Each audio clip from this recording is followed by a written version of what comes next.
Ezekiel 38. I'll hang out for a few seconds, wait and see if some people actually connect on back up. But yeah, we're in the middle zone here. Don't mind us. Everything will be just fine.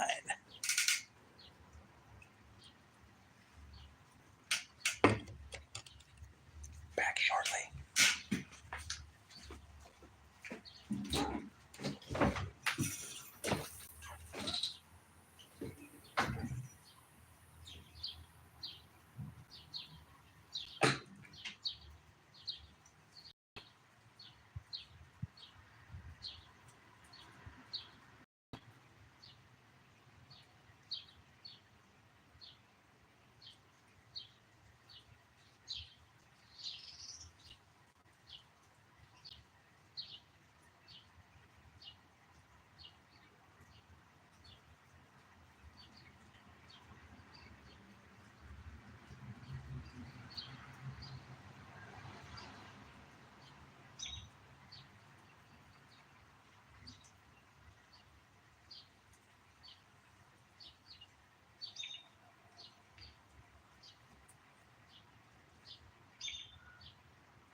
Starting to rain a little bit. What's up, Kyle? I had to go take a break, man. So let's get some questions. Let's talk about some stuff. I burnt up too many hours one-sided here. But anyway, here we are. Let's get some questions flowing. Do I know Jenna Toles? Man, that name sounds really familiar for some reason.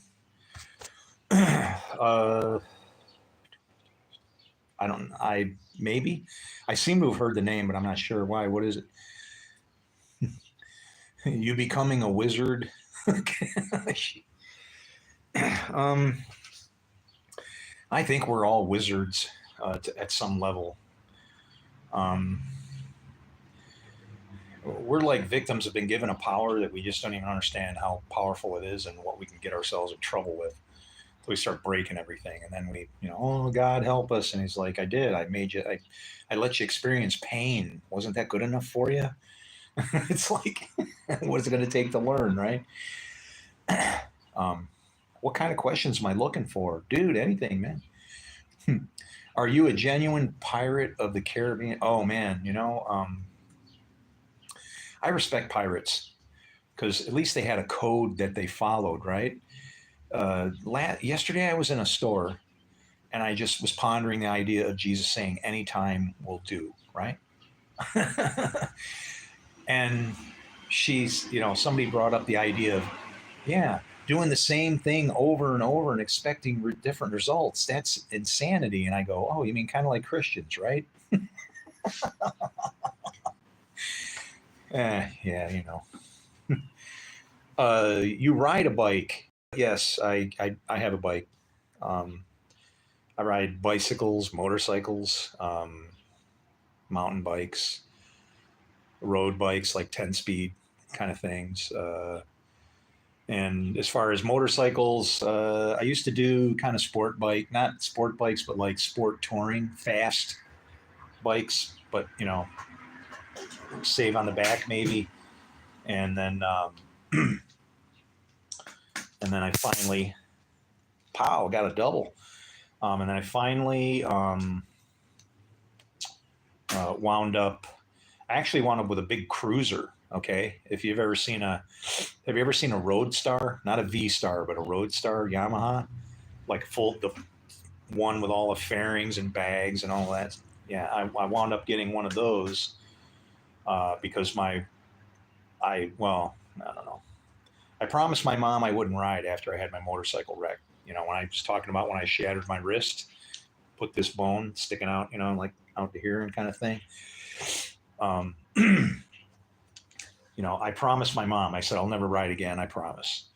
And I had lots of people, getting new bikes or whatever, try this out. Oh, it's just around the block. And I said, dude, I promised my mom I can't, right? And you know who got me to break that promise? My wife. Because my brother-in-law came over and he couldn't ride. He was just trouble waiting to happen. I mean, really, he doesn't look like him, but if they needed a actual real life character to play Mayhem, that would be him. He's like, almost burnt down his house, bug spray in his kids' eyes. He he got the nickname Mud. Now he was my best man. Okay, he's still my friend, but I wound up getting the nickname Mud, and why? Because when he was working for, it was a pizza company where you had to get the pizza there within 30 minutes. I can't say their name, but their initials are Domino's, and he was delivering for them, and so he took a Plymouth Horizon, which is like you have to do some Googling to see what that thing is, but he tries to take a Plymouth Horizon across a cornfield because he couldn't figure out how to get to this house over in this neighborhood. He's looking at the watch. We didn't have GPS back then. And so he buries his, I don't know what year it was, but it was a Plymouth Horizon, and he just went for it and stuck it in the middle of the cornfield. And so then when we went to pull him out of there, had to hook up all these tow straps, like one tow strap to another one, to another one, to another one. And they're shorter, but then, so you can hook them up, but then they stretch out. So they got some sponge. Wow, man. The guy pulling the straps, he had like a rubber band behind him, like forever. And, there just had to be people like out on the street where he's trying to pull them out, with this long rubber band thing. And people must have just been going, what the hell is that connected to? I mean, it was just nuts, man. in movies that would have worked. Oh hell yeah, man! But Steve, he was a good dude. He is a good dude. I'm not. When I say was opportunity for change, right? As best I know, he still is and always will be. He's a good dude. Um, but he is like Mr. Overkill. If there was like a, well, actually, maybe that's why he gets into trouble like that because Tim the Toolman Taylor used to get into some jacked up scenes, didn't he? I never thought of it like that. um, yeah, he builds the coolest thing that we ever did together was an invention that we're pretty sure actually got stolen by Mr. Gates. We were working on something, and I was cautioning him about the research that he was doing. I said, "Don't do your research online." And he says, "Why?" And I said, "Because Google's sniffing our stuff." And he goes, "What do you mean?" And I said, "Dude, this is back like in just around the 2000 era, okay? Yeah, 25 years ago, when domain names, which a domain name really isn't anything special. Your .coms, it's kind of a badge of honor because you can only get so many names, right? But now to open that up to customize, now there's, you know, .bs, and it's just all the sites that are full of crap, right? And but I told him, I said, don't do your research on the internet. I go, they're sniffing. He says, what do you mean? And I said, well, when I bought my domains that I got, yeah. I said, well, one of them, it disappeared. And then, so what I did was I was like, maybe it's a fluke. And then so I searched, I had one that was very special and really nobody would really want it because you wouldn't be able to figure it out, Like if you get a domain that says, uh, 462 Screw Crew, I know that if somebody bought it, that's somebody from my squadron in the Marine Corps, right? It's like, but it was a very bizarre. And then that one disappeared. And then you go back and it's like, oh, that domain is for sale. And I'm like, what the hell? They're buying them. So then the anxiety's hitting. I'm like, I got to go faster. And then I figured it out. And I'm like, what's going on? I'm just like, so just as a test, I searched for a domain that was like XTJYX. Dude, whoever wanted this and guessed the same exact code would have been like Daniel understanding the dream of the king, okay? Which really isn't that hard. The point of the book of Daniel, let me ask you something. If your king came to you and asked you what was his dream about, what would you tell him? Would you be able to tell him his dream? I would. I'd be able to say, you dreamt of a kingdom. You dreamt of a kingdom on earth where everybody, and I would just start blabbing off scripture. And that's the dream of my king. I don't know, what your king's dream is, but that's how our God talks to us, right? But if somebody could have guessed this domain name just off the blue, what? It's like, come on, man. That would be like, the chances of somebody doing that would have been like, I don't know what the odds would have been. I just went crazy, just went random on the keyboard, right? Control, Control A, Control C, enter, enter, Control P or Control V to paste, back on board, shove it off, stick that on in a file somewhere. It's called scraping. You take the screen, you scrape little pieces of info a little at a time, hoping you can get what you get. But the bad thing is if the person that you're scraping from knows what you're doing, they can give you scrapes specifically. And then, you wind up building a back door for somebody, you don't even realize it. It's just, coding sucks. It just does, man. It gives an opportunity for people to hide and not be honest, because you can't really, you don't know who's on that wire. It's a freaking piece of shit flying through the air. How are you going to figure it out? No, it takes effort, right? I got to waste my time. I got to find out where bots are, who's mutant, who's forget it. It's just not worth it. Just block all the holes, give them some fun shit to play with, and don't ever put anything that's important in your phones. Never. I mean, you know, I remember when my social media site actually came out before Zuckerberg's. Okay, and I can prove it because I never changed the page on it because his showed up and then and mine fell apart because I did not have enough horsepower. And that's all God is. If you got enough people behind you, you can get stuff done, man. And he had people that they were crazy, right? They don't mind putting their information out on the internet. All my friends, I'm not putting my information out on the internet. I don't want anybody to know where I live. And I'm like, why? Who in the hell are you afraid of? Are you that damn important that it's like, fear is such a wild thing, man. Once you know evil, and you have to know that in order to know fear. No fear, no gain. That's how it works. Fear is the beginning of wisdom. How in the hell do you expect to get there? You got to eat from the tree. You can't even, if they had no fear before that, which obviously they didn't because they proved it because of supposed sin, well, then guess what happens?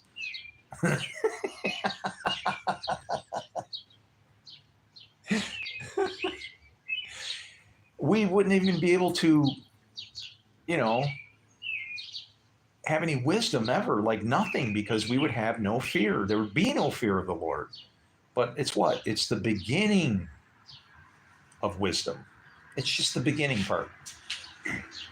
And everything in its beginning is darkness and chaos and tragedy. And guess what?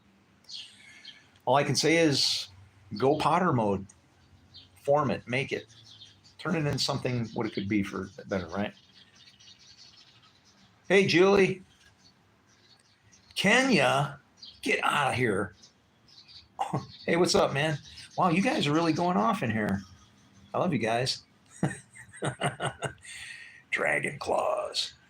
Hey, Chris, my name is Nick. I wanted to say that I am thankful for words. Oh, man. Hey, look it. See what happens? If you give a blessing, it comes back, right? Eventually, or it should. But don't let it, don't let it's what do you choose to have grow?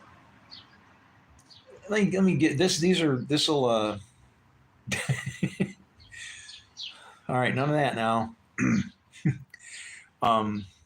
Dude looks like the one Grandpa's friend who killed Bigfoot single-handed on his Ducati. No. You didn't see the video where I killed Bigfoot? Oh, hell yeah, man.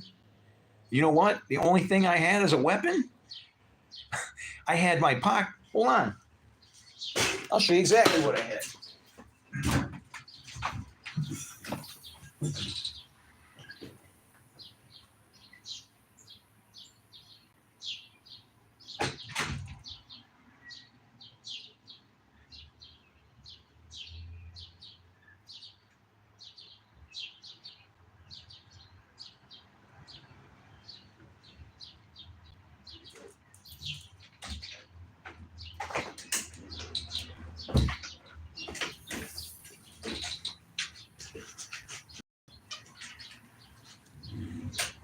Right here. Never leave home without it. Okay?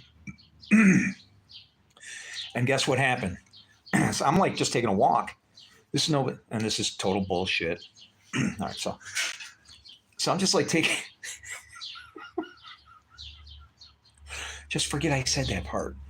I can't even tell a joke anymore. I don't want to mislead people. What if I started to tell you a joke and then you left before you knew it was bullshit?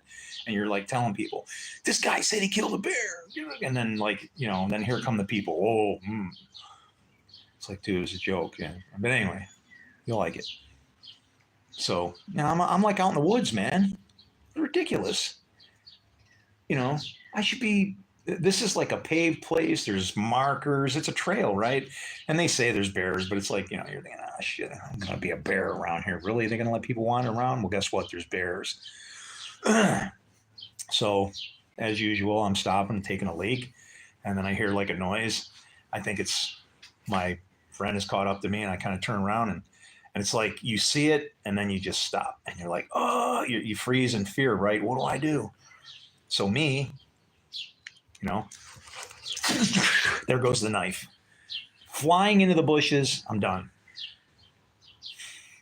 Here comes the bear. It was a good damn thing I had that toothpick I was chewing on. I jumped on him, put him in a headlock, bored into his temple. See, now that would have been better if I wouldn't have like spoiled it in the beginning. But it's like, you know, then I don't know. It's like I'm just too serious now. You know what I mean?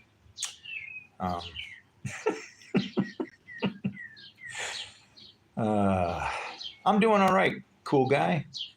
How are you? We're surviving over here. It's I don't know. It is what it is. I don't know. I don't know how long you've watched or tuned in or listened, but if you want hope in all cases, to just, you know, you want to be set free, cut some chains, and feel like, yeah, maybe God is out there. Maybe it isn't as bad as everybody thinks, and it's our own stuff that's kind of screwing stuff up. You know, you can grab that kind of attitude, you'll be all right around here. Yeah, we don't know what we're doing. It's as if we've gone all the way back to square one for me, and only because I can recognize very easily a tiny little speck of issue with how we go when we said in interpreting scripture that they got to fit together, man. There's no force fit pieces, right? It's supposed to be like a garment with no seams, nothing, just one piece, threads all running everywhere and connecting everything. And it is that way. The structure and law of that book can't be broken. It says so, and it just says that it wields blessings and curses. It's that sword. How you know, what do you do with it? Is a sword you go into battle with and use it to show your righteousness and you go, you know, swinging on people, or do you use it as a farming implement, right? For dirt bags like me, you know, I'm like over here, you know, I wish I could get more stuff done, and then, you know, some judge comes over and sticks his finger in my face and says, well, maybe if you weren't drinking so many beers, you could get something done. And then it's up for me to go, well, was that guy being nosy, or was that good? You know, was he being a devil and accusing me? Or was he trying to give me good advice from God? And the answer to that is both. That's the double blessing. When you realize that evil is working for you, remember, sin is crouching at your door. Its desire is for you, which means what? It's there for your benefit, but you have to master over it. It's the teacher that you will always, you'll never be late for school, man. And you'll learn the hard way. And that's what it is. That's the suffering servant, believe it or not. Hell's Angel gang leader. Oh, no. If you want to talk to real Hell's Angels, okay. Everybody in my life, they have funny names and different weird things have happened to them, okay? Well, there's a girl that I knew, and her name is my name. But her last name is Elliot, which means seal, like for a scroll. And, well, we wound up splitting apart. And after I ended the relationship, she wound up marrying a convict who, his name is Dennis. He's a really, my understanding, he was a very nice man. And then now she actually lives with two Hell's Angels, Michael and David. Real Hell's Angels, yeah. When I was trying to explain my ministry to her, At one point, I was begging for anybody. I was giving out $1,000 bets. I was offering my home as a ransom to any theologian that would get in touch with me. I offered my motorcycle. I had pictures of it. It's beautiful. It's really nice. And I said, I will give you this bike if you will help me, that kind of thing. Right. And she wasn't, she's not any kind of a believer because she's had a very hard life and has had to do things herself. So she's one of these, my life, I'm strong. She's a strong person. So forget it. You can't reach somebody like that, right? She's paid for her own way. She doesn't realize that things could have been rougher, and I'm sure her way was made easier, even though she doesn't realize it, right? So she doesn't believe, but I told her, I said, she knew I was, like kind of ransoming off my motorcycle. And I said, you ask those guys why I would do that. Ask them why I would do that. And you know why I asked her to ask them? Because they would understand. They would be like, only somebody who's very serious would put their bike on the line, somebody that's going to win that bet. And I know I would. I never make bets if I'm not going to win. The only time I do is on like random draw game stuff, but there's even a math to that. There's odds in it. You got to find out what the pack is. Do I sample at 50 draws or do I sample at 10 or 17? And you know what? You don't have to invest any money to do that. You can watch the numbers roll by and just fake it. It's like playing the stock market without investing anything. And then once you find your system's paying off, go make some dough. That's all. And it's like, our entire world is nothing but ones and zeros and numbers flying around, Motorcycles are lame. Yeah, I don't ride anymore. But man, I've been run over a bunch of times and all kinds of fun stuff on bikes. I remember the first time I rode a dirt bike.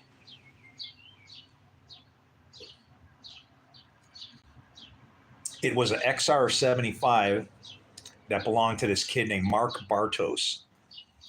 And I remember, hopefully his life got better, because now as I look back on my life, I know that there were kids who had problems in the home that was going to make, shit life maybe, right? And but he let me ride it, and I took it to where I was a freshman, and I had hooked up with a girl in 8th grade. So I was in high school and she was in 8th grade, which is like, woo. Well, yeah, you're 6 months difference. Big deal, right? But I took the motorcycle over there into the parking lot where her school was and was doing donuts and stuff. And all the kids were in the windows in the class, like the teacher's yelling at them. And she's corralled them up to the window. It's my boyfriend. And I'm out there making a thing. And he's probably like, no cell phone then. He's going to have to go somewhere probably to call the police, right? So, but I wound up crashing the thing and I bent the handlebars and busted off. I wound up paying for it is what happened. But I just remember that. That was my first dirt bike ride on a Honda XR75. It was a silver one, like a silver color. It wasn't the red one. With like the plastic tank when they started getting weird. This was an old one with a damn metal tank and yeah. Gang. No, that one was a 4-stroke, so it was kind of like,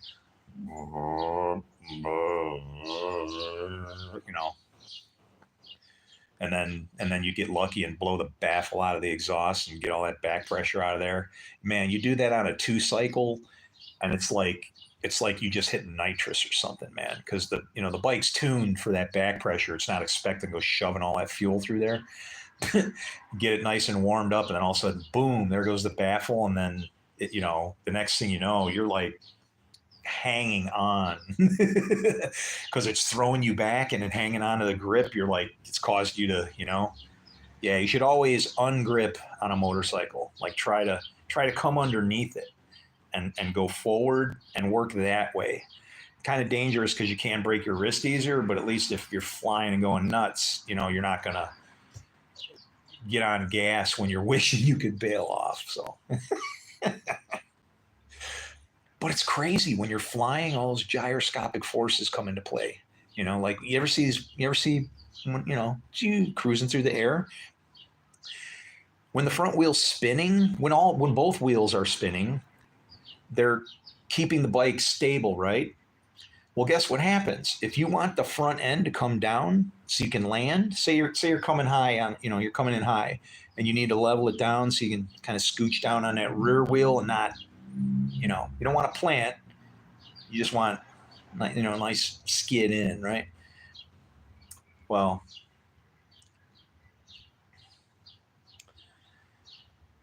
it gets nuts, man. It's like unleashing Leviathan.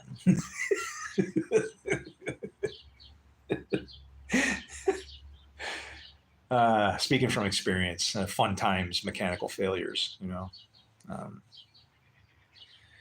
but when you're flying through the air and the wheels are spinning, like let's say you're coming in high, it's weird. If you like just tap on the front brake a little bit, what happens is the wheel's spinning this way, so it locks the wheel to the bike, or causes it to grab the. If you lock it, it's gonna. That's how you start doing 360s off a ramp, right? But yeah, if you just tap the brakes, that front wheel, you can actually control how the bike is going. And if you're coming in nose heavy, you can do the same exact thing by cranking on the gas, because the rear wheel, again, it's like a gyro. It wants to crank. Something's got to give. And so the bike then has to absorb that torque from the rear wheel, and you pick the front end up. It's, nice stuff to hear in theory, difficult to learn on the fly, if you know what I mean. But eventually you just figure it out. I almost died the first time I figured out counter steering on a motorcycle. I was dating this, yeah, that was bad. This lady was married. I was in the Marine Corps, didn't know she was married. Her husband was a demolitions expert. She was from Australia. Her name was Corinne. And yeah, my buddy, what was his name? Phil Davidson. He lets me ride his, no, it wasn't Phil Davidson either. It was Babcock's bike. Was it Babcock? No, it wasn't Charbonneau. It was Craig Charbonneau's bike. It was a GPZ 550. It was pretty cool, red little mini fairing and stuff. Pretty quick. And I told him, I go, I don't have my license or anything, because I wanted to go meet this chick. She invited me over. And I'm like, I don't have my motorcycle license. He's like, they never pull over bikes. Just do the speed limit. Don't drive like a jerk. I'm like, all right. So I took it, and I'm going down the 5 freeway. Was that the 405? Or was that the 5? I get confused. The 5's further south. It was a 405, and I'm going through Anaheim, past the stadium there, the Angels Stadium. And I'm kind of looking up at the stadium, and all of a sudden I notice I start drifting towards the left median, right? Now you can ride by just leaning a bike, the weight will take it where it needs to go. But when you have to actually steer it in a turn, you have to turn it in the reverse direction.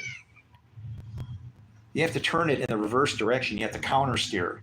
What it does is the rake of the front wheel, which is the angle that the forks hit the road, the wheel is then sitting not on the end of the point, but it's kind of sitting on the back side of the angle. So as you roll that tire, let's say I roll it left, what happens is it throws the balance out in the other direction and causes all the weight of the bike to go and steer. So you literally have to cause an imbalance to make the bike go in the direction you want it to go to get it to do that quickly. Well, I was getting ready to cream a cement median, and I finally figured it out, man. Well, actually, I didn't. I don't think I figured it out. I think I saved it because I did it one more time, and almost that time I took it off and I went into the dirt, man. I went off the road and into grass and crazy because I was just out having fun on it after I had laid some other guy's wife. Thanks, Corinne. I feel like the Pharaoh, you know. Why didn't you tell me you were married? It's like, your husband does what? Oh, he blows up tanks and, you know, makes booby traps. Oh my God. You know, it's like, I'm going to die. Uh, yeah. You know, you got to really think about it though. If you, anybody who goes into the military, if it isn't in the back of your head that I'm going to have to dump somebody sometime, I might have to kill somebody, right? That could actually happen. If you never even ponder that thought, wow, man, you have no idea the kind of people that you're signing up with. Only crazy people go in there, all right? And when crazy people are told, hey, it's time off, we get absolutely crazy. And there ain't no telling what kind of stuff might happen. I mean, yeah.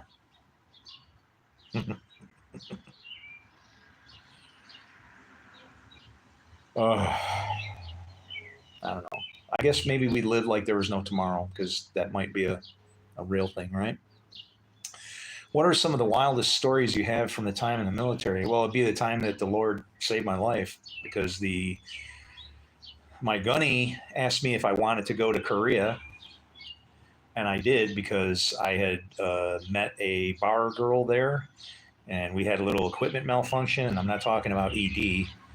No, we had a broken tire, and so the good year was about to become maybe 18 years, 21 years, an entire bunch of years for someone's life.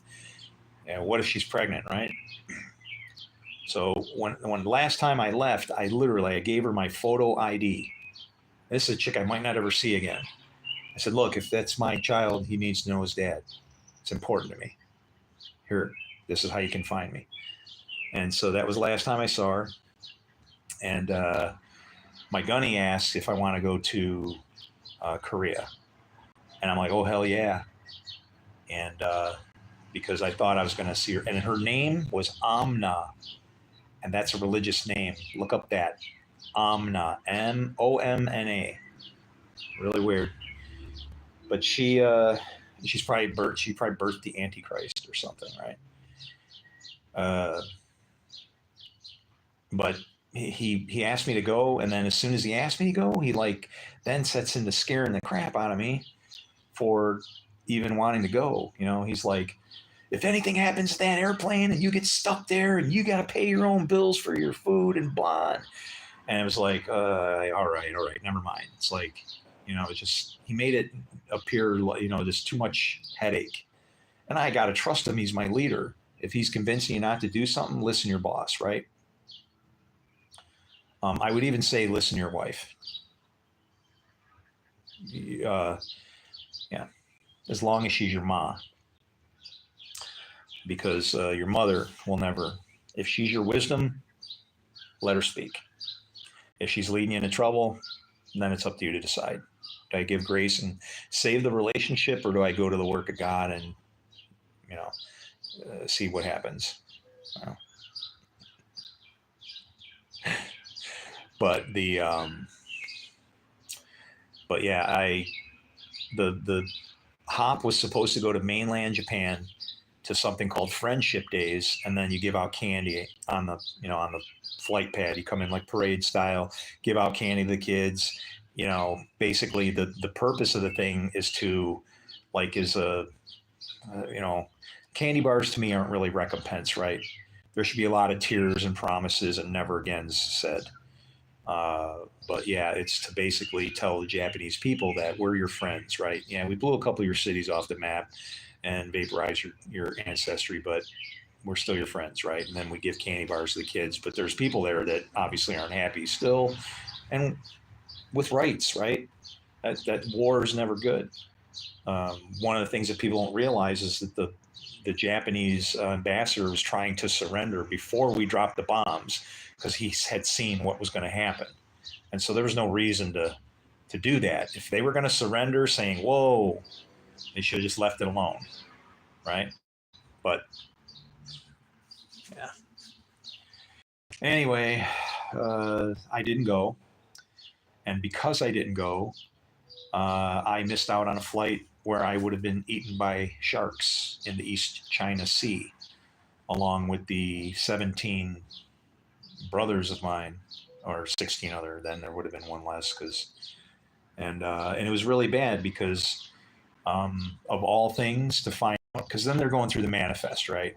You didn't know who was on the plane. You just hear the wreck, and it was really weird. I had one friend. His name was Lloyd.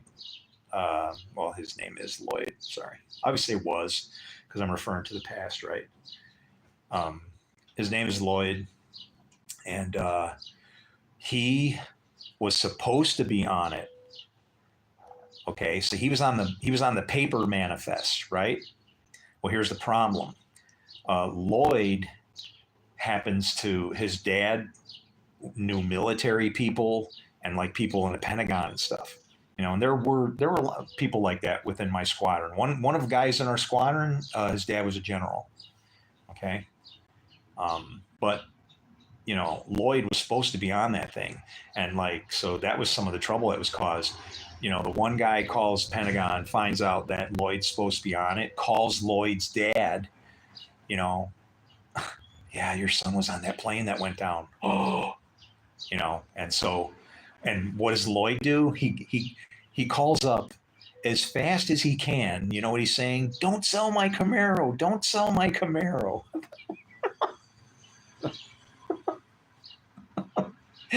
That's all he was worried about, right? His Camaro. Blah, blah, blah. All of you people. I'm tired of these words. Well, then go somewhere else. That's the beauty of choice. So, but yeah, that's what happened. There were people that could have been on it, might have been on it. I had a chance to be on it. And somehow, some way, the person who asked me to go on it then changed my mind and I didn't go on it. And I look at that now and think 17 people that I don't see that they were some kind of evil, terrible people. There were people on that were really, really nice people, like Salcedo, Sally. He was a really nice guy, man. Some of these people were, I don't know, just quiet, almost like you couldn't, you're wondering, why in the hell is this person even in the Marine Corps? They just don't look like they have that part in them to turn into what's needed for this job, right? And so it's like, I think about that. It's like 17 people had to go that I could stay. Well, what does that mean? I don't know, but I take everything that happens in my life seriously. I don't look anywhere back in the past and see and look upon anything that's happened. Not a single thing that the Lord didn't have his hand on, including bad that happened to me. As in a la Joseph, right? What you thought was for bad, I knew could be used for good. That's Jew speaking right there. What you thought for bad, God meant for good. Everything bad can actually be used for good. Can be. If it's the last time for the worst of the worst, that was a good thing, wasn't it? But you got to filter it back down in the other direction. We can't undo what we've done. The only thing we can do is stop it. It pays and moves forward at a rate of 7. It grows. You sow an evil seed, boom, you just got a completion factor now. You got a number 7 that's got to come out of that. Evil grows and it affects everything. It bothers this, affects that, causes prices to rise, relationships broke, just whatever, right? Junk. And the only way to stop that is to forgive it. You have to just say, it doesn't matter, I don't care. Stop. That's back there. Plow forward. Don't kick and worry about what is behind you. Look that way, go that way. That is where you will be. If you keep doing this, you're I don't know, you'll be turned to a pillar of salt or something, right? Don't look at the tragedy behind you. Just keep going. You want to, if it's something that you just have to witness God's destruction of somebody, that's really not a good thing. There's plenty of scripture like that. You're not supposed to. It's funny because of the way it puts it. It says, you're not supposed to be hard on Jacob in the day of his judgment. But what people don't understand is that Jacob and Israel are not the same thing. Jacob is pre-Israel before he got to the God prevails in all things stage. You know, that nighttime battle, crossing the Jordan, new day. He even divided his flocks. Oh, the symbolism in there is crazy. But Jacob's trouble is to teach you. And nobody's spared of that. That's the whole purpose of knowledge and wisdom and what it is that our God gives us. He's going to teach us however it is that he can. He'll teach you good if you'll follow a staff, or he'll chase you around with a rod and a lion and locusts and Leviathan and whatever. No escape. Big up, Chris. How about a beard off? Oh, man, dude. I'd like to raise some money. I'd take this thing off in a second. Donate my beard.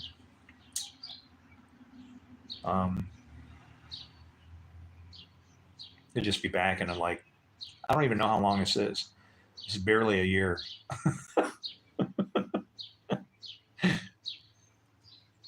And it's not really stretched out because it starts to like get up under your chin and stuff. So it's like, I don't know.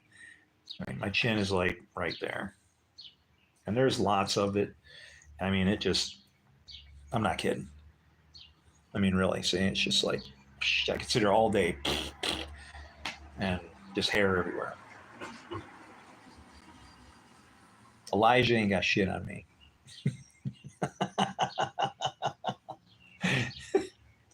Elijah was a very hairy man. Somewhere it'll be written he was the hairiest of all men.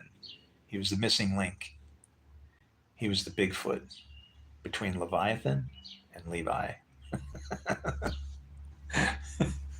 He knew the law, and he looked like a sheep, kind of, but he spoke like a dragon, sort of. Yeah. Even that I got going for me. I was born in 1964. That is the year of the dragon.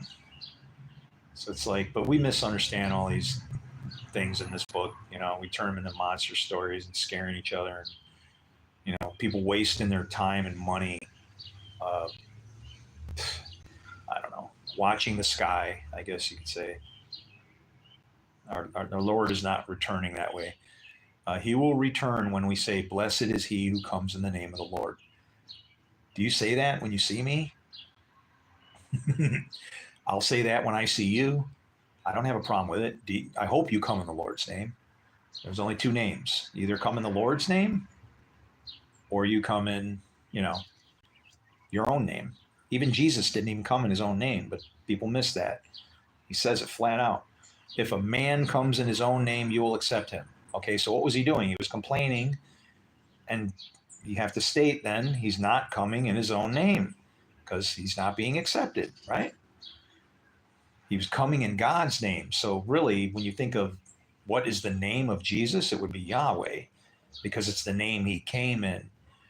And that is just simply an operation and function of the Son of Man. You are a son of man.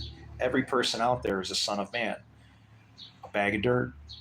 And you have to decide which father it is you're going to serve. You serve Father God or you serve Father Lies. And your works perform that function without you even making a choice. So whatever it was that caused you to do those works without a choice, you're representing your Father. Kind of weird, because it means, see, that's coming from somewhere else. And like right now, looking, retrospect on what you just did, it's got to creep you out, right? That came from somewhere else. There's only two places where everything comes from. It comes from dark or it comes from light. And the works, right?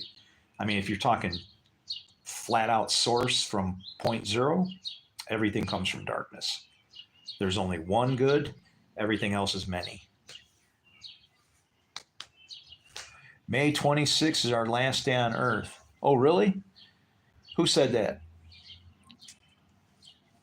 What is May 26th? I heard that date somewhere. Somebody said that. Why did I hear May 26th? Is that when that space shuttle or that piece of satellite's coming down or something? I saw it. Hey, man, I don't know what you're doing in the stream, but you look so cool. I just, well, I'm one of them people that can actually explain God to anybody, and they all work together, like as a team. Like just he's out there, we're down here. We should all love each other. Simple. But yeah, man, I hope you're doing well, and I hope you got food and you're safe, and you have enough, just enough evil to challenge you, because otherwise life would be boring, right? Um, I don't know. You wouldn't feel like you had a purpose if everything was all vanilla, right? Like maybe the world could save a lot of money and energy and everything else if everybody drove the exact same kind of car. Somebody tried that. His name was Hitler. It was called the People's Car. And it really, see, it wasn't that it was a bad idea. It was just, all the best ideas are going to come from the craziest people that are just, it's going to look like it's, maybe not going to work or even scare the hell out of people. Some people are going to be easy to spot as just being flat out criminals that need to be removed from operation, right?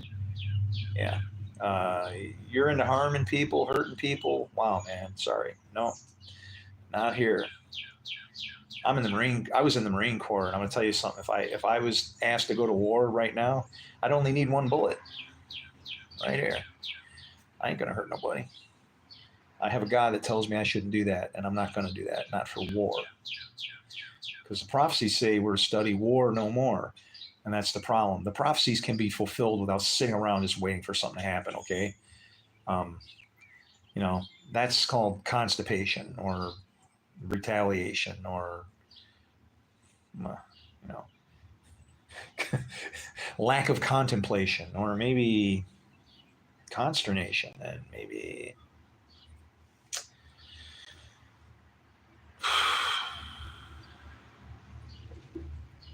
yeah.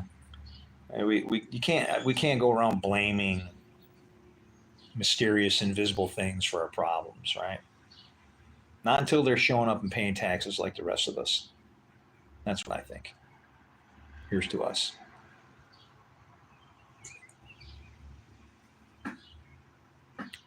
Damn, Jesus would have said that, huh? Where are you going to get the money? Go find a fish.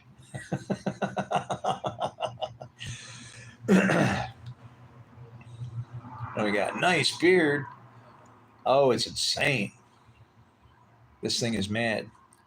You can't go against yourself. I am the God of gods. See, now, no, you're not the God of gods, but you are your own God. You are, as per Bible, this is as per Bible, if you read it like it says, you, who's that? What is that? Spring King? You are a God. And the only purpose for me of saying that is so that you can understand what part of the cog are you? What part of the wheel? When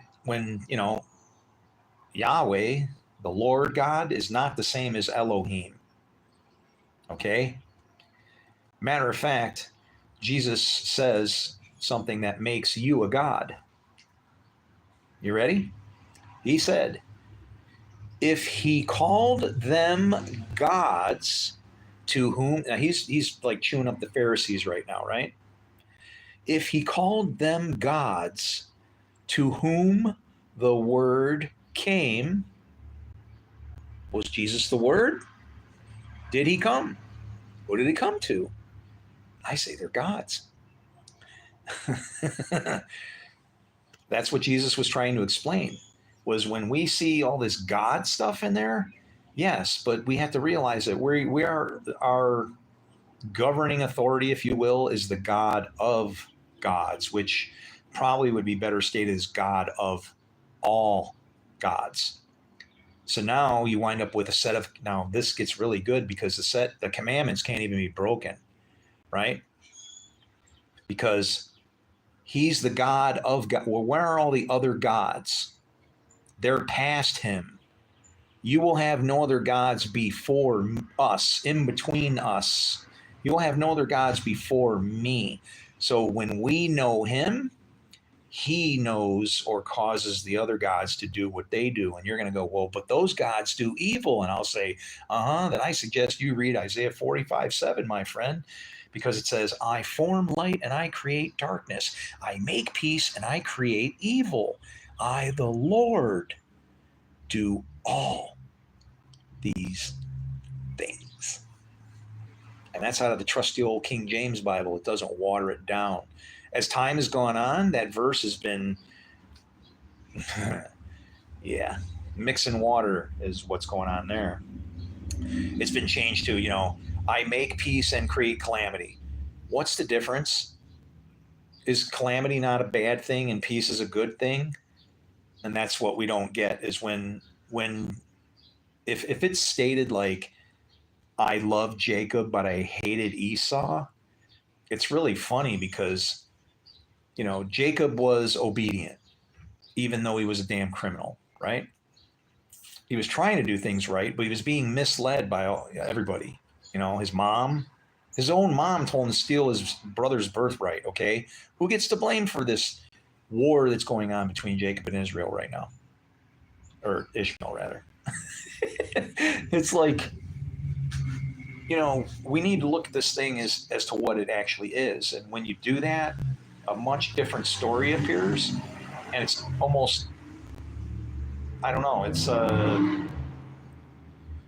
it's disappointing to the point of where I wish I was never born or would never even know what I know, because it's just I'm looking at, I can look in history books and see a 2,000-year-old tragedy that is still unfolding, when somebody that knew what in the hell was going on and tried to show us that basically said, any time will do. And I will echo those very same words.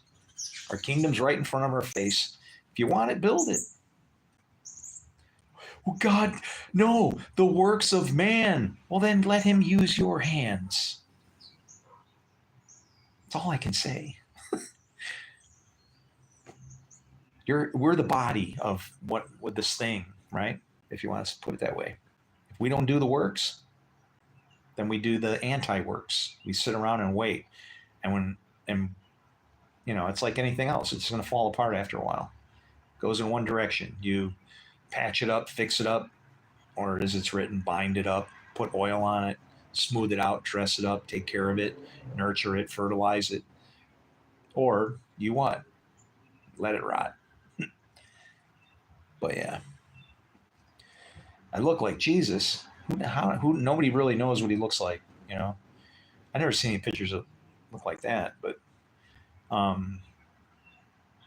don't know. Outside appearance, I'd say, I don't know, but I hope you see inside. That's because that's what I'm shooting for.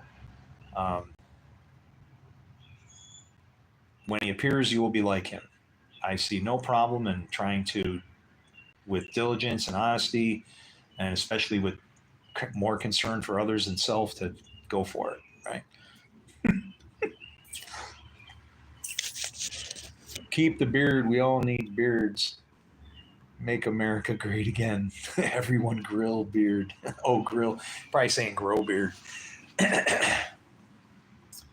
Wow, man. I've been saving a pack of hot dogs, and they're good ones too. I got a pack of Salins. And I'm gonna make myself a couple hot dogs today for dinner. It's gonna be really good. Chop up some onions on there. You take the hot dogs. My grill, my propane tank is kind of dead. I can't afford any propane, so but you cut the slices in them, and you put it in the frying pan with just the tiniest bit of oil. You just want to make it so it kind of doesn't stick to the pan, and use olive oil so you can get some heat in there, because you want them crisp up, right? But you cut all those slices on there, and then you throw them in there, and you get them cooking, and then they start expanding and opening up, and then you just kind of rotisserie them on that nice hot surface, and then next thing you know, they're all crispy, kind of charred up. And then you take the buns, and if you don't feel like steaming them in real water, you can always toss them in the microwave for about 15 seconds, and then they soften up like they just came out of the oven. And then for dressing, that's where you can have lots of fun. I take hot dogs and make them into special things, like I have one version of a hot dog that I make that I call a plum crazy Mexican dog. Okay. So it's a hot dog, but on the hot dog actually has um, it has plums, so plum slices, down, you put them in next to, so a couple plum slices down that one side, and then you cherry salsa. You make salsa out of cherries and onions, and it's like salsa, but you use cherries instead of tomatoes. You can have some tomatoes in there, but throw some of that on there, and then some fresh sliced jalapenos, and yeah, and then you can dress it up with some chili or you know some kind of shake on, right? But that's my plum crazy Mexican dog. And so it's I guess the Mexican part is the jalapenos and the salsa, and the plum part is the plums, and then the crazy part is like fresh jalapenos right in there. Get the heat. But yeah, tonight I'm just thinking some mustard dogs.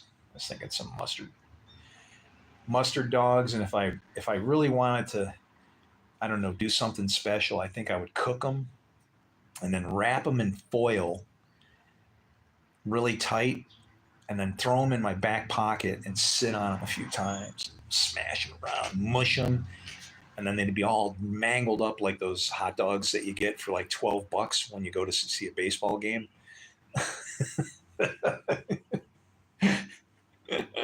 It kills me, you're like, you go up there and you're looking at the menu and you're like, damn, it's $8 for a hot dog. I can get like everything to make like 12 hot dogs and maybe even a couple cans of soda. It's like, shit.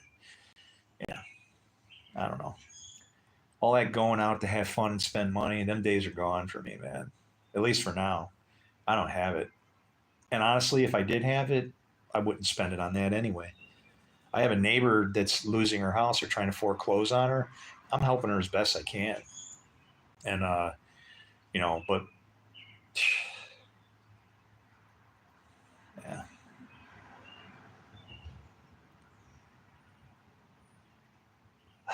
She can have my house. And then I need to go and find my people.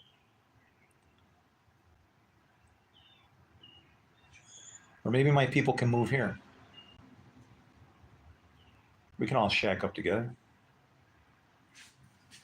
And we'll go out and teach people the Bible the way it should be taught. Get to work like taskmasters with a brick and a whip. I'm like, what's this brick about? You ever read Ezekiel? Do you know what that's about? What's going to happen with this brick?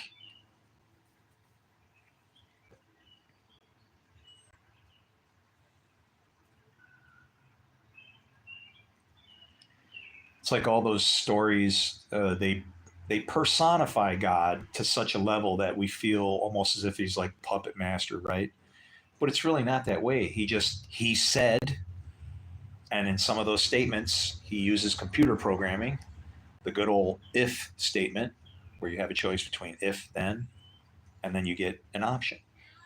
And all of what he says on those ifs, they all stand. They're all good. You just have to trust in them. If you don't, then instead of blessing you, it's if you. And he has no problem with that.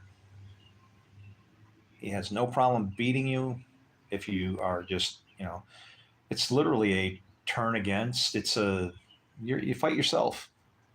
That's what sin is. Sin is self-inflicted neglect. Let's smoke down. Them caterpillar eyebrows need a trim, brother. Sorry. Nazarite vow. It sucks. It's been a lot of years. I shaved it off once, and that was to gain favor before a judge who was not being just. And then in the end, I wound up, they thought I was getting favor because I was forced to pay. I wasn't forced to pay. I was offered to pay a $300 fine incriminating me, or I would have to proceed in a court case against somebody that would probably lose their children and wind up in jail if I won. There were bigger things to consider, like little children, than the difference between a couple grown-ups. So, yeah.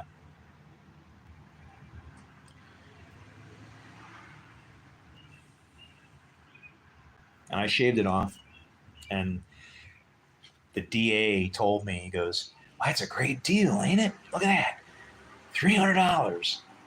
You know what I said? I looked the judge right in the face when I was signing that check to him. And it was funny because all of the numbers on the bill, they added up to 15. There were 15s everywhere, and that's God's number. There was a 9 and a 6, which is the hidden number of God in the scriptures, because you can't use the Yod and the Hey. Those are part of the name. They're religious. They're special. They're part of God's name. The Yod, which is 10, and the Hey, which is 5, that's 15. Those numbers only go like that in one place. You got to make a 15. You got to use a 6 and a 9, or I don't know, 8 and a 7 or something, right? But yeah, I looked him in the face, and he's like, yeah. I got this other guy cracking me from the side. And I looked him in the face and I said, there's no partiality in justice. And it's like, don't get me in some place and have somebody tell me that you made a deal in a courtroom. Okay. I don't go that way. I'll go down swinging because I make sure I don't screw myself up so I have to worry about stuff. I don't only fear God, I obey, there's laws of the land and things that you got to pay attention to. If you do that, I would say in theory, you shouldn't have any issues unless people are overstepping their bounds, and maybe you should pick up a lawyer and sue somebody. And I don't even want to do that because, guess what? The mayor's my friend, but he's not the mayor anymore.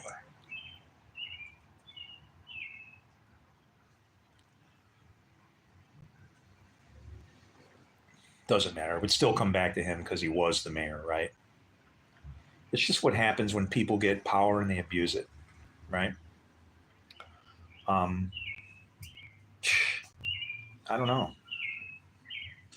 I don't look at having the ability to help or rule as being like something to be proud of. It's like, this sucks, man. I wish I wasn't just just your average jerk that had no responsibilities and I could just enjoy my life. But it's like, if you know how to fix and do, and you have an answer and a solution, you're a watchman.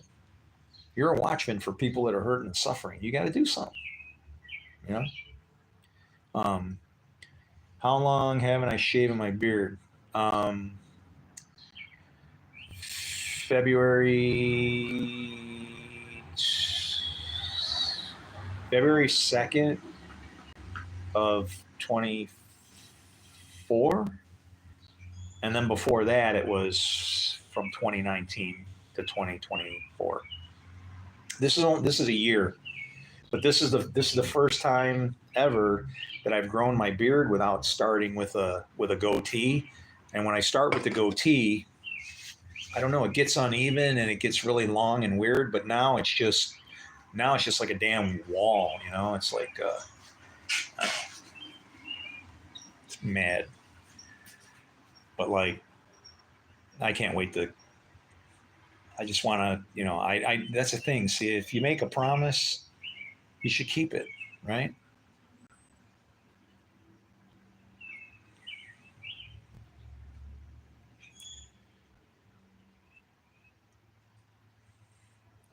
Santa Claus.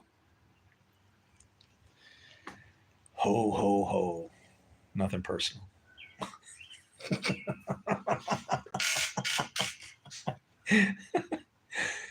Verily, what's it say? Bro, you would, you would look handsome if cut all that. Oh, dude. Yeah, I'd look like this.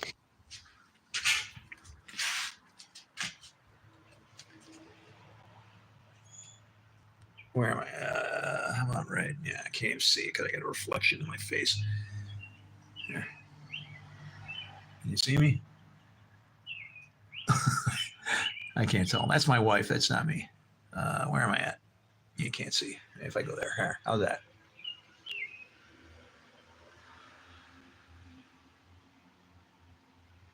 That's me, but the reflection's killing it. So it's kind of like, I don't know. Anyway. Yeah. Actually, I got a lot of scars now. My face is scarred up from not shaving because your skin gets really bad underneath. And yeah, I'm kind of beat up looking. No. Anyway, much difference between beard and not beard. Yeah. Um, and I mean, even in scripture, the whole thing, the concept of a beard, when it said like, don't cut the edges of your beard, it's like, why? What's the big deal? And then you know what I realized that when you start trimming anything, it just aggravates you. It's like it's almost like a way to say, you know what? If stuff's growing, just let it grow wild. Your hair, your beard, whatever. If you're all worried about cutting stuff off, prettying yourself up, and whatever, it's not like for some health reasons or something. What do you care, right? Just you're with the way God designed you. I mean, I don't know. I don't see nothing wrong with caveman. It's all right with me. I have a good damn time. It's messy. Oh yeah, it is. Yeah. I mean, this is like I have a here. See this? This is insane. I should be doing that little my little curlies down the side of my head here. And then I can wrap a snake around my left arm and put a box on my head.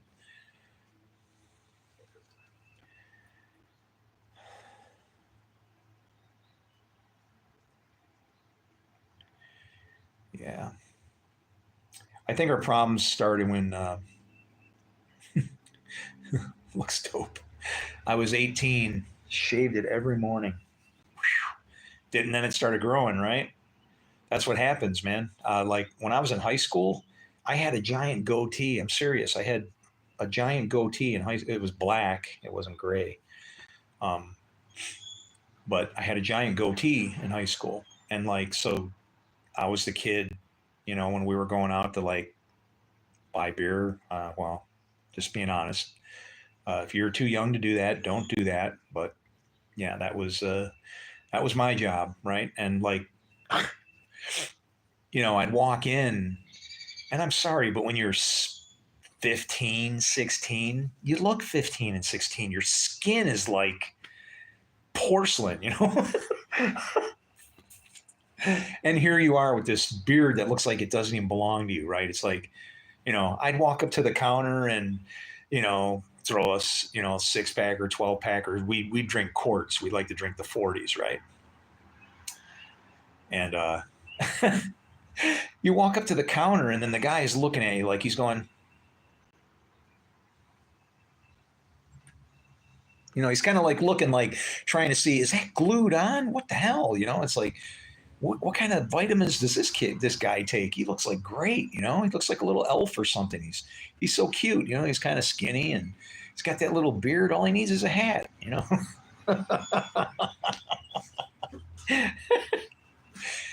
Oh man.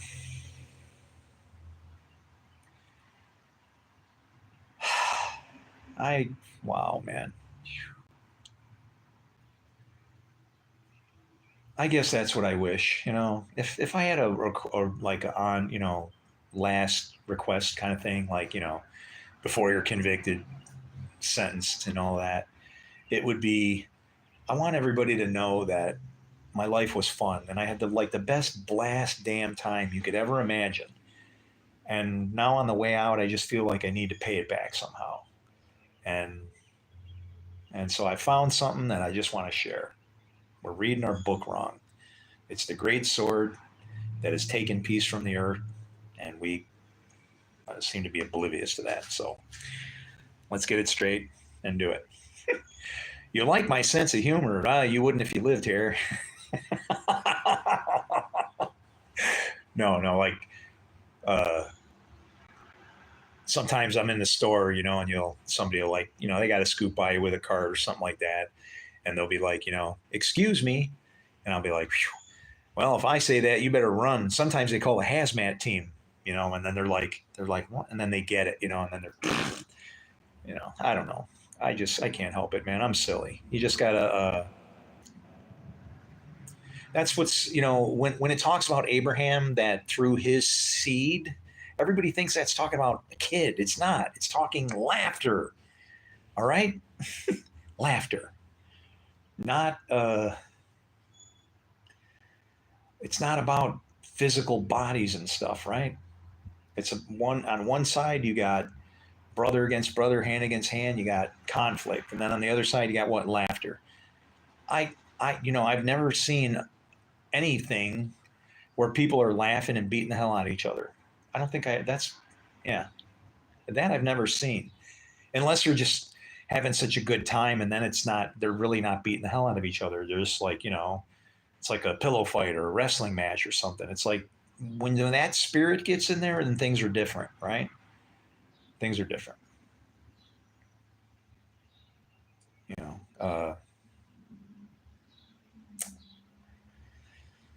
I'm sorry, but I'm not a great man. I'm a piece of crap who has heard something that I can tell you. And whether or not you want to hear it, I don't know. It's okay. I'm not judging anybody. I'm just trying to show you how it is that where does my character come from? How come you look at things this way or that way? Because I'm a science guy. I'm a math guy. I like manuals. And that's what that book is. It's either a manual for gardening, for dirtbags like myself, or it's, a weapon that literally sticks and stones can break your bones and words can cause a whole lot of hurt. Trust me. But Chris, if it's not personal, are you religious? Believe in Jesus? Okay. No, and you can ask, dude, are you kidding me? I love you, brother. I shy away from any people saying religious because I don't want them to associate me with Christians, which sounds like I don't believe in Jesus, right? But actually, I do believe that Jesus was Son of God. Okay, Son of God, because it says that we're supposed to be like Him. So I have to kind of put myself somehow to be like Him. And I have to do that with what I got right here in front of me. And so I look at Jesus as being, yes, a son of God, but it was his spirit and choice that made him what it was. And he explains all this, right? There's things that he says that people, they literally, they see it, what they possess is a half truth. And I can explain real easy. Because if I was to say the son always does what he sees his father doing, people immediately say, oh, he's referring to Jesus acting like God. That isn't the best way to say it, but he did it for a reason, because the Gentiles weren't ready yet. He came for the Jews. If I was speaking to Gentiles, because the Jews, their father should be God. They should always do what they see their father doing. But guess what? There's two fathers. There's sons of God and there's sons of perdition, children of wrath, children who learn from sin instead of from wisdom and obedience, and living the good life because they'll eat of the good of the land if they honor God, like that. What happens to these other people? Do they count? Well, guess what?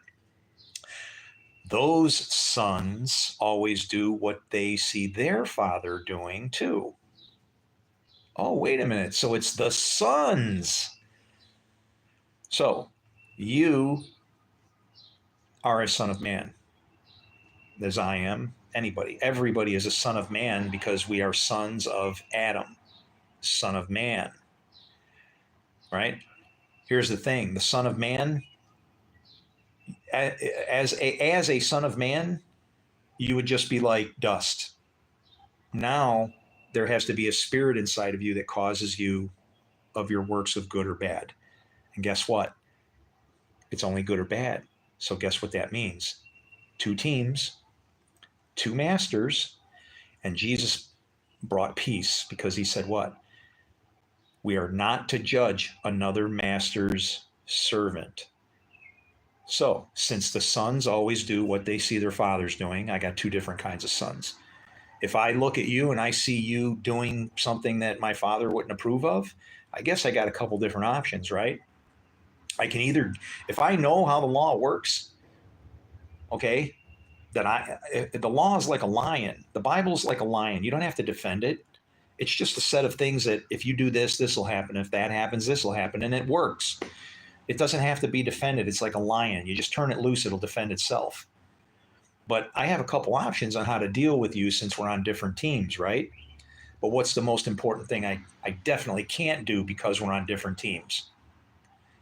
I can't judge another master's servant. So what do you think is going to happen to our relationship right now? When I realize that it's your father, sorry, the devil, that's going to teach you, or, you could say it to me, it's my father, the devil, it's going to teach me, and I don't need to what? I don't need to join the devil. I don't need to be part of his team. I understand that, that people are going to be paid fairly, that the wages of sin are death. Do I need to catalyze that death so it happens or something? It's not up to me to judge, and that's my thing, and I don't judge anybody. We want to talk to me about the Bible. The only thing I'm going to do with it is try and help you, and I won't do it in a judgeful manner, because I would have ruined the whole purpose of it. It's a weapon, or it's a gardening implement, and I'm a bag of dirt. I'm proof of how it works. That's it. What does he say? All same, different story, brother. Each religion is the same and one God, and the yin yang system with one prophet. Pretty much. And see, that's what. Well, now here's what Christianity. Here's what happened, or how Christianity got started. Okay. Jesus is the Christ, but Jesus didn't even come in his own name, because if he would have come in his own name, then they would have accepted him. But because he came in Yahweh's name, he came in the Lord's name, and that's why you and I, there's only two fathers. I have to pick a father to serve, and I choose to serve the Lord. You choose whoever you want, but either way, and like I was saying, we cannot judge another master's servant. If we do, then we've been judged, right? It says that. So then my interaction with a sinner is then to have compassion for them, to understand their plight, to see how they're up against a law that they can't break and is going to slowly devour them. If, be devoured by the sword thing, we turn this into wars and people showing up with weapons to devour us, and we don't even realize it. Guess what? That sword that takes peace from the earth gets cracked open every Sunday, and for an hour. Rest of the week, not so much. Most purchased book in the world, least read. And I'm going to fix that if I can. May the books be open. 1 John 2:22 states, "Who is the liar but he who denies that Jesus is the Christ? He is the Antichrist that denieth the Father and the Son." So that's what I'm saying. There's the Father God and the sons of God, but there's also the father of lies and the sons of perdition. And the sons always do what they see their father doing. So if you've seen me, you've seen my father. When I've seen you, I've seen your father. If I'm in you, I can see that I'm in you, and then you're in me, then I actually see my father in you. Okay? The sons always do what they see their father doing. He brought us peace. We just got to do what he said. We have to do what his mom told us. Do everything that he tells you. That is the most important verse in the New Testament. It's not John 3:16. It's do everything that he tells you.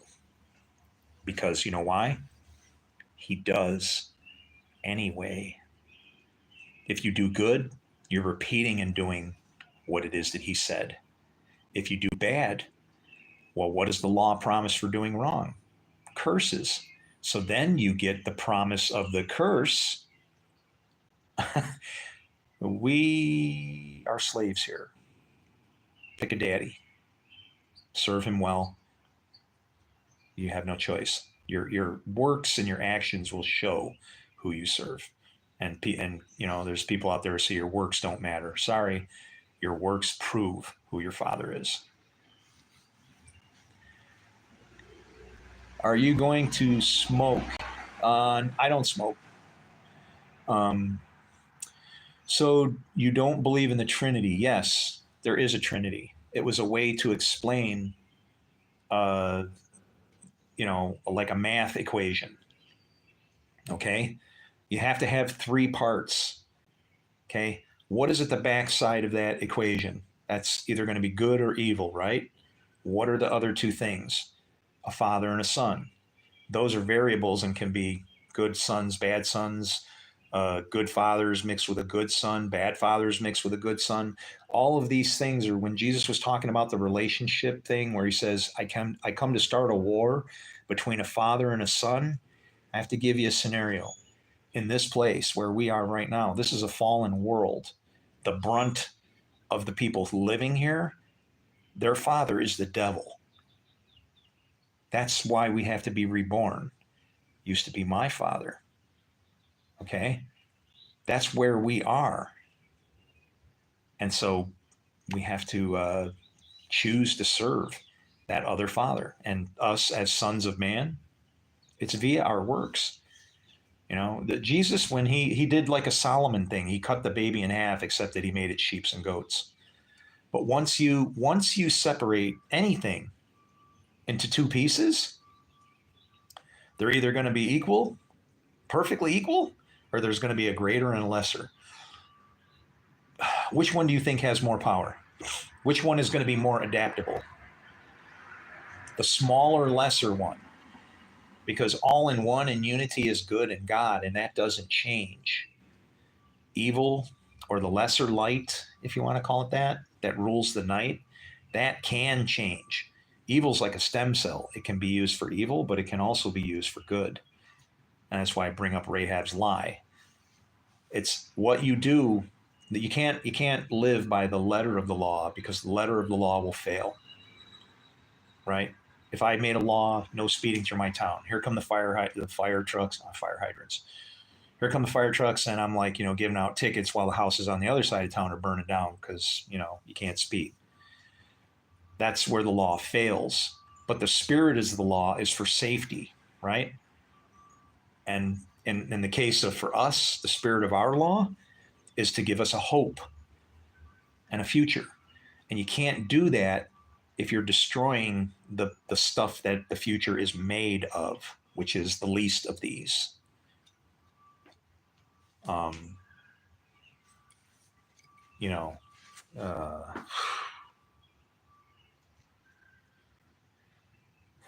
I seem like I get mad as I start going there? It's like, if you knew how many people that I had as pastors that used to call me friend. Thousands, probably over $100,000 of my time given to ministries. David Jeremiah, Chuck Swindoll,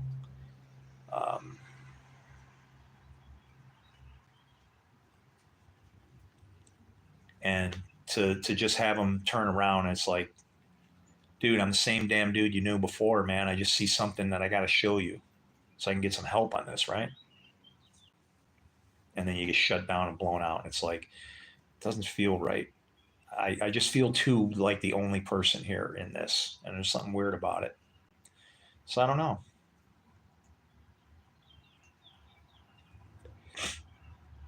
I wrote a song a long time ago. It was called Time Rider. And it was In another time, this is long before I ever wanted anything to do with any faith kind of stuff either. It was in another time, so long ago, in an age where theft brought death and kings they dwelt upon their thrones, there lived a man, ageless and cold. He'd long since paid his price, but the deal he made was carved in stone. There was a wizard, long beard and staff. He'd seen 10,000 moons, and many a man had felt his wrath. He'd grant your wishes for a little gold, but for the time rider, the deal was to be paid in souls. And now the end of time will be your fate in a dying world once loved, but now their lust has turned to hate. It's called Time Rider. Yes, it's rock and roll. Ireland. Oh, that was a song, Dave. David Egan. Egan used to be my dentist. Boy, he'd be pretty upset with me these days, but gotta do what you gotta do. But yeah, that was a song I wrote a long time ago called Time Rider. And I remember it because I remember like the last time I saw my friend Dave. Was your name David? Was it David Egan? It was David. Well, anyway, David, we met because of guitar. He heard me playing my guitar at my apartment one time, and then, I heard like, "Hey, I know you're up there," and I'm like, "Oh, hey, what's up? Yeah, come on, we'll jam." And so we became friends, but we were working on, music in my garage, and I remember asking him, about different ways in which the devil could trick you. And I remember saying, what if the devil could, and I was about to say something, and I'm a mechanic, so at that time I had some nice toolboxes. I had a nice snap-on toolbox, and they have what's called a brake hinge, that when you open the lid, the lid closes like this, but then when it opens, the hinge goes like so, into the angle, so that the hinge kind of opens like this, and then a little thing slides over it so it can't bend, and then it keeps the top open, right? You can't close that toolbox without moving that thing. Well, I'm talking to Dave, and I said, what if Satan could? And then all of a sudden, my toolbox slammed shut, and we were like, and he ran out of my garage. I don't know if I ever saw him again after that. He got afraid. But yeah, I think the spiritual forces are inside ourselves. And once you true up in one direction, you'll be able to see some of that power, the stuff that Jesus actually did. Because I'll tell you, I have said prayers. I said a prayer for a woman who was dying on her deathbed with an incurable disease, and the doctors didn't think she was going to live. And you know what? The hour that prayer was said for her with her daughter that I said, her disease was cured. She never took medicine for that disease ever again anymore, and left doctors scratching their heads saying, you'll be back. No. And I married her daughter. So that was a weird night. I was talking to her on the phone, and I could tell something was bothering her. I'm like, we just met, maybe like not even barely a month, man. And I said, May, June, July, October. Wow, it would have been 60 days. Yeah, because when her disease was cured, that was October 7th. And then she lived exactly another 10 years. And I had a dream the night before she died of her dying and the war in Israel. And yeah, that sucked because I woke up frantic, calling my wife at like 4 o'clock in the morning. What are you doing? Where are you at? What's going on? Are you okay? Yeah. What the hell's the matter with you? No, I had a bad dream. Something bad's going to happen today. Oh, yeah, okay, whatever. And then what happens? Mom died, and the war in Israel started. So there are spiritual, there are I'm not saying that you should go to these psychic people, but those types of powers and forces, they exist. I know they exist because I've experienced it myself. Okay. I got this. What's going on here? What? No, no, no. Sorry. Stop your nonsense. Nobody listens to this crap of yours. How come I have like 27 likes and lots of views, and you have no videos, and you come in here to like criticize me? Go somewhere else. Because if you're not having fun here, I don't know. It's not that I'm not doing the right thing, but there's diversity out in the world, right? Go find what makes you happy. Because if you come in here and start a fight, you'll agitate me. No, you can't. But you might agitate some of the other people, and then the chat thing just turns into, all the stuff that our world shouldn't be. They and them and all this crap, right? We don't need any of that up in here. So, and as long as you mean gay isn't happy, oh, ho, ho, ho, I am, baby.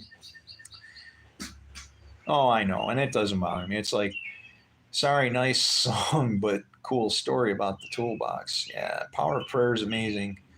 I work as a caretaker in my local cathedral in Comal Island. Wow. Good for you, man. That's a hard job. Okay. Um, yeah. Because, I mean, when do people come to you for prayer? Right. Uh, sometimes it's bad. And sometimes, here's my heart. You ready?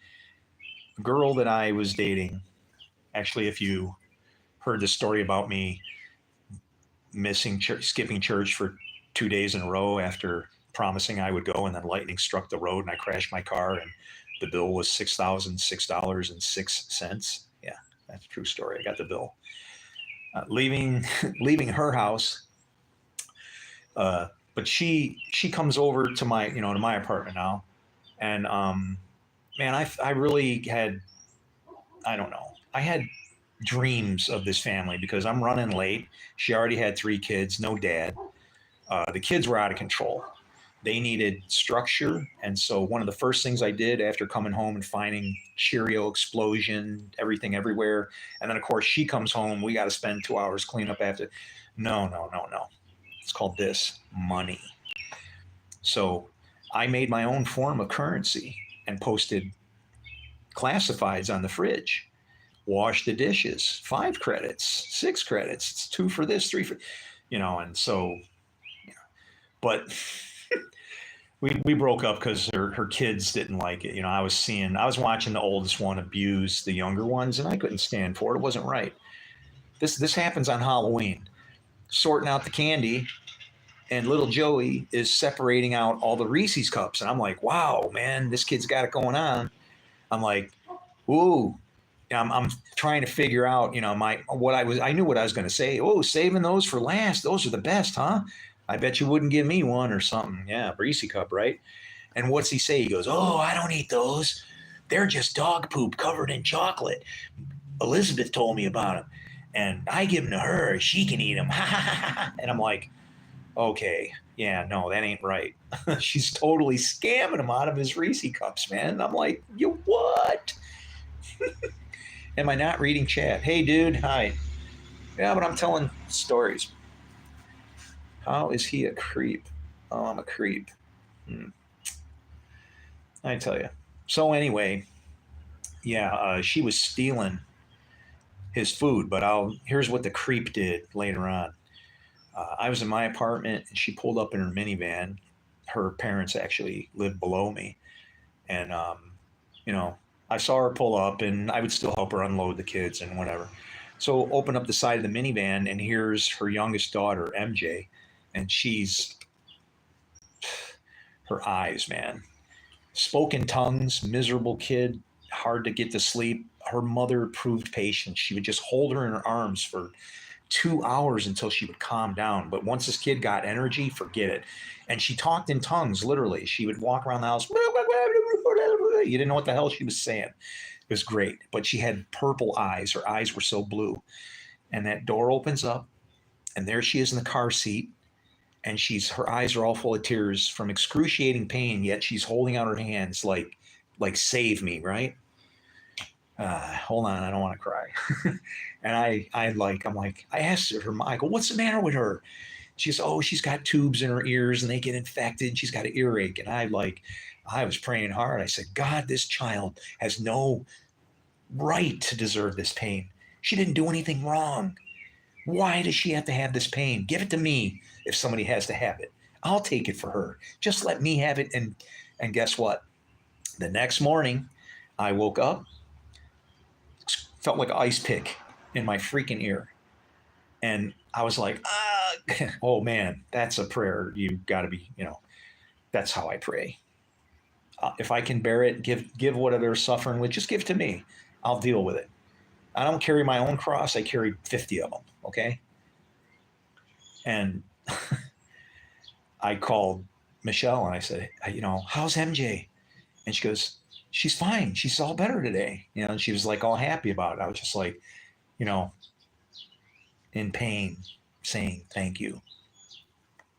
So stop this crap. What? This man didn't ever touch a woman and still talking about girlfriends? You need help, man. Okay? Girlfriends? Yeah. When I see these little kids running around here that are 12 or 13 years old, I think about the things that I was doing when I was 12 or 13 years old. Because I had already trained to be a mohel, and you can go ahead and look that up. That's a Jewish rabbi. You can go see what his job is. I already did that when I was 7 years old for the Catholic Church. And so, yeah, by the time I was 12, that was just natural, man. I was in my first orgy at 12. Okay. Naked people on a sleepover laying around, people moaning and groaning, and some people were too freaked out. Other people were taking advantage of the variety. Okay. It's in the Marine Corps, all right? Yeah. I don't think I would have survived that if that was that kind of an issue. Ridiculous.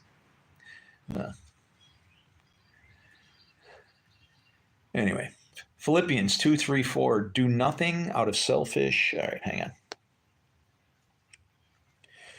So Philippians 2:3. I love those verses like that. Do you remember them because of that? I remember verses because of numbers. Like I can tell you a lot of things in Scripture because of how I remember them by the numbers. Okay, like Exodus 2:12. That's when Moses killed the Egyptian and buried him in the sand, and I associate that with Moses and water, and 2:12 being the boiling point of water. He shouldn't have did that. That is why Satan fought over his body. He was a murderer at that point.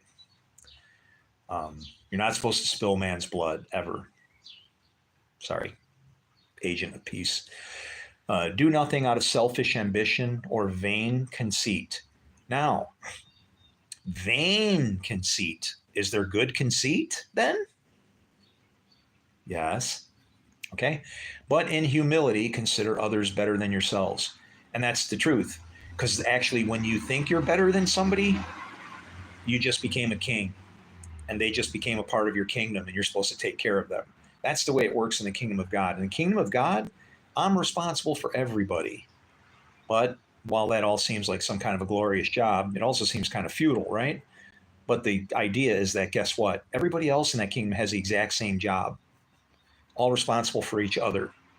Okay? Fellowship, right? Do not look to your own interests, but the interests of others. And that's exactly why I'm out here, because our Bible's broken. We're reading it wrong. We're killing each other. The great sword that takes peace from the earth is in our hands, and we can't even see it. Anyway, did you try the new Mountain Dew? No, actually, I don't drink sodas that much anymore. I had a Coke, like, oh my God, when was that? That was like a month ago. I had a Coke, like a can of Coke, just original Coke for like, I don't know how long it had been. Oh man.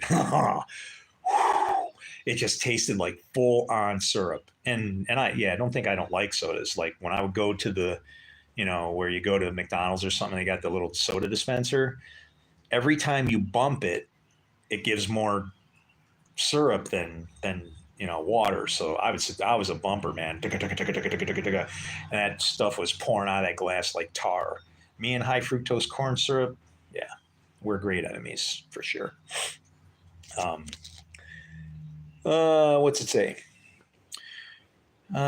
Does it matter if they are fake? At least he's having fun. What's fake? Are you kidding me? Shit, I wish. Oh, man. If I could take it off and put it back on, then I could say, I kept my vow, Lord. I didn't cut my hair, Uh, I, no, I'd have to, yeah, that ain't working. That's deceitful. Said hi, Brennan. Can't you see he's lying? How do you see somebody lying? You don't even know who the hell I am. You're the one who knows so much about lying. Takes one to know one, right? Because sons always do what they see their fathers doing. How would you know that unless you were one? You don't understand. That's why people didn't argue with Jesus. He'd blow them out and shut them down. Because once you know the truth, you got nothing to stand on, man. Cut both them legs off. Ho, ho, ho! Anyway. Max do make you the Dragon Lord? Max du Dragon Lord? Ja, ich habe das Drachenlord. You ready? There's my dragon.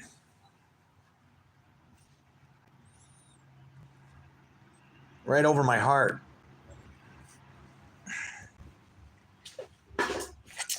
But I'm a sheep. But I was born in the year of the dragon, so I'm a sheep that speaks like a dragon. Yeah. Don't be afraid. I guess that's what people don't understand. Your beliefs are real. They really are. No matter what you believe, if you really believe it, consider it real, because your beliefs are like chains that you put around yourself, right? If I believe that if I step off my porch, I'm gone, lost in outer space, right? I probably wouldn't do it unless I had a spacesuit on, which would be pretty entertaining to my neighbors. But yeah, it's like beliefs are a dangerous thing. They can cause people to do stupid things, and that's what we're up against right now. We're involved in a spiritual battle up here, place of the skull. It's the reason why he was crucified there. Yeah, you got to look. You have to look at it you have to understand Jesus as a Jew, not as a scapegoat, law breaking, militant rebel. He wasn't. He was trying to help us understand where we made a bunch of wrong turns and how, I don't know, however it is you want to think about it. I don't believe in the rapture. Nobody's coming flying out of the sky. That's my vision of it. And the reason why is because I understand what all the different names mean and why it says that what he called its name, that's what it was. If I call somebody a jerk and I believe that, then for all intents and purposes, my relationship to that person is me to jerk. And that person could be a very kind, wonderful person. My judging them ruined like what? Maybe even opportunity. You don't do it. You don't do it. You don't know who's going to be your help. And that's what God is going to do. He's going to send somebody that nobody will expect, and maybe even that nobody will even see, show up and go. And then later on, they'll find all this shit and go, he was here, like Melchizedek. Where'd he come from? Who is this guy? How come he knew it? And then what happens?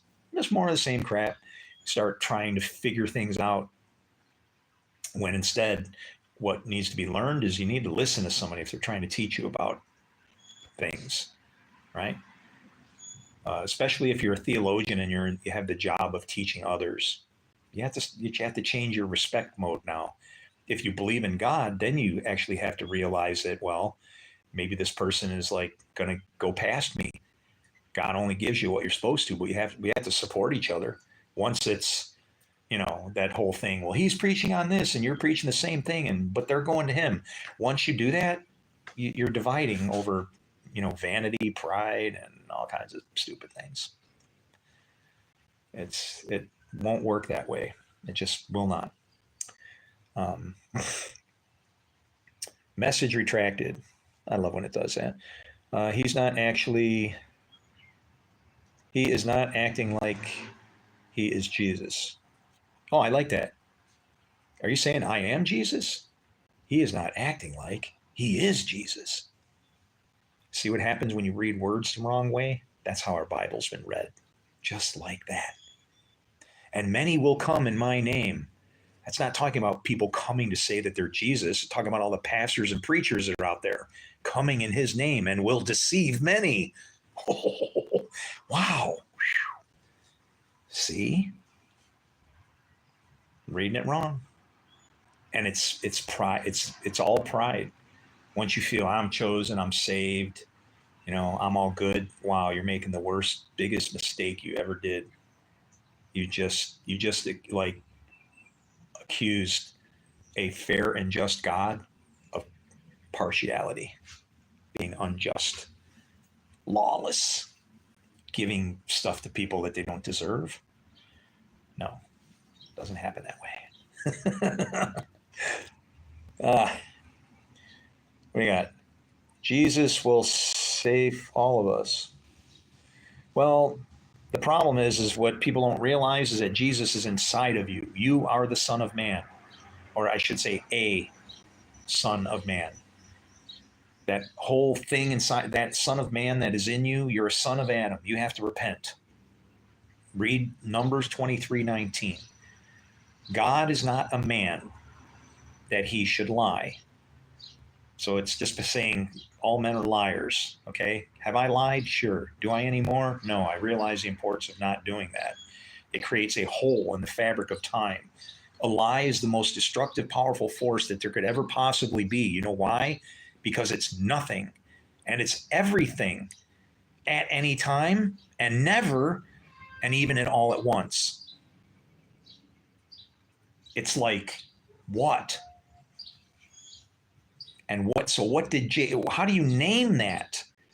If everything comes under two different names, even good or evil, how in the hell do you name that?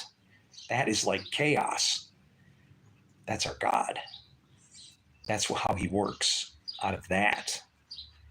And from in that mess, knowledge forms from all that struggle. Light. There is light in the darkness. And that light is how man lives his life. Light your path. Let others see your light. Let your shine brightly.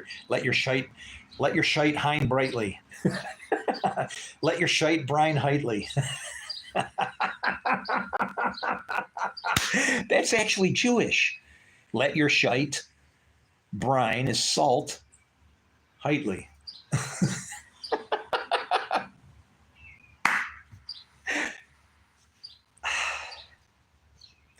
Yeah, it's like, people read the book of Job and they think that God can't keep a handle on his own boys, Why is Satan in there? Why is Satan showing up at his meeting? Where have you been? Did you stop at Tim Hortons? Get some donut sticks? Why not?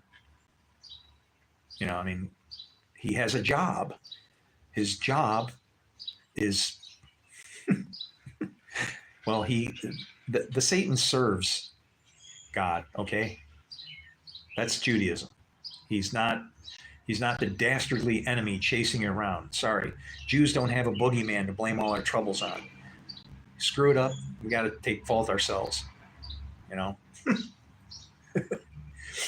But Jesus' teachings, that's what he was trying to teach us about, that we are sons of men.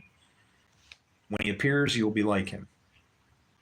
And that just means be like him.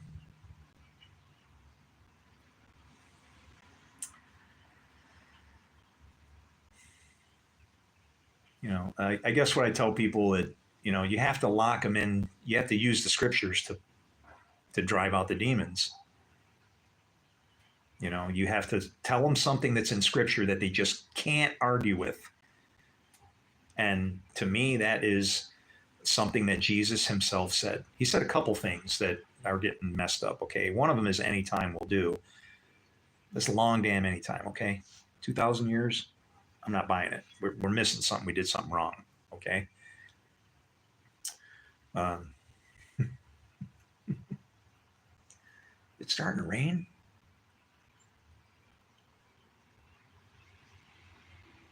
But there's something else that he said. It is starting to drizzle.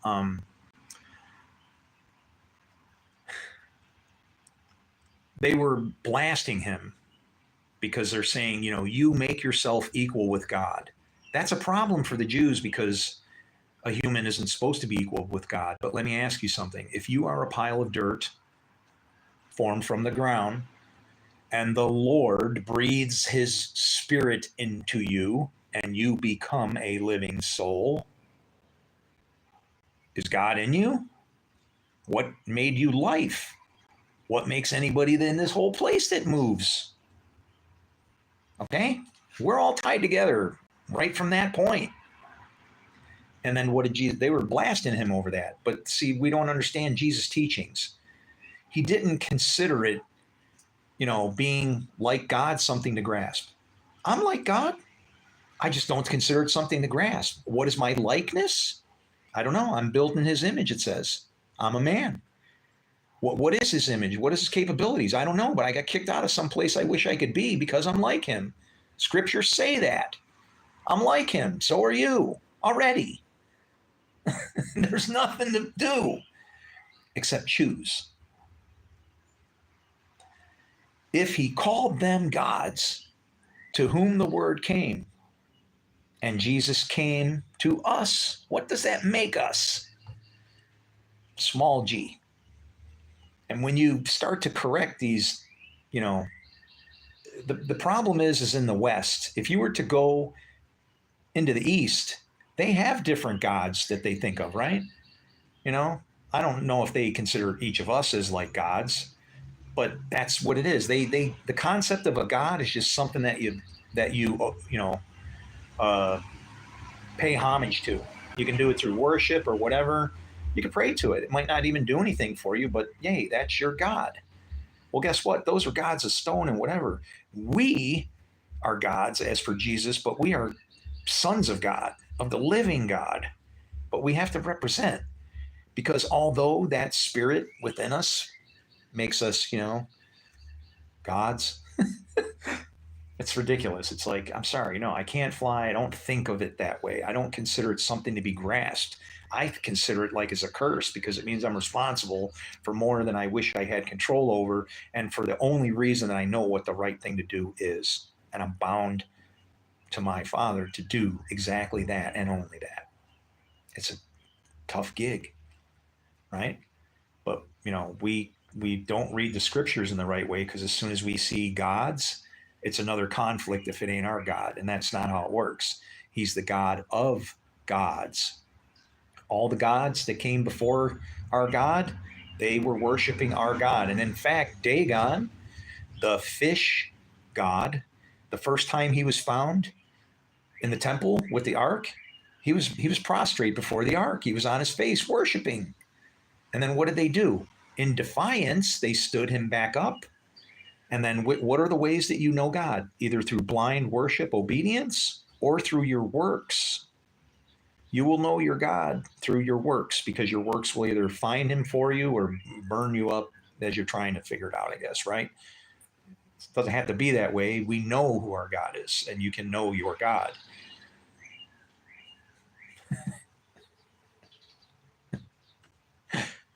It's just logic, you know. I'm sorry, you can't escape it. It's just how it works.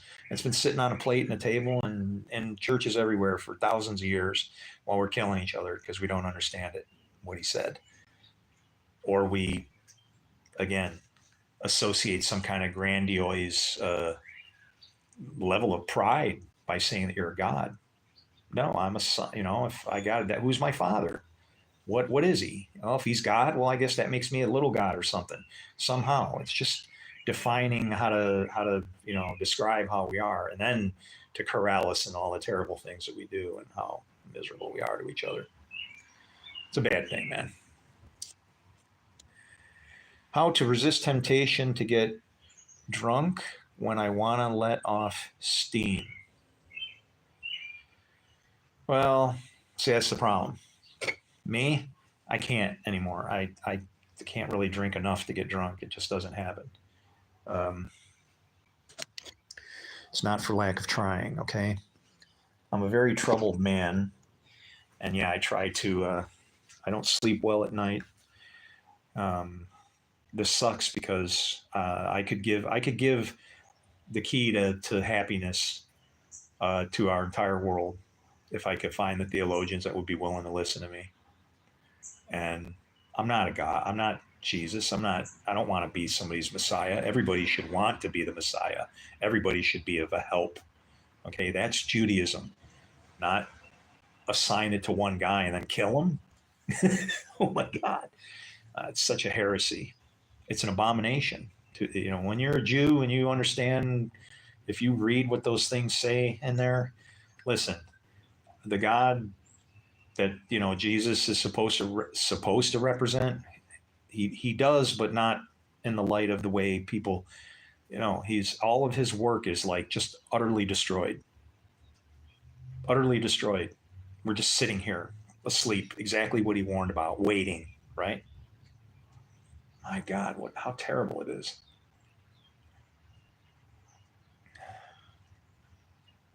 It's just crushing, man. It's crushing. And, if I came in my own name, hey, maybe I'd write some books or do something like that.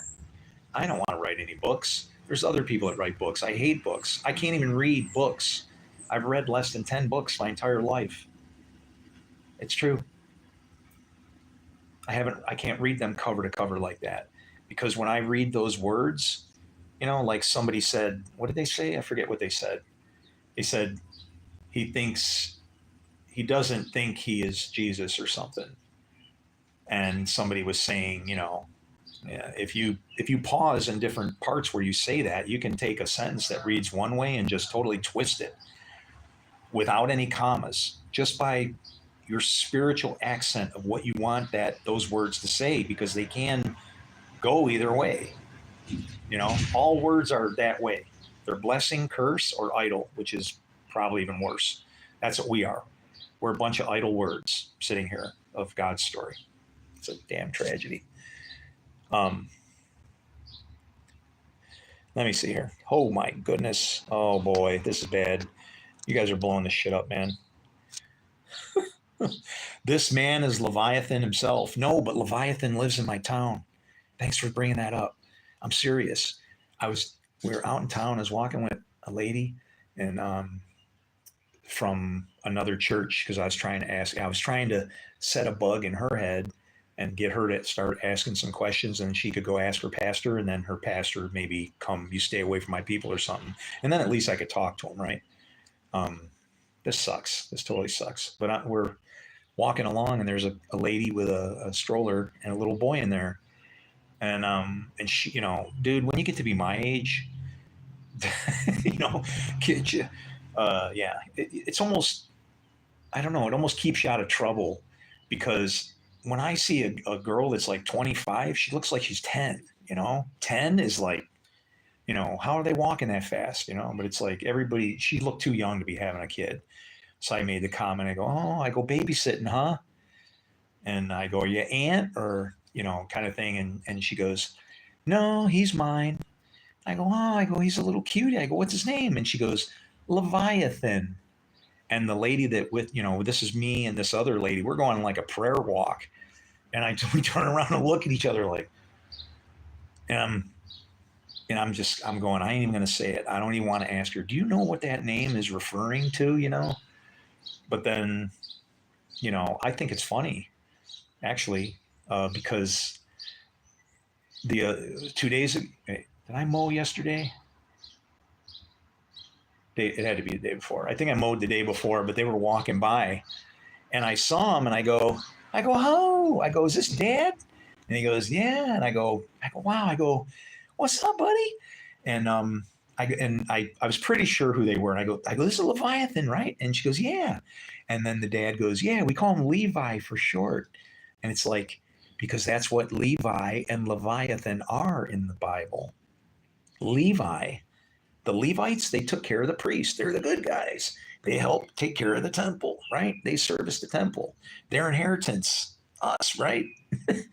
What happens to Leviathan? Well, God also needs chaos to take care of that kind of stuff.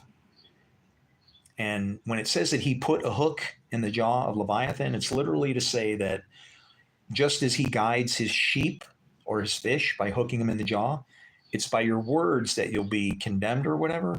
Well, he controls Leviathan even controls chaos. So even evil is at Yahweh's command, I guess, if you want to say it. And he sends it when he has to. Anyway, sometimes you must know things and let it play out. I know it's hard. Oh, trust me. That's where I'm at right now. It's like, you know, I feel like I'm creeping through the Bible like in reverse. And I'm at the point where I'm trying to show all of God's children the knowledge of good and evil, because they don't know what in the hell it is that they're doing, and like they're like just ruining themselves. But it's weird because it is written in reverse. It goes both ways. It's the story will eventually end where we will say, having destroyed our own creation, because we are the hand. The laying on of hands is to say that God's working through two hands, but you are those hands. Okay? So even if he needs evil to be done, there'll be people out there that will do it. And it's really bad. It's really,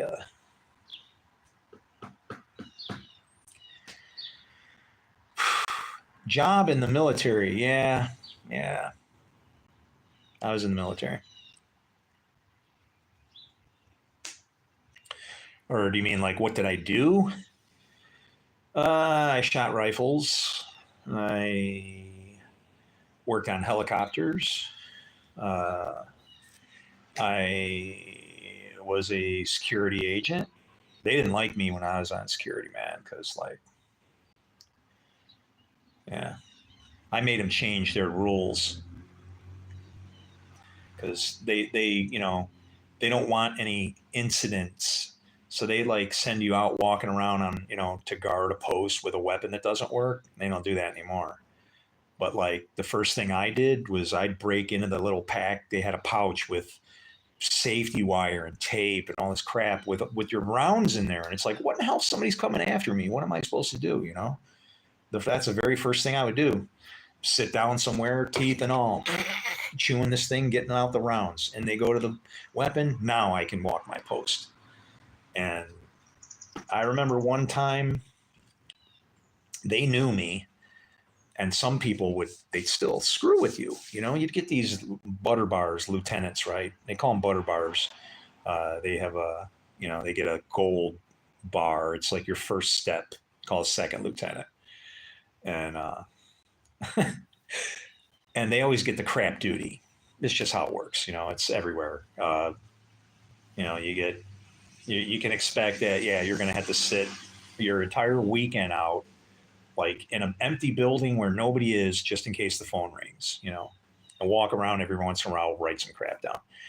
Well, I was out there walking my post, and all of a sudden something like flew past my head, like I didn't know if it was a bird or what, but it flew past my head, winged apart, it caught part of the bird, so it fell.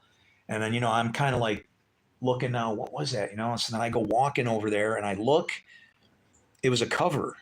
Okay. And it was an officer's cover, is what they call a piss cutter. What? Vietnam? Not old enough. No. But the guy who raised me wonderful place. For entertainment, they would load their weapons all full of tracer rounds and go ripping up, blowing apart, just just agents of destruction. And I mean, just war is bullshit, man. Uh, you'll never get me to do it, never. Um,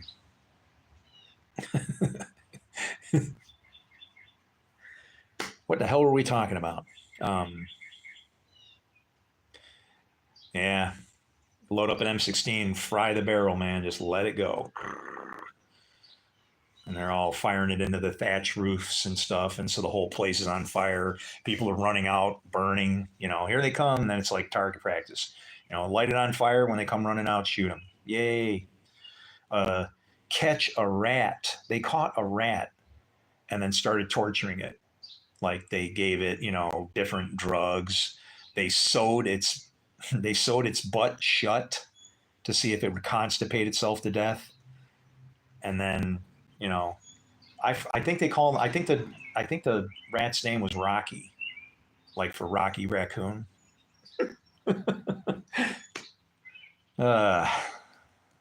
Anyway, so you're a conscious objector. Conscious objector. What war was I in? They almost got me to go into the Gulf War. When I was getting out, I found out that my IQ was 178 and that I should have been sent to college to get a degree and fly the helicopters that I was working on instead of all the crap I was going through. I kind of wasn't happy about that. So when the reenlistment came, they were locked. They had no reenlistment bonuses. But the career planner told me, for you today, full bonus, $16,000. I'll give you $8,000 right now, and we cut the rest into your three into your anniversary dates, and we'll get you another. We'll split the rest up. We'll get you, And I was like, I said no. I go. I'm thinking 50,000 in my choice of duty stations, and he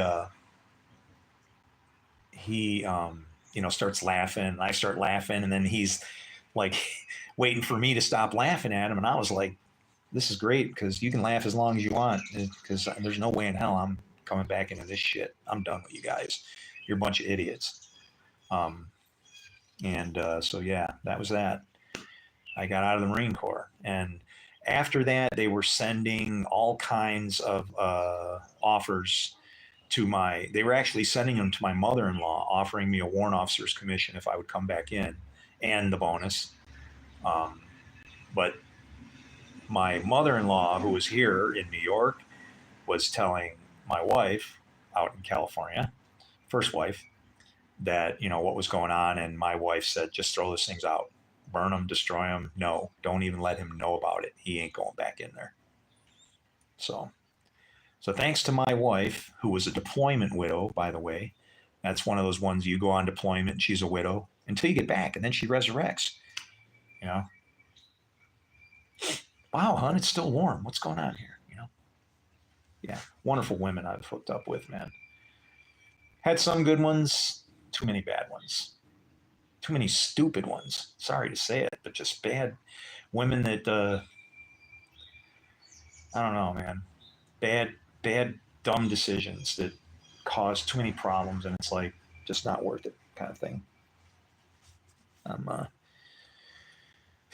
She cheated the whole time. Yeah, but the problem was she would actually do it like right in front of my face. And there were people that were warning me and I just didn't want to hear it. I'm like, no, she wouldn't do that. They're just friends. They're hanging around. That's my wife. She's married. She can't do that. Yeah. A woman got me into the occult and we did blood magic. Ooh. Did it work? Did it do anything?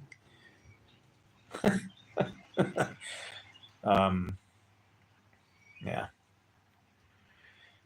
I don't know. As far as like any of the, probably, why is your life bad now or something? Or I don't know.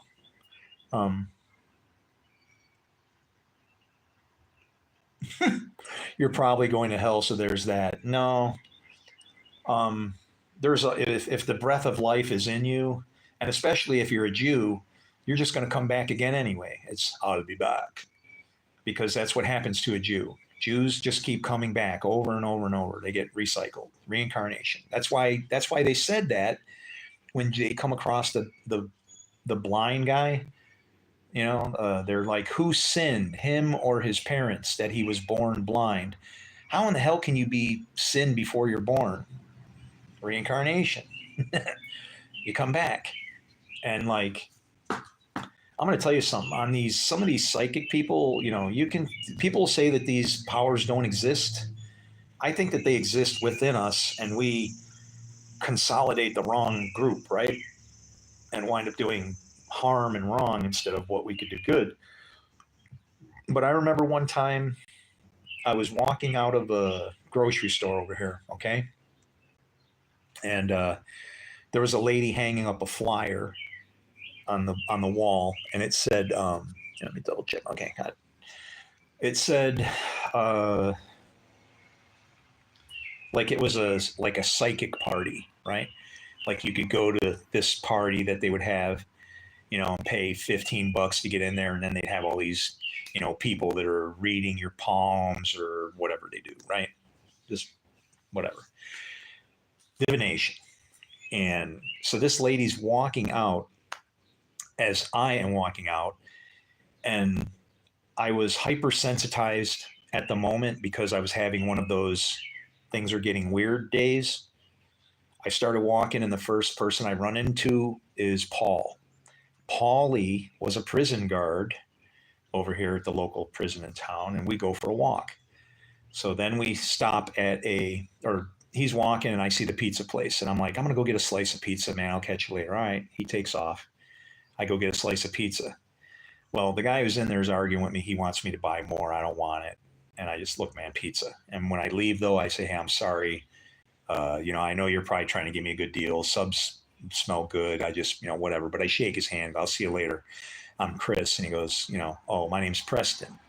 So I walk across the street. And when I get into the parking lot at the grocery store, there's a Time Warner truck there. And I used to work for two God companies, Time Warner and Spectrum. Everything's about light. I walk up to the thing. I ask the guy, hey, are you guys hiring? He said, oh, yeah. Put your name in. Go online, fill out the thing, the onboarding, whatever. They'll get you a spot. Oh, cool. I go, thank you. My name's Chris. And I go to shake his hand. He sticks his hand out and goes, oh, my name's Preston. And I go, hi. But I'm like, wow, that's weird.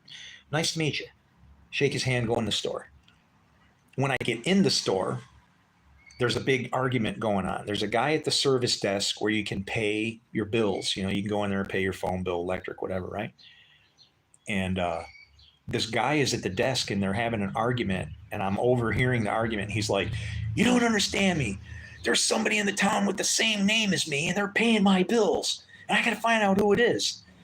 And it's like, so this guy is literally, he's trying to pay his bills, and somehow they got his stuff crossed up with somebody else, and he ain't paying his bills. And so I asked the guy, I'm like, oh, I go, you guys could probably be pretty good friends, huh? You probably can't wait to meet him. And he goes, I don't want to meet him. And it's like, okay, so you'll take his money mistakenly, and then you don't intend to meet him and settle up. You just want it to stop so you can get away with as much as you have, huh? Sounds like grace to me. But that's going on. And then, and I'm like sitting there, and then there's a guy who's, I'm watching this, and I got Preston, and then there was a price checker, like just off to the side of me. And I'm watching this argument go on, and all of a sudden I hear beep, and I go, whoa, what was that? And I look, and there's a kid walking down the aisle now, and I look at the number on the price checker, and it's 449. That's one of my numbers. I have two numbers. I am 449 and 999. Okay? I'm 666 upside down. Son of man. Anyway, I see that number, and I'm like, okay, something's going on here. And then I'm like, and now I'm looking for an escape. I just want to get out of there because I don't want to talk to somebody, say something bad. The week before, they wanted to arrest me because I was up to, something at McDonald's because I was handing out free food. You're being too nice. You must have been up to something. So my niceness is getting me into too much jam and I got to go. I'm not trying to walk out of there.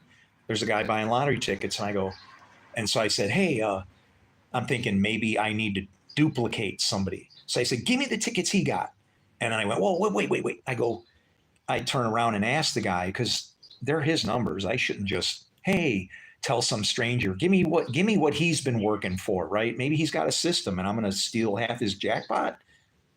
So I turn around, hey, can I play your numbers? Oh, yeah, go ahead, man. No big deal. All right. So I tell her, okay, that's me. I always consider the other person first before myself. You have to. Get my tickets. She gives me 4 tickets. These 2 tickets match and these 2 tickets match. They both have like the same numbers on them. So he must have bought like tickets, one set for himself and then one set for somebody else. And when she doubled his tickets, I wound up with 2 sets. I wound up double blessed. So I'm like, all right, I got to get out of here. This is weird. So I start walking out, and that was where I encountered Psychic Lady, right? And I know that there's something going on with these people. I just know it because I've seen them do this stuff. Sometimes it's a trick. They're figuring you out and just saying random things. It's almost like that 20 question game. Try to ask that thing, play that game sometime. 20 questions. I'm holding a toothpick and then answer. By the time you get to 20 questions, somehow that damn thing figured out toothpick.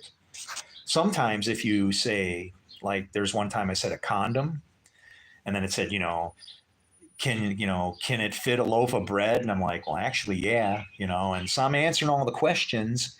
And then at the end, it said something totally wrong and it didn't guess it. And I went, oh, so it didn't guess it. But then it popped up a little message said, I know what you're thinking. That's naughty. And it was like, so it knew, but it didn't tell me so it could come back and like, slap me once and then, slap me again. It was great. But yeah, these psychics, they're able to, okay, let me tell you what happened to me. I could actually go and get you the fortune to show you this. But we walk outside and I figured this lady's spiritual. I want to ask her some spiritual questions. What's the first one I ask her? What's up with 666 and Satan? Because I'm in the numbers mode, right? And she goes, 666 is just 999 turned upside down. And Satan is the Christian boogeyman.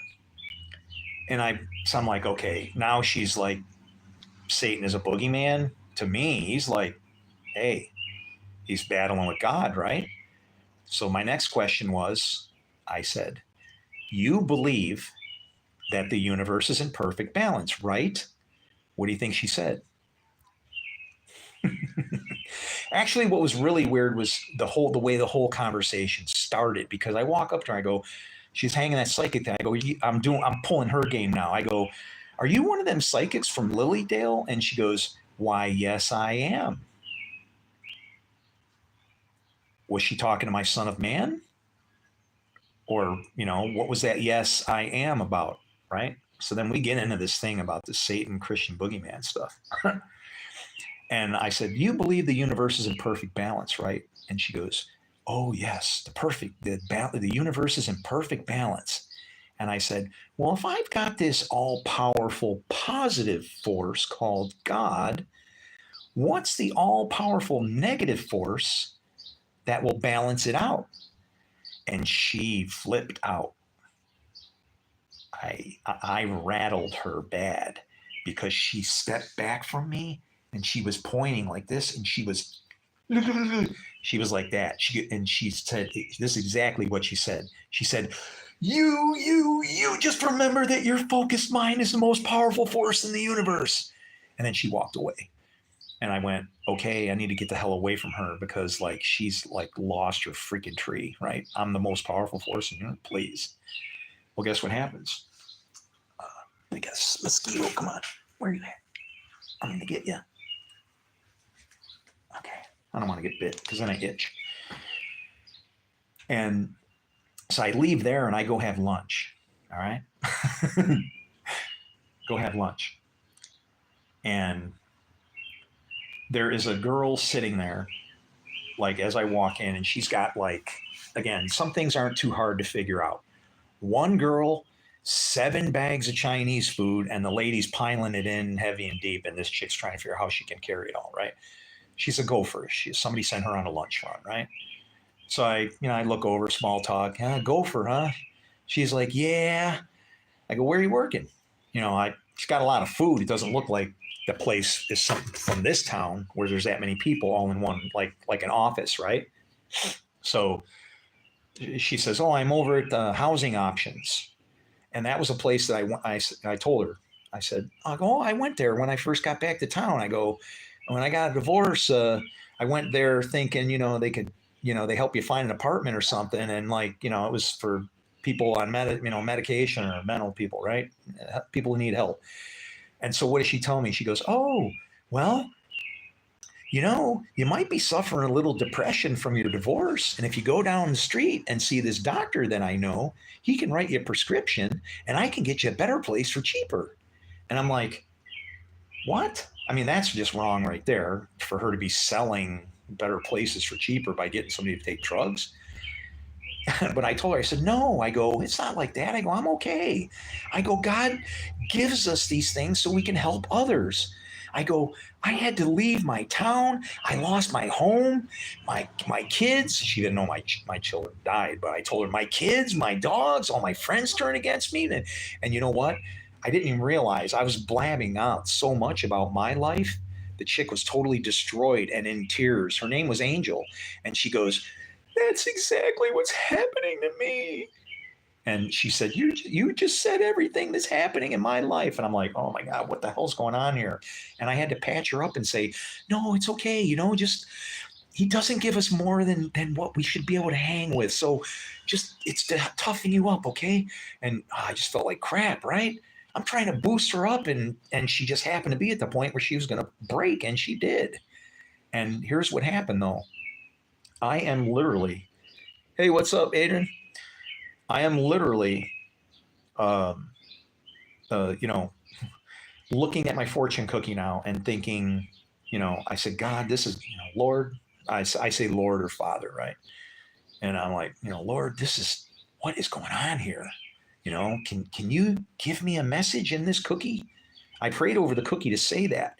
You want to know what was inside the cookie, on the fortune cookie? The focused mind is the most powerful force in the universe. Can you imagine how I felt having talked to that lady like 40 minutes before all this crap going on? She says that, and then all of a sudden I open up that damn fortune cookie that says, like, quote, she said, your focused mind. The fortune said the focused mind. And I agree. I agree with that. If you focus your mind, it is the most powerful force in the universe. Unfortunately, even against God, because he's given us free will that he can't take back. And so, breath of life inside us and all, that spirit is in us and corrupted by the way what we use it for and what we do with it. It's really bad. So, but yeah, I've run into other psychics. One I bumped into at a garage sale, and she said she didn't know how old I was. She did past lives, and I was giving her change, and as soon as my hand touched hers, she threw all the money in the air, went flying. I was like, whoa, whoa, whoa. And she's like, I'll be back. And she ran. Wow, she ran. This is in California. The hills, the streets weren't really flat where I was. And she's there's some flat streets, but not many. And she's running down this hill and disappears into this apartments, and then she comes running back, and she has a coin. She gave me a copper. I think it was a half cent. I don't think it was a large cent. I could describe it to you, but I want to say it had a lady with a harp on it. It was a big copper coin. And, and she says, here, she came running back all out of breath. Here, I want you to have this. I'm like, why are you giving it to me? And this is the oldest thing I own. And I'm like, well, yeah, well, what? And she goes, you are the oldest soul I have ever met. I can't tell how old you are. And I'm like, what? I'm 28, lady. 29, I think I was. And she says, our souls come back here over and over. Why does your soul keep coming here? And I'm like, the hell if I know.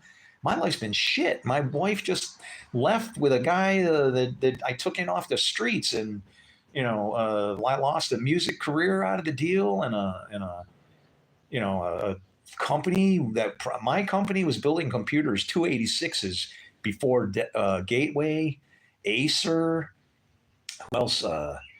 Man, I could rattle off a bunch of PC companies that my company was running before theirs. I was building 286s, and I had rich employees because I had 6 employees, and we shipped 75 computers a day at $25 a piece.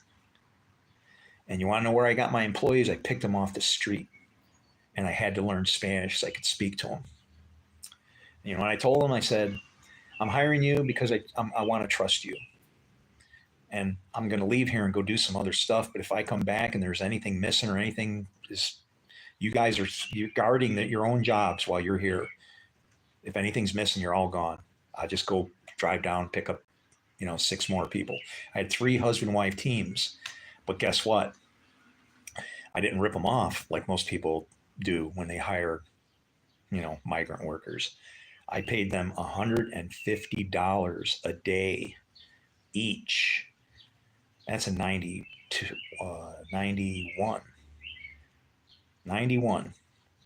All right. Yeah, that's almost 40 grand, 80 grand between the two. Stand on a street corner, and then somebody picks you up, say, yeah, come build some computers. Next thing you know, you're making 40 grand. These people treated me like a king. But, I was just being fair, but I just thought I was doing the right thing, right? And so I treated them fairly. And the thing was, there were days when we wouldn't have parts, right? We wouldn't have memory. I think the only thing we never ran out of was solder. Everything else, is like plastic clips and whatever. But on the days when we couldn't work, hey, I pay them their $150 anyway. Thanks for showing up to work. No trabajo. Siesta. Mañana. Adios. Buenos dias. And then they would take off and know that, what? I got to get back there. This guy takes care of us, rain or shine. And that's what a family is like. That's how things actually happen, how things work. As soon as you start dividing and, oh man, it's like, fellowship is exactly what it's about, right? If we understood this book and the leaders of the Jewish community back in the time of Jesus would have understood what it was he was teaching, it'd be a completely different world right now. I can't even imagine. That's like 2,000 years. Wow. 2,000 years of heading into all good nonstop. It would have to take off like a revival after a while, right? Yeah. Because see, what Jesus was teaching is that we have no, the God that we serve is in charge of everybody. And we're responsible for how it is, for the things that we do. As far as all authority being given from heaven, let me tell you something. All authority was given to us, all of us in heaven. Go rule over the earth and the sea and the birds and the what? Oh, I forgot. And the new ruling, you get to rule over Microsoft and Venezuela. And I think Arco Oil Company comes back online. Yeah. Yeah, we're responsible. All authority was given to us to do what it is. In fact, something very strange happens in the times of Noah, okay? Well, Jesus, when it says Jesus is the truth, it's Jesus when it's said that way, he's the Word. The Word, God's Word is truth. Jesus didn't even come in his own name. He came in the name of the Lord, Yahweh. And if you want to know what the Lord can do, you'll understand why John baptized with water and Jesus baptized with fire. You need to go read Isaiah 45:7 and see what the capabilities of our Lord are. And please read it in a King James version or something older, like a Darby or something from days of yore. Because when that verse is written in its how it should be written, it's going to say, I form light and I create darkness. I make peace and I create evil. I, the Lord, do all these things. What you should key in on is darkness and evil are created things, formed and made are light and peace. And I would point out that Adam was formed and Eve was made. Okay? So when it says that God created, what's created? Darkness and evil. In the beginning, God created the heavens and the earth. Now the earth is formless and void, and darkness is on the face of the deep. That's what happens when you create something, and why we are not to create anything. Creation is destruction, but it's what you do to start again.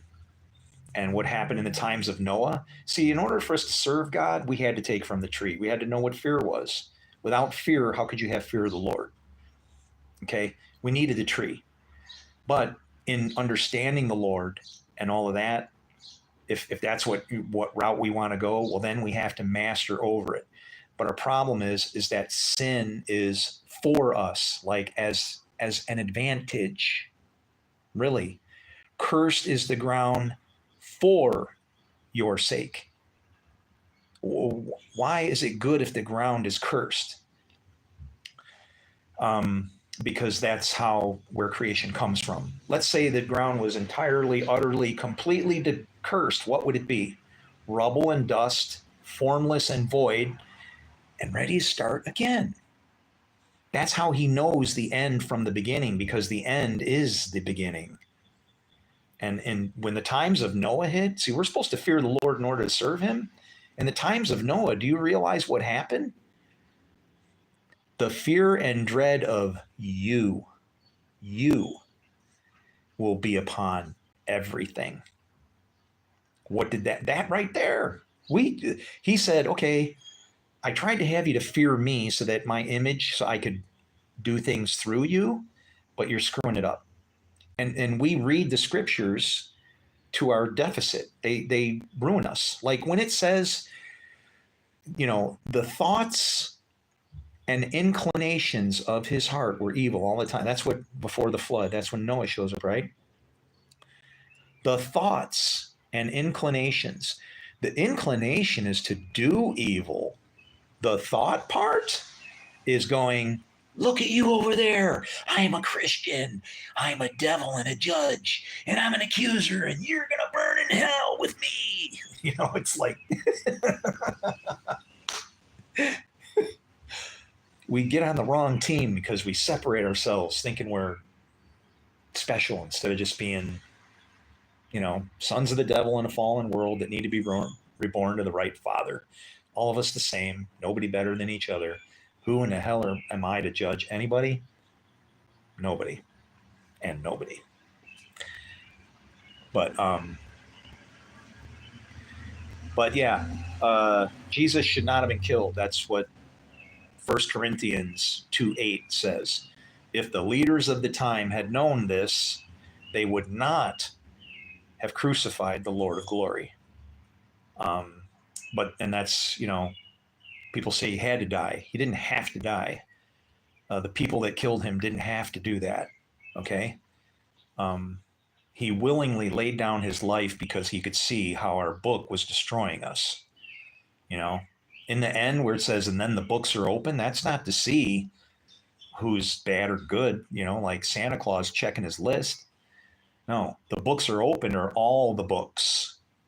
The Gospel of Thomas, which is actually a valid gospel and ties to the New Testament in a way that sadly it's lost, because Had the Gospel of Thomas been understood, we would have been in a much, much different place.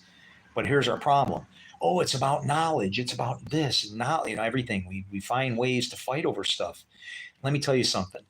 When it says no man knows,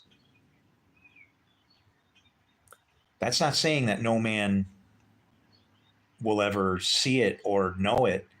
It's saying that your works, when a spirit knows you, you're going to produce a fruit.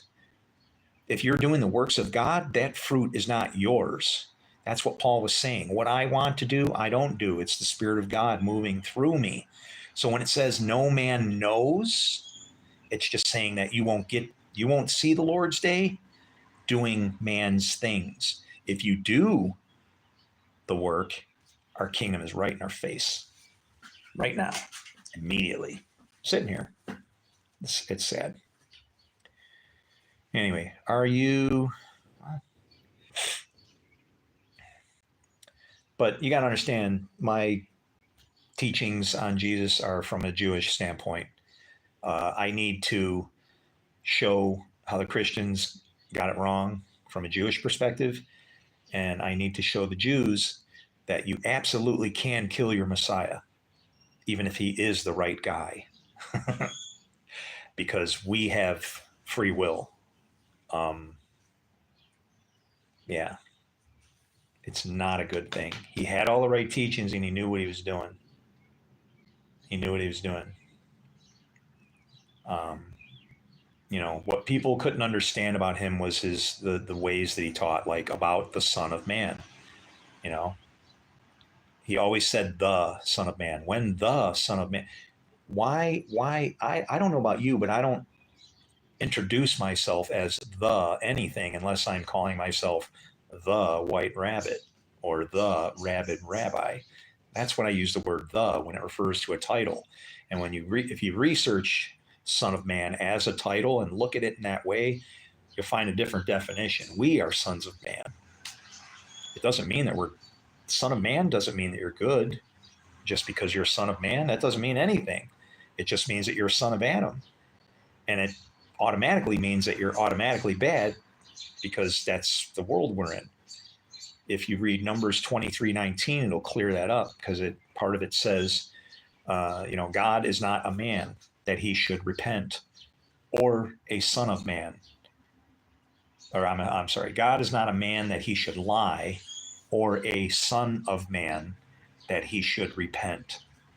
Okay, so if a son of man can repent,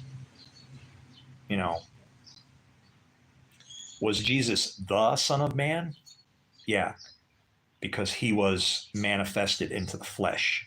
He was the spirit that's inside of all of us now, made into the flesh, so that it could come out of us to teach us about what comes out of us that's not good, I guess. Man, Jesus is an amazing person. Amen. And it breaks my heart. And he will always know will ever be perfect like him. He'll always be the best person in the world. Jesus is king. He didn't want to be king. We're not supposed to have a king. Everybody's supposed to be in charge of their own thing and no stone upon the other. He didn't want to be a king. They wanted him to be a king and he got away from it. Israel is not supposed to have a king. They're supposed, it's supposed to be priests. The kings that are kings, you're a king. When it talks about kings of the earth, this is your land. This is your land. This is the only earth that you get. And it's why when Jesus says, what would be the point of gaining all the earth and losing your soul? And it's like, you can have the biggest pile of dirt you want to be, but if you have no soul, what good is it? Right? It was the point about our soul within us is what he's trying to save. That living soul that has free will and always does what it sees its father doing. That soul has to choose which father is daddy. Anyway, they wanted him to overtake the Roman Empire. You're right. That's what they expected. They want a conquering, person, and that's not it. They're wrong. It's to be chosen. Me as a Jew being chosen, that doesn't make me feel entitled to anything. It makes me feel responsible. You're chosen to be a blessing to the world. Oh, great. How in the hell am I supposed to do that? Well, you better find some workers. It's like, boy.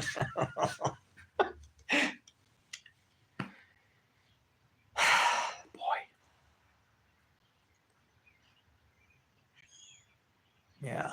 I've had many, many, many mystical, weird experiences, though, man. As far as spirits and things happening, yes. Some devil that runs around. It depends on which, what flavor of religion you listen to. If you're a Jew, Satan is just he's like a helper, right? He works for God. That's why he shows up in the meeting at Job and God doesn't run him off. And instead ask him, hey, did you bring some peanut sticks from Tim Hortons when you were down there? Really love those things. Kind of miss them. Go next time, okay? Yeah, no, he would have, if Satan was the bad guy stepping in that meeting, I'm sure our Lord would have said, grab him. And that would have been the end of it that fast, right? If you're Christian, though, then you have this demon that's running around, ruining everything, causes everybody to do something and whatever. What you don't understand is the Son of Man is the devil under the wrong power of the wrong father. That's the Antichrist. The Son of Man is the Christ, but it's in you. That's the anointing. It's in there already. If you didn't have a spirit in you, you wouldn't be alive. That's the breath of life. So if you see somebody that's really bumming you out because they're not placing off a good image, I don't know. Give them grace, give them mercy, try to help them. But whatever you do, don't offend them and don't aggravate them. Trust that God will get to them in his own time. Pray in your secret place. Be stirring up things. You had the keys to the abyss. It's right here. Open it up. Here come the locusts right out of your mouth. They go and start trouble, and it just all goes bad. But hey, Lola, you back again? Anyway, Mark Travis, you talking about the son of perdition? Yeah, there's two sons. There's two sons that spawn from the Son of Man. You are the Son of Man.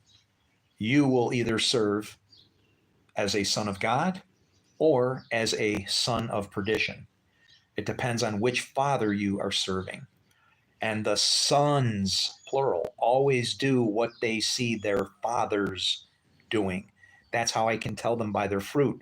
There's only two masters: sons of perdition, sons of God. If I see somebody doing something that's sons of God stuff, well, I guess that's my crew. If I see sons of perdition stuff happening, Jesus made it simple. I'm not to judge another master's servant. I can't even go over there to say anything unless it's what? In love, to help. If I go over there in judgment, I've been judged. Jesus had all these teachings nailed down, man. They're all right. Somehow they got lost. And we're like, what's my best sorting algorithm? Cut it in half, man. Cut it in half and start in the middle. Pick the right side when you start cutting again. And then just keep doing that until you find what you need. Sorting, there's only on and off, binary. If I had to have like the blessed crew of people to work in my company, they'd all be, I mean, it would be a challenge, but I would prefer like autistic people. That's just my, yeah, really. Because autistic people have what's called spectrum disorder. They don't have a middle zone. Well, what do you think will happen if I can teach somebody two sides of a path and they don't have any middle interference zone, right? That's why people that are autistic suddenly freak out, because they don't have that cushion to go, this is okay, this is good. And they're on that edge of, I can't take it. And then something shoves them over, and then, they can kind of sadly respond, right? In what's considered a negative way, but they're responding. You have to see what a person's response is and where did that come from? What spirit caused that, right? If somebody's angry, it just means they've been hurt. It's a protective response. Doesn't mean they're a jerk. Doesn't mean they're out causing trouble or whatever. That's the bottom line. They're working for some kind of hurt. May not even be their own. Might be stepping up to the plate for somebody else to defend the oppressed. See, we think that the orphans, as per Scripture, are like little kids out there that don't have food, little pieces of flesh? No. The orphans are those who don't know the Father. Either of them. They're walking their lives the path blind. No idea about the fathers. Now, when Jesus was here, he taught about the Father. I'm the bad guy, so I get to tell about the other side.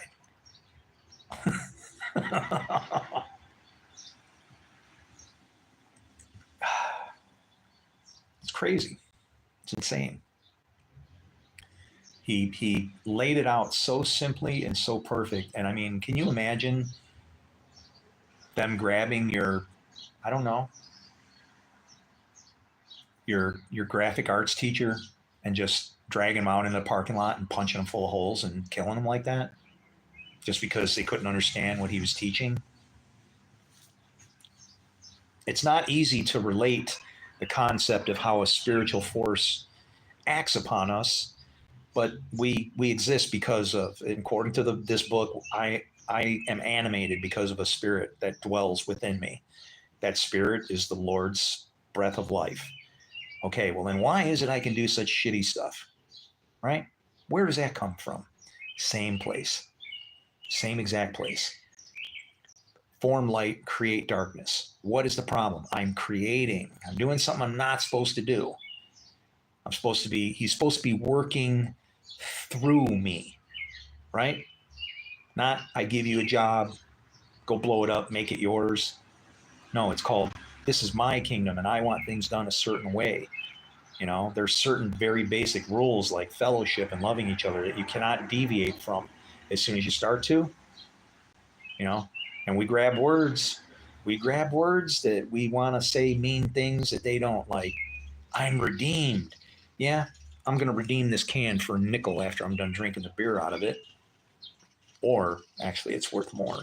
This plastic here is like indestructible, and it's very sticky. You can peel it off in one sheet, and then I can use it to laminate other things to make composites that are really strong. Like I was thinking of making like a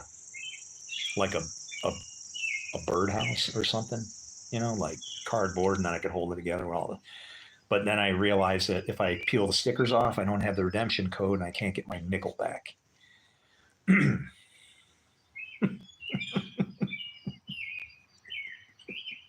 Oh, the tragedy, you know. Neurodivergency. Now, you know what you want, man? Plasticity.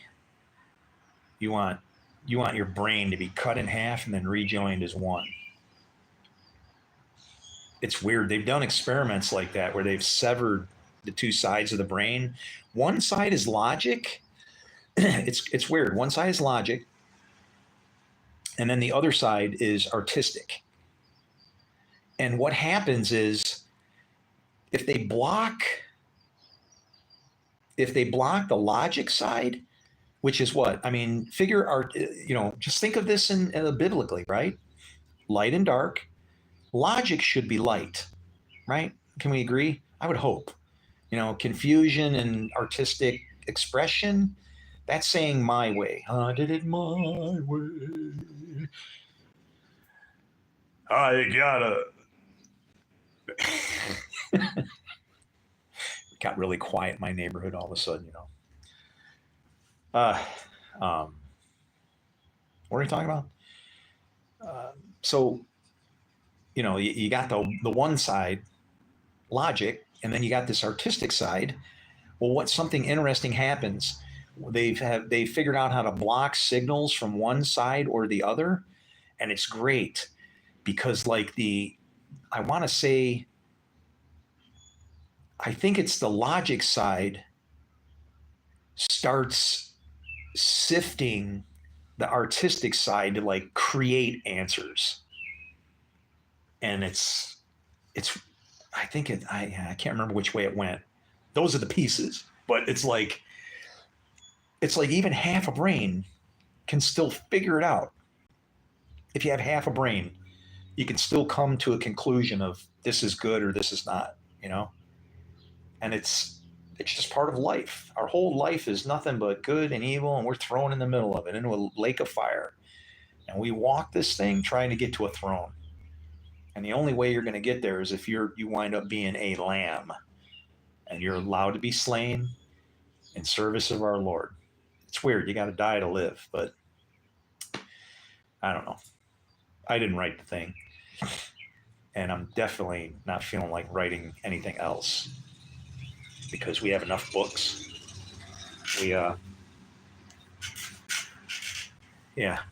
we're dying from paper cuts in this place. It's terrible. I just had strawberry and banana and French vanilla ice cream. Ooh, that does sound good. Oh yeah, strawberry and banana. Yeah, you got it. I grow strawberries actually. When I found out, about, I heard a story about migrant workers being treated badly in a strawberry field in California. Like the guy had a pretty good looking wife, and this farmer's like taking advantage of this guy's wife and telling him, yeah, and I'll report you if you say anything and whatever. And it's like, wow, man, how, yeah. So I don't buy strawberries anymore. If I can't grow, if I can't get them to grow, I don't buy them. I just, I don't know. My way to support, forget it. Take your damn strawberries and choke on them, I guess. I don't treat people badly. I struggle in this world because, I'm somebody that if you're broke down on the side of the highway, I saw a guy that was broke down. I was on my way to work, and I pulled over and I had my lunch, and I'm like, hey, you all right? Yeah, I'm just waiting. All right, taking a while. Yeah, here, man, here, have my lunch. Take my sandwich. And he's like, what? No, get out of here. And he goes, who the hell are you? And then he saw my name badge, and he goes, I talked to you on the phone. You fixed my internet. And it's like, that's me. Where else can I go and be a damn hero, right? It's like, but you pull over to help somebody, and they're just like, ooh.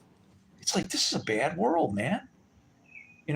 We judge everybody by the outside, and we have no idea that, like I said, that's the Lord's Spirit in that temple. Screwed up temple, tattoos, piercings, extra metal, whatever. Still in there. Still in there. Even irreverence will be justified, is what the scriptures say. And I look at it this way. In the end, we're not supposed to teach neighbor about the Lord. Why? Because everybody will know, K-N-O-W, the Lord, right? Well, here's the thing. I already know that everybody knows the Lord, because the Lord is a spirit. He forms light and creates darkness, makes peace and creates evil, does all things. So no matter what is coming out of anybody, any of these people, its source is the Lord. Corrupted, profane, defiled, but it's still the Lord. And that's what people who don't follow the Lord need to be made to understand. Like so. You're a goat. I believe that there's a God up there. But I also understand, because I meditate on the day and night modes of the law, I know that you walk in the light same as me. And you'll either figure it out, or when your time gets rough and nobody works at night, you'll be baptized by fire. You will figure it out. And it would be better for me to just remain your friend until you don't stand in the way of sinners. Let them go. Don't stand in the way. See you later. I'm sorry. I hope everything turns out all right. I'll be right here waiting. That's our job. Not to offend, coerce, badger, threaten. I mean, hey, and this isn't, this is just a fact. Doesn't bother me. It's just a fact. Steve and Larry tree over there don't produce any fruit. They can't. So if you'd be better to just let them go on in their delusion. And then what will happen eventually if you keep bothering them and pestering them? Hey, we need more people for our war. Well, let's use their children. Yeah. That's what happened. I mean, I can't believe that stuff was going on in our schools. Are you kidding me? Really? That's a child. Doesn't need to know that. Doesn't need to know anything about any of that stuff. I was dating the niece. You ever heard of Vince Lombardi? You know that guy? I was dating his niece, okay? Very nice place. Italian, cook like wild, man. Wow. Problem. Her daughter, too impressionable, and I wasn't gonna I wasn't gonna just keep dating this person at that level without getting married. I don't do that. That's gonna cause her kid to think that that's okay. So it came down to we're getting married or we're not, whatever. And eventually it kind of fell apart because I do things the right way. If we're not married, forget it. You're just an attractive woman, beautiful, and I hope that hey, you find some guy who can appreciate what God has gifted you with. But it's like to me, there's right and there's wrong, and I don't go outside those bounds, man. It's not, I don't know. When I go into a church and I hear some pastor up there and he's like, "We all sin, and and you can't control yourself and whatever." It's like, I'm like, "Sir, who the hell are you talking about? Please don't talk about me that way. You want to follow me around camera all day long, all night long, right? You're gonna blast me for drinking one beer over how many hours has it been? This thing's warm as hell." What's your social security card number? 687 46 5187. 687 46 5187. You're not going to like it if you try to mess with that number because all you're going to do is find something that you grab. And you ever fed your hand into like a piece of farming equipment? I'm a farmer, okay? I use swords to farm with. Move carefully. You ain't going to get nothing on that number, but it's a bait.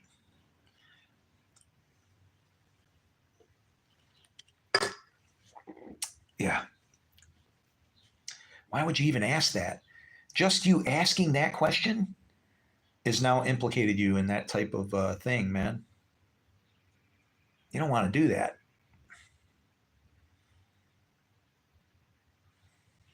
It's like, I don't know how you feel about government Project Goggle, but yeah. You, 1984, oh yeah, easily. 1984 is here. There's so many damn video cameras everywhere and phones, GPS position sensors. Hey, do you like that program that when you move your phone around, it takes a billion pictures, and then you sew all the pictures together, and then they can make show you what's in the room while the person's kind of waving their phone around randomly. Pretty cool, ain't it? I program. I programmed my entire job once, but it was because I didn't want to work on weekends. I was going to lose my driver's license. My boss told me, "Oh yeah, you only no 7 days a week. No, you misunderstand. You're working from home on the weekends." I don't. No, only for an hour. Oh, what am I doing for an hour? Oh, you're going to call in over a modem at 5 o'clock in the morning. And hopefully there won't be some guy down at the central office somewhere in between here and there poking around on lines because he figures everybody's sleeping and you'll drop the connection. And then because it's a financial services company with millions, hundreds of millions of dollars on the line, you better get your ass in there and make sure that machine is running. And you know what? That modem got me once and I made it in and twice and whatever. And then what got me was I had 2 speeding tickets, and if I get another one, I lose my license. Now I don't even have my cushion for emergency mode, right? I don't speed because if it ever comes to having to speed, I'm going to enjoy it. I'm going to make sure that because there's going to be a good reason for it, and I'm going to embarrass the shit out of the cops when they, start giving me grief over it. It'll be like, can we go then? Can you help my ailing person that's dying here bleeding to death to the hospital, sir? That's where I'm going. How about you drive and I'll follow you? Can I load him into your car and load it up full of blood? What do you want to do, officer? We got time going here. Yeah, I don't do wrong, man. And because of that, the jobs and the things that I do are exceptionally tight. Okay. Because I don't want things to fail. So I have to come back and fix, and you don't always get it right. Sometimes you just don't get it right. But when I came down to me losing my job, I went into my office and I didn't tell my boss what I was going to do. Okay. I didn't go in there and go, hey, can I program my whole job so it runs by itself and I don't even have to be here? I asked him, I said, listen, I go, you said I'm in charge of this department, right? Yeah. I go, can I make changes to make it better? If I see something that needs to be, yeah. Oh, yeah. Masani, you're one of the most amazing people I've ever met. Sure. Cool. Guess what? Started programming that operation so it would run by itself. Now I had to drive in and I had to pay my dues, but this thing was just talking to a pager. I orchestrated. Oh, wow. Hyper terminal would make the calls to go to my pager, and it would also dial out to the mainframes and the different things that I had to connect to download my files. Some of the mainframes were Unix, some were IBM. So they're like EBCDIC ASCII and a lot of data. It's just data. That's all it is. That's all I'm doing. I'm just pulling down a file. As part of the process, I have to look at all the questions that have to be answered, and I have to make them yes, no, so that logic, right? Ones and zeros. If, then, yes, no. And so, and there's different ways, when you program, you just got to figure out, well, how can I tell if this file is the same, right? You can make a file look the same when it's not the same, just so you know. But for general purposes, you log in, you do a dir, right? Pull the directory. Here's all my files. Here's their timestamps and byte things, right? So now I got to do a screen scrape. I got to go in and interrupts, and now I got to start grabbing the data that is being shoved to the screen, and I guess put it in a file. And then once it's in a file and I have that data, then I can sift it. I can do different things with it. I can cut the records to different lengths.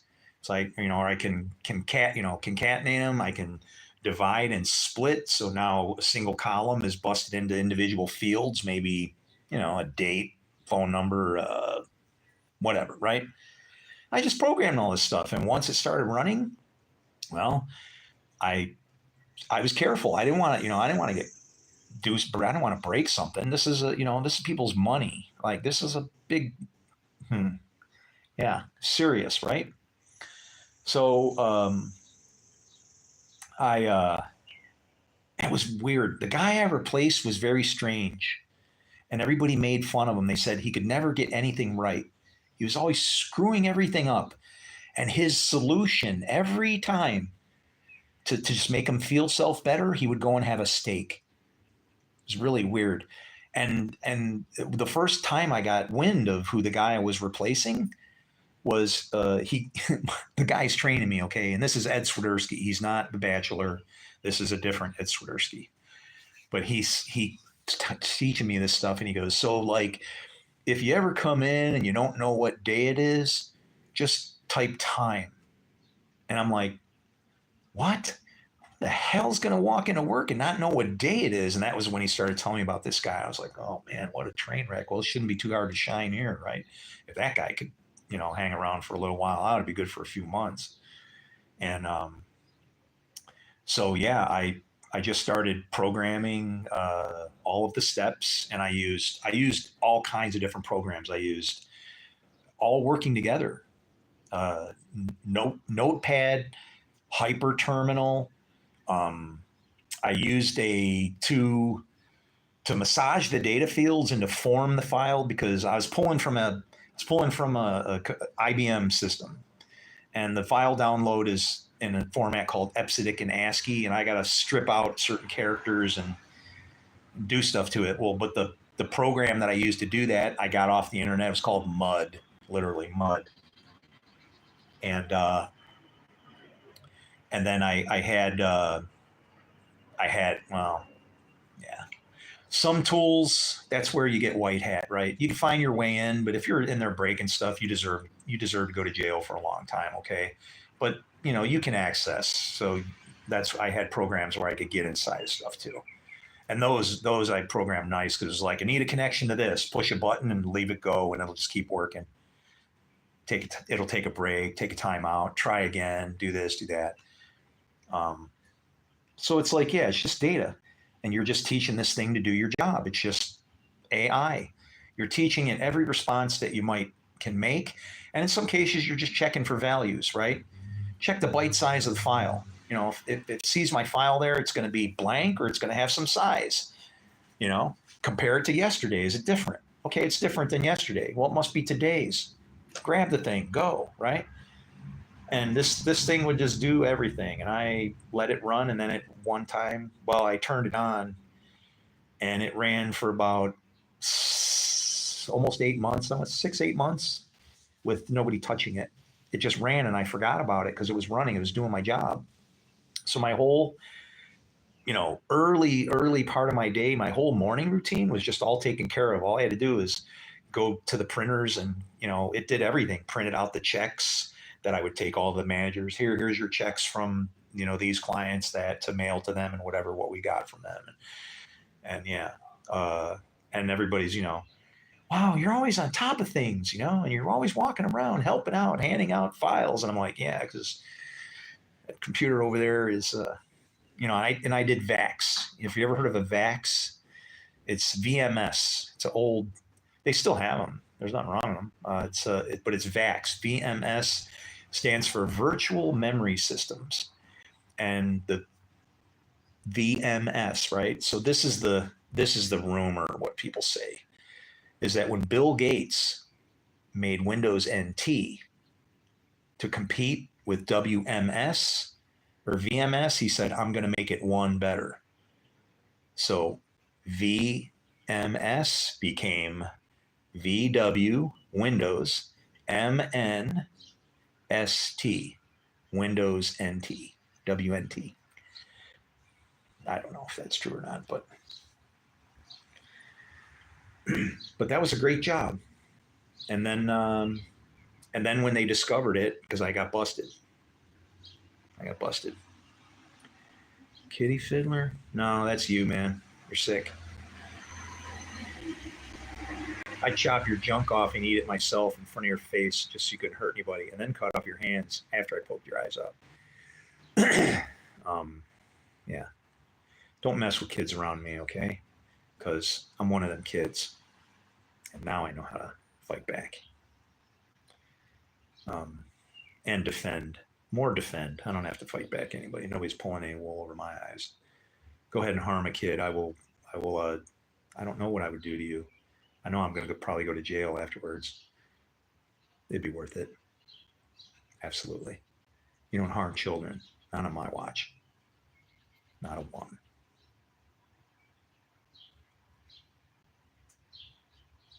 You know what happens when kids get hurt?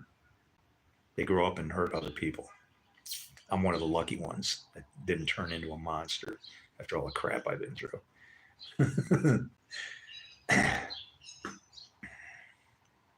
I can't revenge. It's not mine. It's written. What can I do? My rating is 1043, but I don't know the openings. How can I get from where I can learn it from? What? My rating is 1043. I don't know how to get the openings. The hell are you talking about? I want my answer. I'll give you an answer if there's one to give you.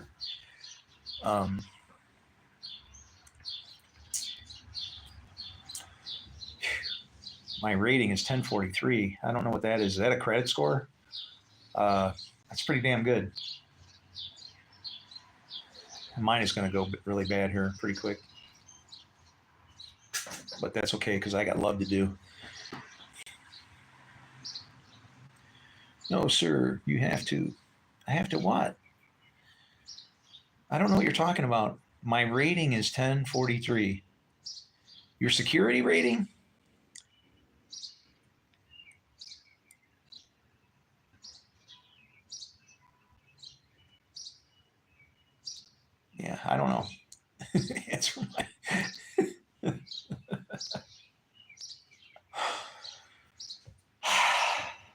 All right. Well, I think it's time to go. What's up, King Cat?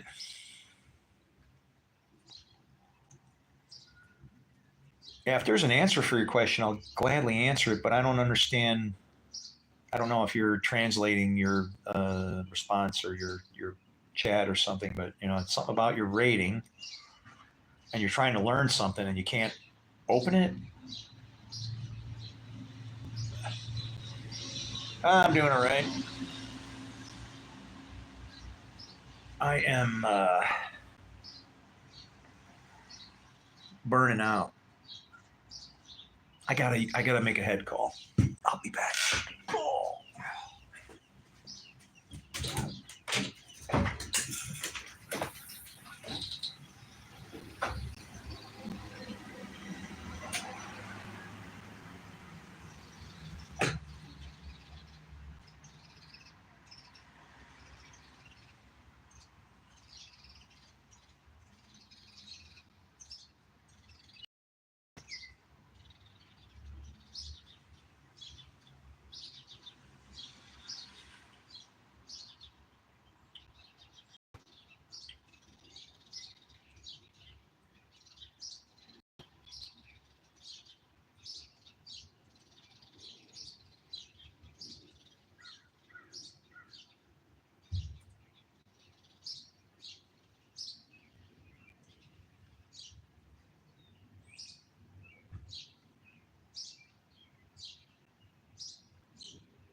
Boy. All right. Back in again.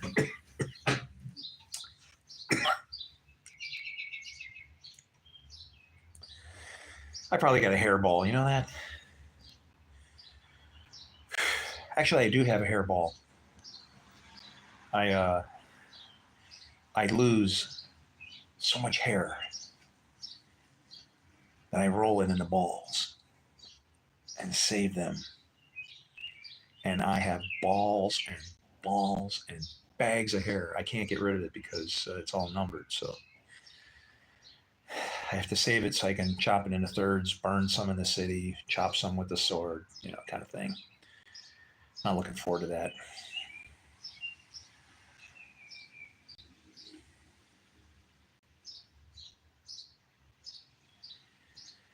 How is it that God can send people to help and it just people don't care?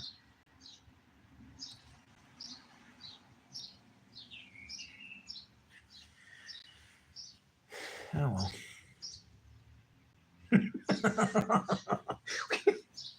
It's like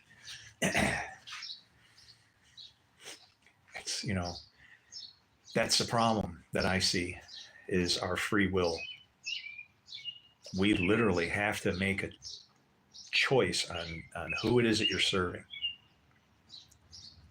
And you can't expect if people are deluded or taught wrong or misled. Ah, man. Dumbledore, Charles Manson. No. That was my dad. Get it right.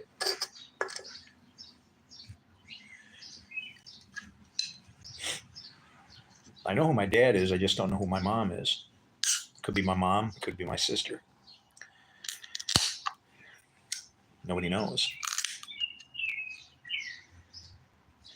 My dad was not a nice man.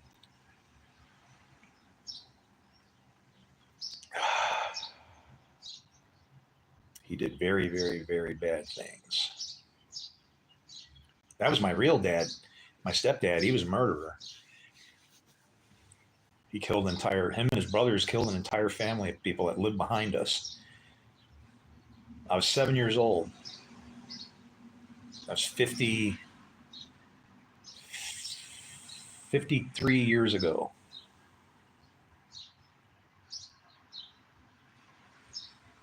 Anyway.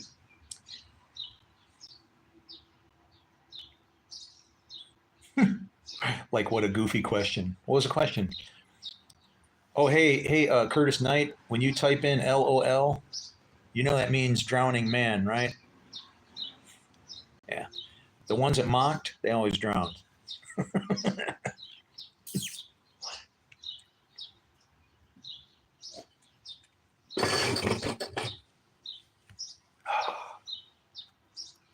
I love this thing. A Swiss Army knife. I actually got this for my as a wedding gift from my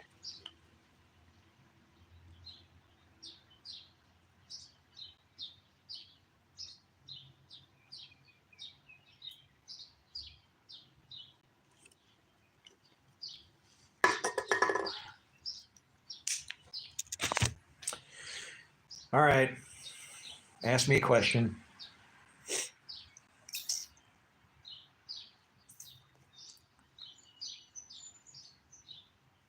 Make it good.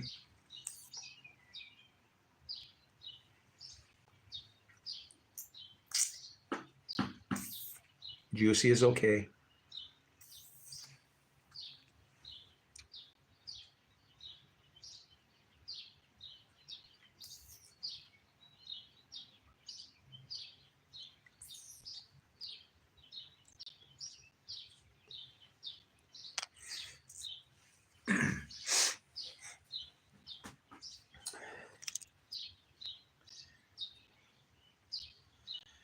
So many different things on here.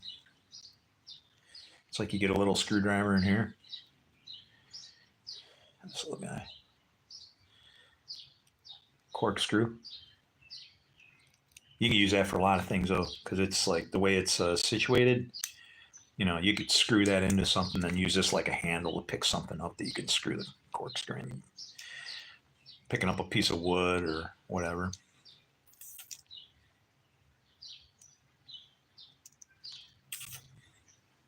A little hook.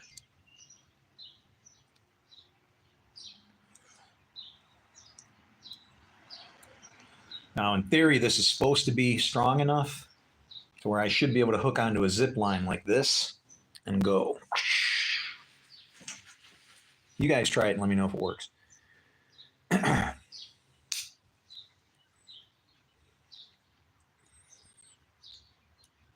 There's a pen.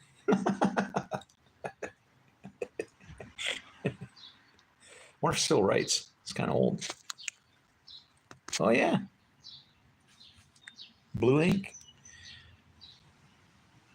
Yeah, this is from 1995. Yeah.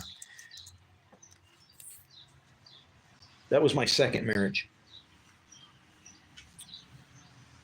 And well,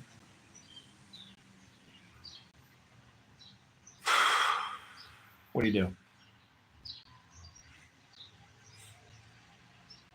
I would probably still may probably still be married if I would have been able to answer her questions more appropriately, because she got angry, saying things like, I want you, I mean, imagine somebody screaming at you, you're Christian, and she's saying, I want you to love me more than God. And you're like, oh my God, it sounds like the devil. Worship me instead, right? And, what I should have said was, I can't love you more than God. I love you the same. I love you because I know God. It doesn't work that way. I would, instead I was like, I only love you one snowflake less than God. Well, that snowflake was enough to divorce me. And, yeah, must have been needed to be, I guess.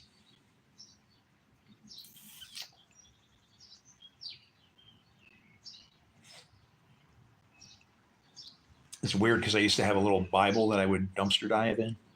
How much meth can I do at one time? I don't know. I think I did probably about an eighth of a gram.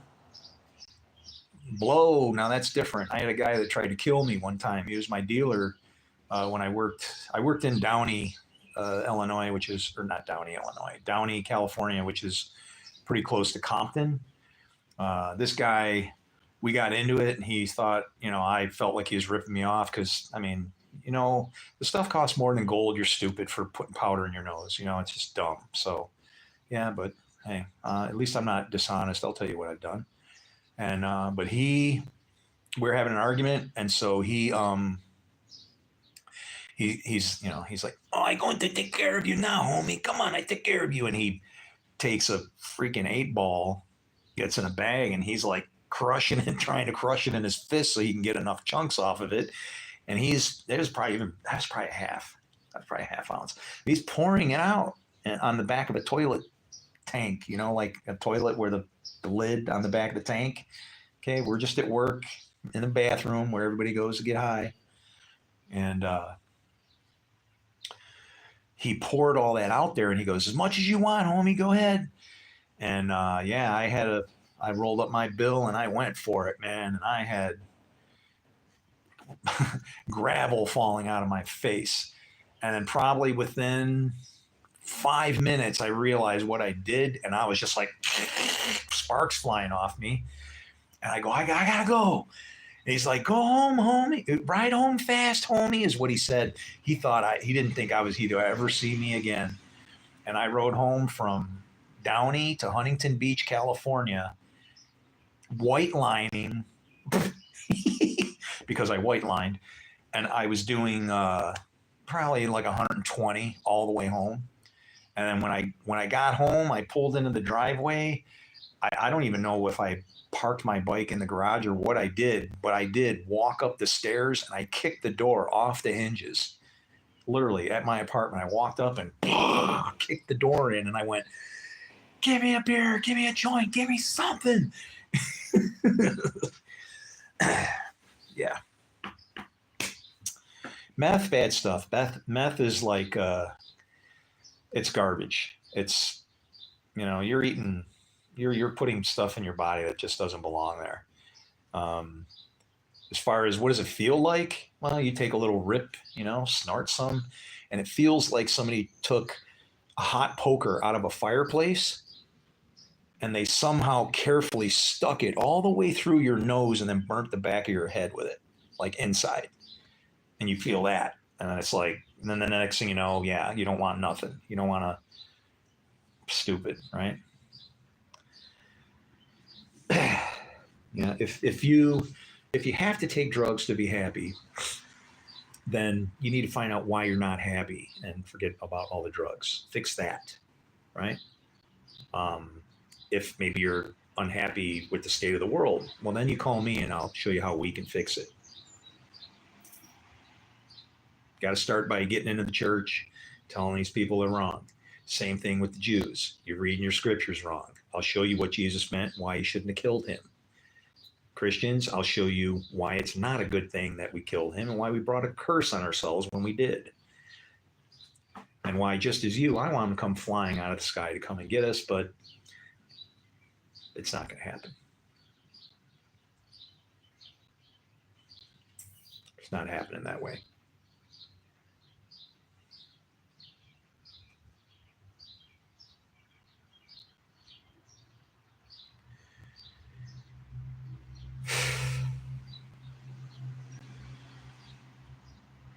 It's pitiful. Am I sober? Oh yeah, dude. I don't know. I can't get intoxicated. It just doesn't work anymore. I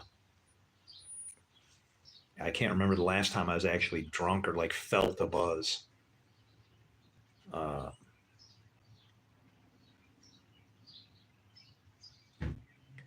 in a long time, years. To me, it's just something it's not soda. I don't want high fructose corn syrup. This has carbohydrates, a little bit of protein, plenty of water, and not enough alcohol really to worry about. To be honest with you, um, it's not. This isn't good beer at all. I make fun of it because it says Hamburg Brewing Company, and then it says, what is this? It says here, expertly handcrafted for those who love beer, right? And it's kind of like all I can think of is, well, if they love beer, then I guess love will cover a multitude of sins because this stuff really isn't very good. It was the price was right, you can't usually find a 6-pack for $5, not of supposedly craft brewed beer anyway. So it didn't turn out well, and people weren't happy with it. And I take advantage of the whatever people else don't want. That's what I take. Whatever you don't want, I'll take it. Give it to me. I'll do something with it. You'll see.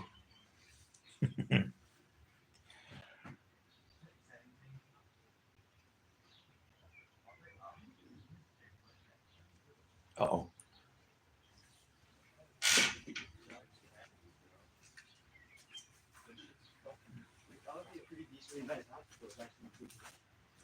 You buying? Huh? You buying? I wish. Make the town look nicer. You know what? I've been trying to help that lady for a lot of years. There's still somebody living in there. Yeah, I know. And it's like I've been trying to help her. Her husband got really sick. It was sad, when people need help, you help them.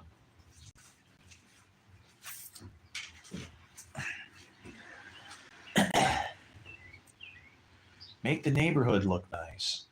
So you kick somebody out of their home because then you can make their house look nice instead of helping them to keep their home and maybe help it make it nice, right?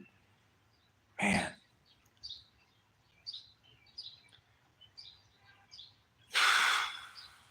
How in the hell do people just be so mean to each other? It's what it is. There's no fear of the Lord. None. Not really.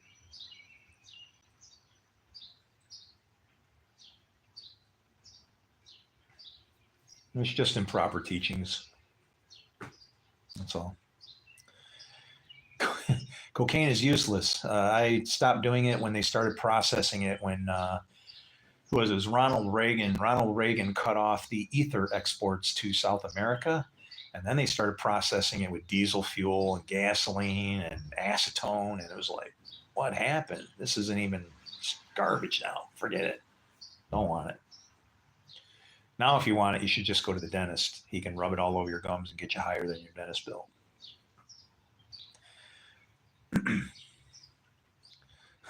Like those HOA people. Hey, what's up, Running Man?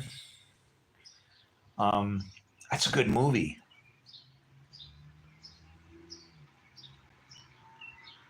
I wonder if I got that one.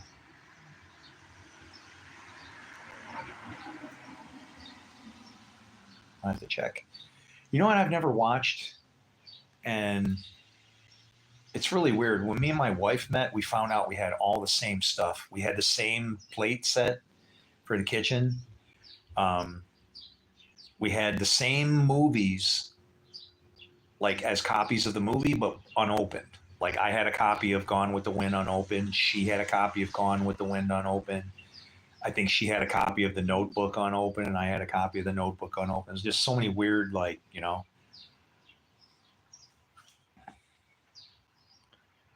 Yeah, it's like when even the day when we met was bizarre, man. It really was.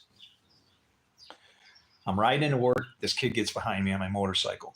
We cruise a good ways, and then I figured, I'm thinking, well, this guy lives near me, rides all the way out here. Maybe we could ride together and stuff. I should pull over and get his number, right? So I try to flag him down to pull over and talk to him, and he points at my pipe.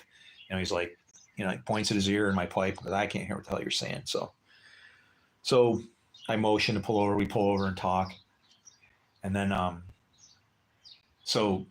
we figure out we're headed to where we're going.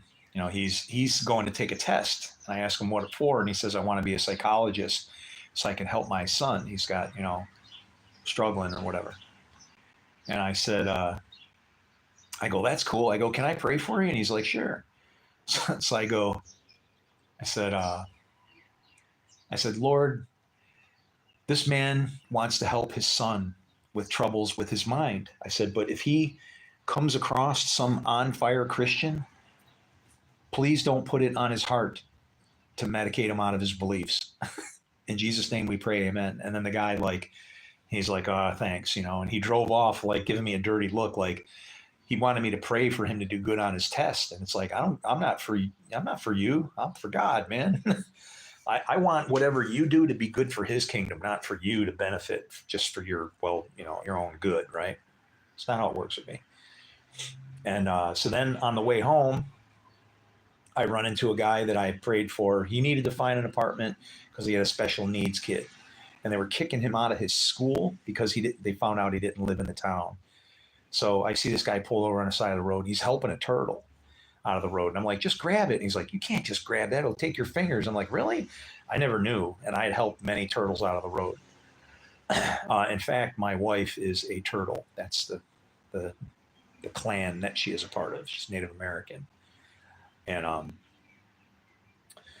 but helping that turtle out of the road, and then I get him straightened out, and I ask him, hey, did you find a place? He's like, yeah, answered prayers, going to check it out right now. Awesome, cool, praise the Lord. So I leave him and I pull out onto the road as two other bikes are coming, and now I'm cruising along with them. And then as we're riding, I kind of looking around, and I see a lady, or I didn't know it was a lady, but there's a motorcycle laying on its side, by a post office as we're driving by. And so I'm on the brakes, I hit the brakes and I lock it up, and my I'm hopping sideways, because I'm steering into the skid, and the rear is going because it doesn't want to, stop as fast as I need it to stop. And I spin around, go back, and it's a lady, and I'm like, are you okay? Yeah. So I looked the bike. I said, I go, well, you don't have a boyfriend that's gonna be yelling at you for scratches and shit, are you? No.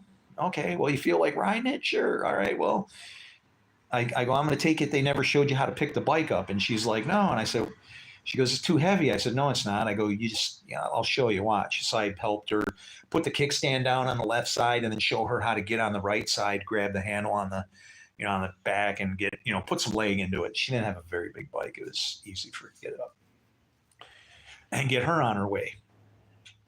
Okay. So now she's gone. Next stop, I wind up at a roadblock, and I'm like, the road is cut off. I'm trying to get home, and I'm like, there's a guy in an orange vest, orange cones. I'm like, what the hell's going on here?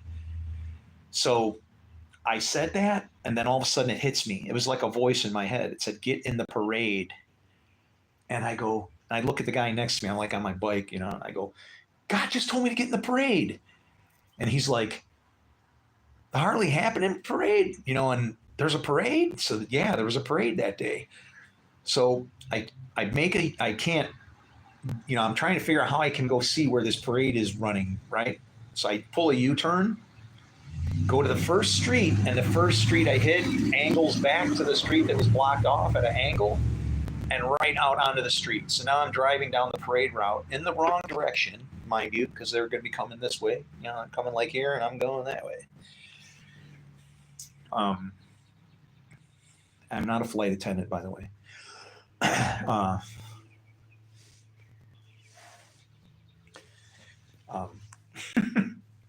And people are yelling, and they're like, woo, they're getting all happy and stuff.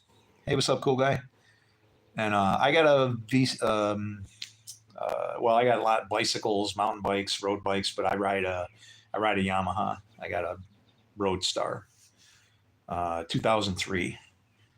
So it's wow, it's got some years on it, huh? 22 years, is it? Wow.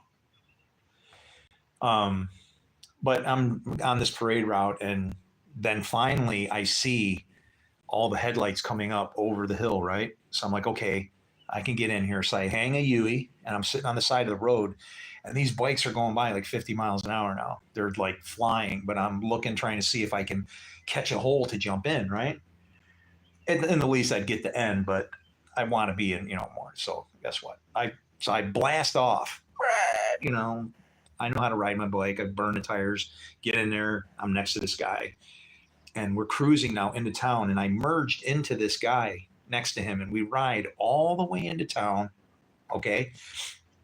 And we stop right there. Okay. Like right there. We stop. And I remember exactly what I said. In this house, I shouldn't have it. Yeah. But I stopped right there, and I couldn't believe it, that what had happened, that I got in the parade and what all of that, right? So I prayed, I looked up and I said, God, I said, Father, the life I would have if only I would just listen to everything that you tell me to do. And I kind of committed to it, I guess, right? Even more. And so I'm sitting here, it's like doing the old hands in the air. The guy next to me is sitting on his motorcycle, and he's doing one of these, right? He's looking on his bike, and he's like doing one of these. And I'm thinking, oh man, he's probably mad because he's had a lady on the back as a passenger, and here comes this bike just blowing in there. Maybe it freaked him out. Maybe he's mad, right? He looks at me, and all of a sudden he starts kind of looking familiar. And it was the guy from in the morning. Out of like 3,000 bikes for that bike rally parade thing. Okay, maybe 1,500. That's a lot of bikes. Fills up the whole town. Like you're walking around town, and there's streets way away from the festivities where the bikes are parked because there's so many bikes coming, right? Well,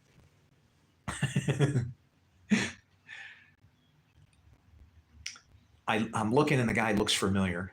And so I look and I go, Tommy? And he goes, I thought that was you. And now it's like, holy cow, can't believe that's the guy from the morning. And now we got that connection, right? So the reason we stopped here is because when you go into town, they're going to look at your bike. And if your bike looks cool enough, they'll let you park on the main road. If you're riding a Honda or whatever, nothing, it's not a Harley, forget about it. And he had a Buell, but they still, because the guy who the guys in the orange vests that are just directing traffic, they look at it and they go, that's not a Harley. Go in the back, go park in the dark behind some buildings in a neighborhood where people might be stealing your crap, right? So we went back there and parked. And I remember that in previous years, they had tried to get me to do that. They tried to get me to do that. And I would say, never mind. And I would just drive my bike home and then walk back down to town. And then guess what? I don't have to ride my bike. I can have a few beers. Don't worry about things, right? So we go into the event, and then I start talking to this guy, and I go, there's some reason I met you. I go, I don't believe in coincidence. I go, there's some reason I met you. And then I asked him, I go, I'm trying to start a business, and I can make motorcycle parts. I make custom parts that help people, to modify the controls so they can ride their bikes, right? And he goes, can I weld? Well, he pulls out his phone, and he punches up this thing, and he, sticks his phone in my face, and he's got this brush guard on the front of a Jeep. Wow, man, it was beautiful. It had it was tubes this way, nice beefy in the front, fog lights built in there. And it took a lot of work and it was nice. And I go, wow, you made that? And he goes, I designed it. I bent the tubes, cut the tubes, welded it, and chromed it. And I'm like, you made it. I go, wow, that's nice. And I go, yeah, I've been working on cars for a long time. I go, I got my start with Volkswagen. And he goes, what? And now he's like, what? And so he pulls up his arm, his sleeve, he's wearing a short sleeve, pulls up his arm, and he's got a Volkswagen emblem tattooed big on his arm with like Harley wings coming off of it. So he's like a full-on crazy Volkswagen mechanic with it. And so then I told him, then I said like this, I go, all right. I go, I need to figure out something that there's no way we could be connected. And so then I said, this is what I said. And I have an older brother, Frank, and he used to listen to some pretty cool tunes. Like if you ever heard that song, Hot Rod Lincoln, okay? It's a really old song, but it's kind of cool because it's about cops chasing these kids in a car. Those lights were blinking. The cops were after my Hot Rod Lincoln. Ding, ding, ding, ding, ding. And then and the county called and they took me in jail. They called my daddy to post my bail. My daddy said, son, you're going to drive me to drinking if you don't stop driving that Hot Rod Lincoln. But anyway, that was the song. And I told him, I said, my brother, I said, when I was in California, I opened up for a band that I didn't even know who they were. And it was one of my brother's favorite songs. I said, the name of the band was Commander Cody. Here's the name of the band, Commander Cody and the Lost Planet Airmen. I said, the name of the band is Commander Cody and the Lost Planet. And I didn't even get Airmen out of my mouth. And he stuck his phone up to my face and he goes, that's my ringtone. And it was playing Hot Rod Lincoln. And I'm like, okay, there's some reason we met. I know it, right? And so I left. I said, I'll talk to you later, man. I'm going to get out of here. So as I'm leaving, I'm walking back behind the bank. What? Commander Cody. Yep. And that was a great gig too, because they had like equipment failure that threw the whole band off. And we opened up with one of my tunes. And so when I played, they were, that's the soundboard guys, right? If somebody's screwing up, they'll kind of dumb them down a little bit. If somebody's leading the thing, well, they'll give them some space, right? And that's what they had to do because of, what happened there. But yeah, so he plays that ringtone and I leave and I go walking to where my bike is. And that was where I met my wife at sundown on the last day of Pentecost at sunset. And we talked until it was dark. And then I told her, I said, I go, well, I'm riding here. This is my motorcycle. This is Brutus Metricus. I go, what are you riding? And she goes, oh, I don't have a motorcycle. She said, I have this. And she pointed to her white Mustang. She has a white horse. And you know what I found out? She actually bought it and registered it on my birthday. We have so many weird things like that. I don't know, man. All this spiritual stuff is wonderful until you start using it for fighting over each other. If it makes you a halfway decent person and you think you're okay, then fine, go with that, right?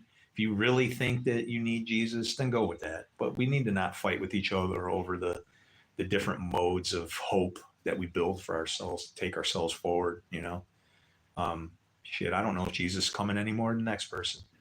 I would want to see it, but from what I read in the scriptures, it's looking like, gifts like that just come and then they're, that's a spirit thing.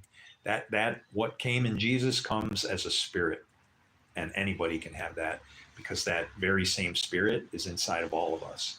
It is inside of each and every one of us, and we don't know it.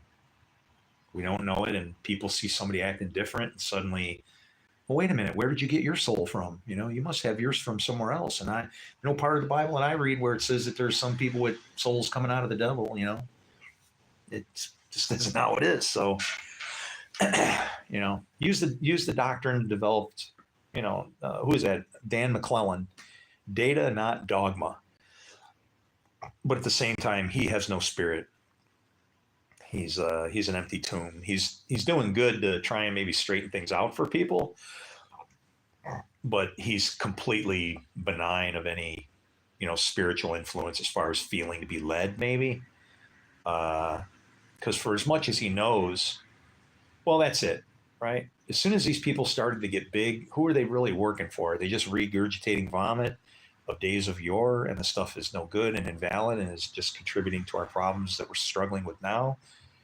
Or, is there? Do they turn around and come to be a real servant with concerns for everybody else that's suffering in this place? So I don't know.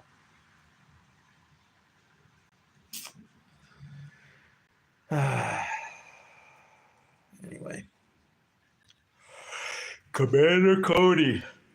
Ugh. I didn't sleep for nothing last night either, too.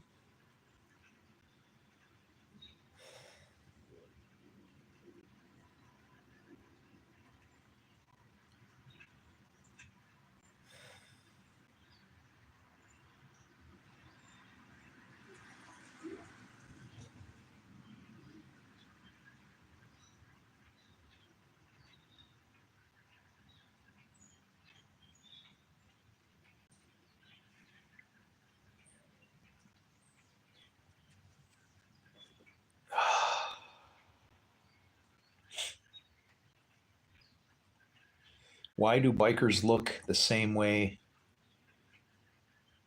Why do bikers look the same way? My neighbor looks the same way. I look this way because I took a Nazarite vow to not cut my hair.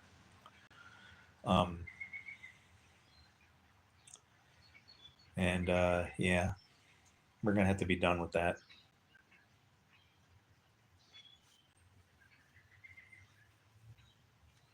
This thing's got to come off, man.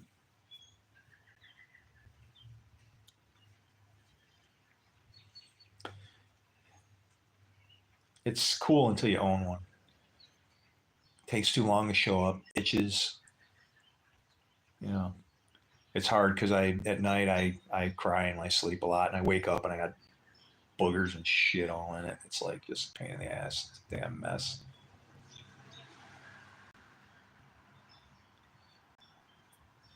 I can keep from crying if I'm awake. At night, I just can't. I go to sleep and I start thinking about all this stuff, and it just kills me.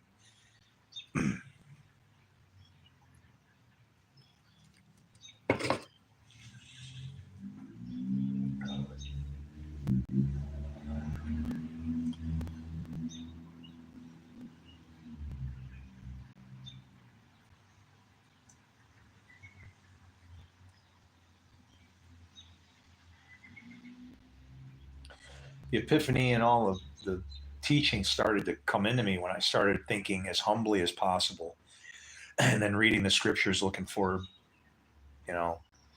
keys or doorways or things that, are applicable in that way.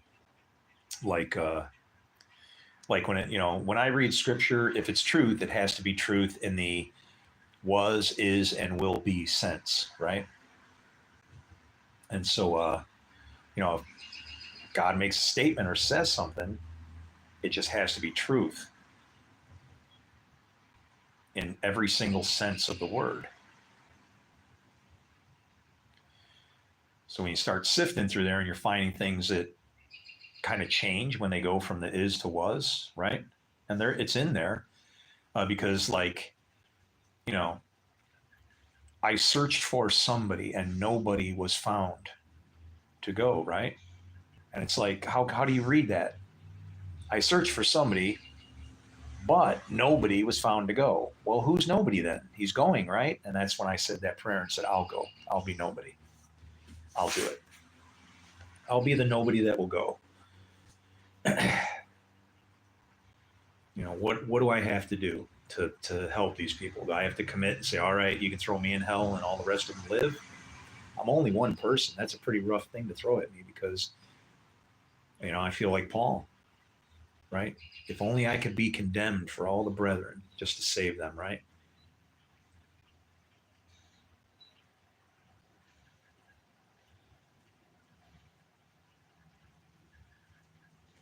And the sad thing is you don't have to die to be a servant, you know? The only thing you have to die to is yourself. You have to, I don't know.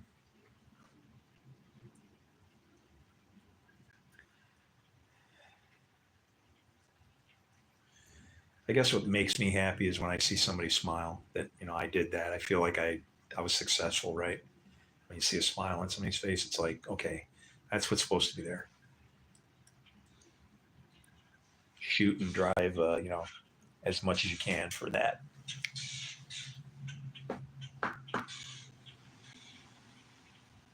It's actually starting to get dark here, if you can believe it.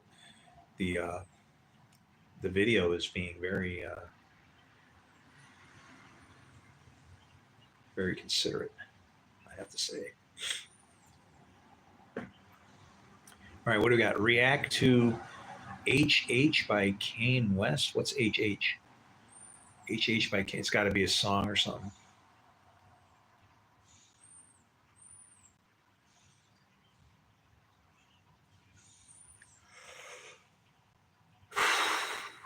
Oh.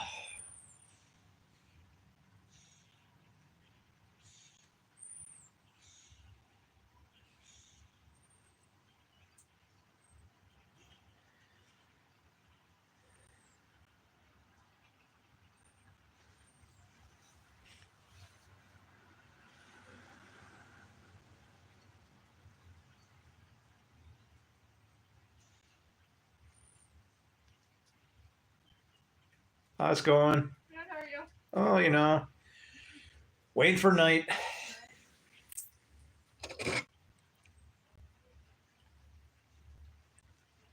I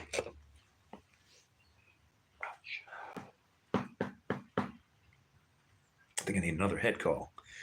Did I finish that line?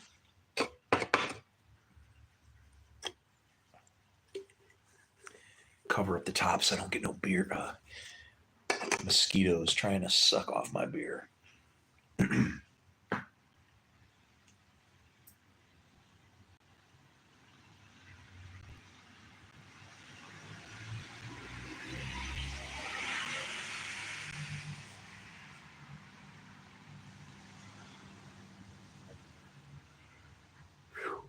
Ugh. Man, I got the yawns coming. That's beautiful. Man, when I love to just crash. I'll be back.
man.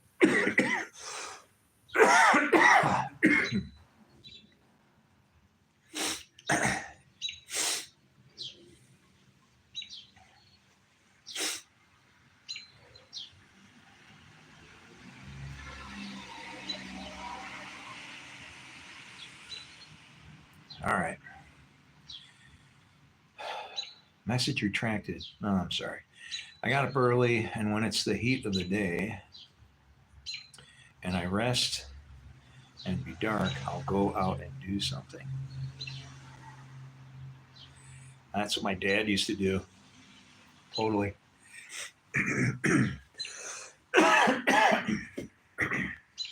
My dad was he was a lot of things, but he was a farmer. In the end, he wound up being a gardener. He worked in a greenhouse. Never met him. I met him once right before he died. He had cancer, and then I found a cure for his cancer, cured his cancer, and then he didn't want to take the medicine anymore. So then the cancer came back, and then he died. But he was a gardener, and that's what he would do. He would go out and work in the greenhouse, and then when it got hot, he'd go home, hang out, wait for the heavy stuff to go over, the heat of the day, and then he'd go back and work a little bit more. Yeah.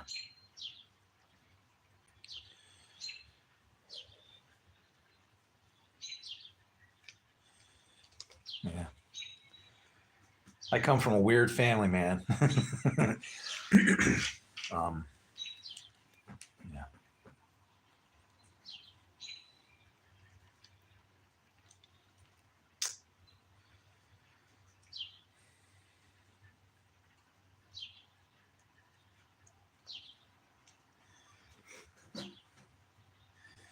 Definitely a root out of dry ground.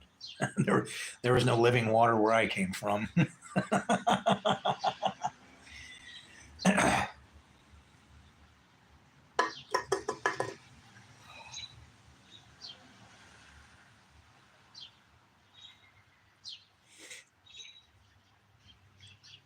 My family had no reverence whatsoever, right? What? What's going on here? CM Punk is a coward. Who's that?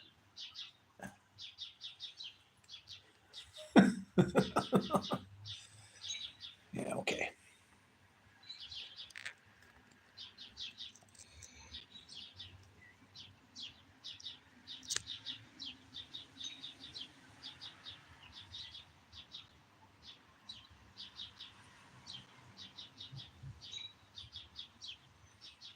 All right.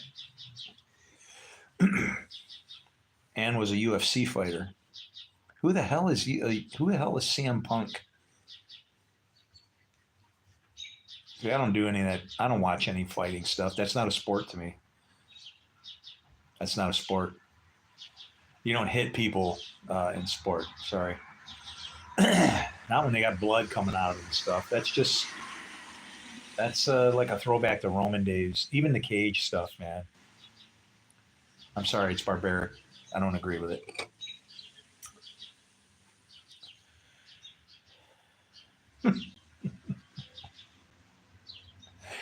That's not what it means to me to be a man.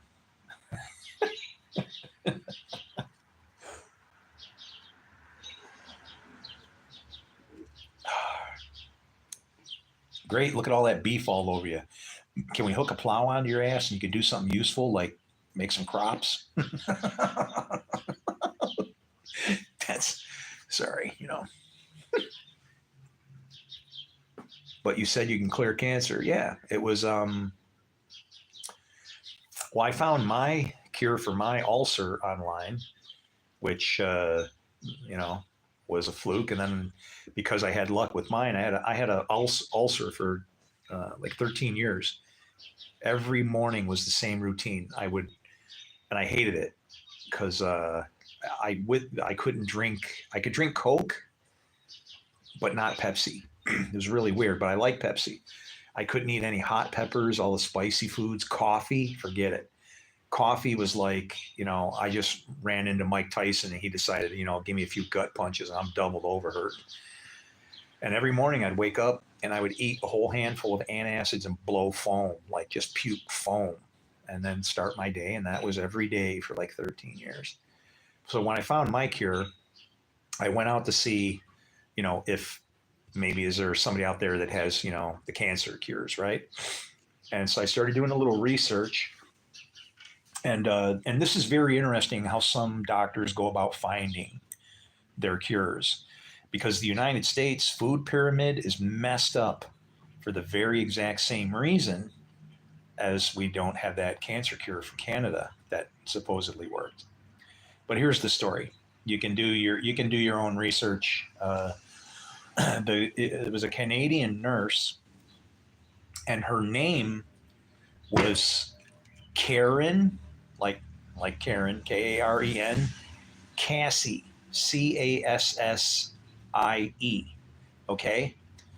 Well, the thing behind her is that she was a nurse, and she had it was her great aunt or great aunt, depending how you say it. Her great aunt came down with liver cancer, and so she, being a medical person, went out to go find out who, what societies don't have cancer, have any of them gotten it and cured it. She did that kind of thing. And so then she found out that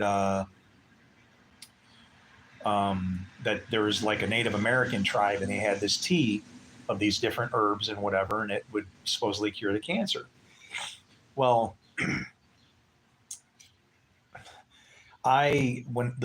what her story is, it's a damn tragedy. It should really upset some people and piss people off, because she found this cure. Okay, now her aunt had liver cancer, but the funny thing was her aunt was really prejudiced. So she would have went to her aunt and said, hey, I got this tea from the Native Americans and this cures cancer. She'd be like, Native Americans, blah, damn Indians, and she would, go bad, right? So she couldn't even tell her where this medicine was from. So she, instead of getting her to drink it, she just made the tea and then literally injected this stuff right into her liver. And you know what happened? Her liver cancer was cured. And then she lived another 10 years or 20 years, I think, and had a heart attack. Eventually just died of a heart attack. But she went to the she was Canadian. She went to the Canadian Cancer Society and was, telling them what she wanted and whatever. And they were blowing her off. They were saying, oh, this is, we are into science, not Indian remedies, and all this, that's snake oil, right? But she pressed. She wanted a facility. She wanted a facility to where she could do research, right? Finally, they gave her a research facility. And the thing is they would only give her terminal cases. In other words, these people are going to die anyway. They're choosing to come here, blah, blah, whatever. These are the only people we're going to give you because they're lost anyway. So, well, guess what? Like, I want to say like 87, 88% of the people that went in there needing help, they walked out. And, and then they shut her down. Because, obviously she's getting people that are all screwed up, they're in poor state of health. Well, somebody happened to got out of bed and fell down the stairs and died. And so then they shut her down over safety reasons. It's like, and that's how our world is. People get their opinions on stuff, doctors, even people about God and who our God is and what he means, right? Look at the state of our world. Even the book warns us that there'll be a great sword that takes peace from the earth. And guess what? I'm telling you, that sword is already here. And it's been working for a long, long time.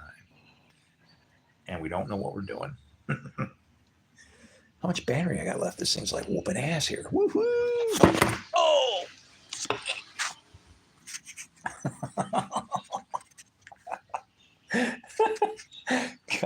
got all happy,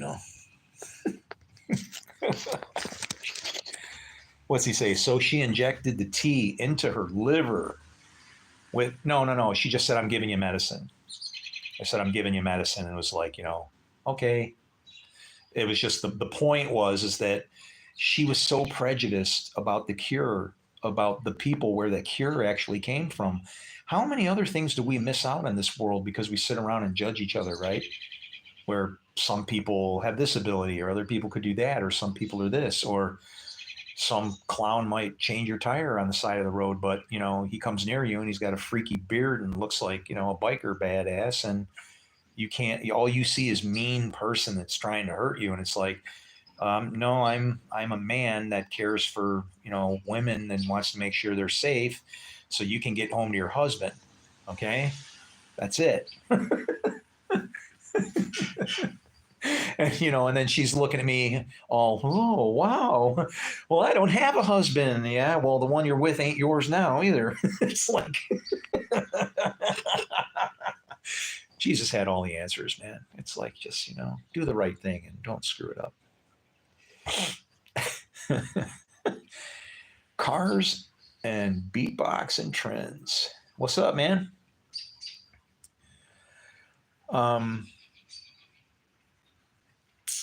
What's I gonna say? Oh, I don't know, man.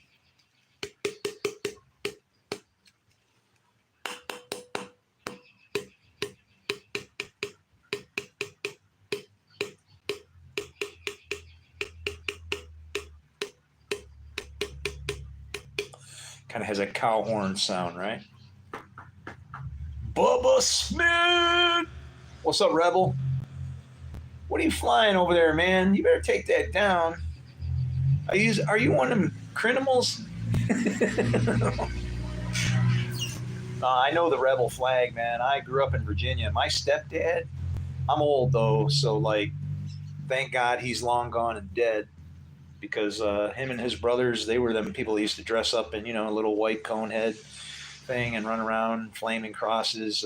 Yeah, they were bad people, man. They murdered the family that lived behind us. I was 7 years old, and now I know it because I can put two and two together, right? That was messed up, man. So, Gage, you were saying that bikers aren't shit without their friends to back them up. You were saying that, what? You were saying that bikers aren't shit without their friends to back them up. Oh, I don't know. I'm saying that if you got nobody to help you out and work with you on your crew, well, then, nobody gets anything done by himself, not even Jesus, not even God. You need people to work with you, You got a plan, a mission, a company, a force to bring, right?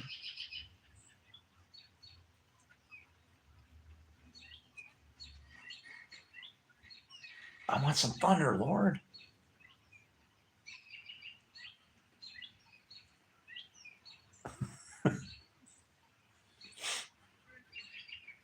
Man, I love lightning and thunderstorms. Boom. You ever stood in a parking lot with lightning bolts blasting the ground all around you? And your friends are inside the building going, get in here, are you crazy? And I'm like, this is God. I'm screaming. And it's like, I mean, that was crazy. Well, then the tornado came. That was a lot of fun. Yeah, that was a good one too. Oh, I remember that now. Oh, wow. That was one of those God things, man. For real. Okay. I remember that I had a Cobalt SS. Okay. The turbocharged one, not a slow bolt. I had the good one. And I was working with all these little kids. They were a lot younger, they're all teenagers and shit. And they're saying, you don't even realize what you bought. Do you know what that car can do? And I was like, in my Jesus freak mode. And I said, I said, God could pummel that car with hail and beat it to pieces. And as long as it made it back and forth to work, it's about what's inside it that counts. And so, but what did they do? They put the bug in me and convinced me with fear. Oh, what if something scratches it? So now I'm okay. So now I'm just like everybody else, go park the car in outer space away from everything. Well, that's what I did on this one day. I parked my car and I left the sunroof cracked, and the butt end of the car was facing southwest, like taking up 2 spots. And literally, that's the direction always that the tornadoes come. If you're a tornado person, yeah, you know that. So, but yeah, man, I'm out there and the storm is getting really bad and it's raining and it's like pouring and lightning bolts are starting to hit, and like there's lightning bolts hitting probably within 200 300 feet of me. At least two or three of them hit. It's going crazy. And the guys that I work with, this is at Walmart. I've worked in the TLE, the Tire Lube Express. Get in here, so I come running in. And then they go to the front of the store and get everybody out of there. So I go to the front of the store, and there's all these people standing in these big plate glass windows looking out into the parking lot as here comes. If this thing is, tornadoes are interesting. Flying cows, dumpsters, you could be standing in a window and catch a 2x4 through your skull, right? I mean, and what happens? I'm guilty too, because when I walk up to the window, these people are looking out there, and then what do?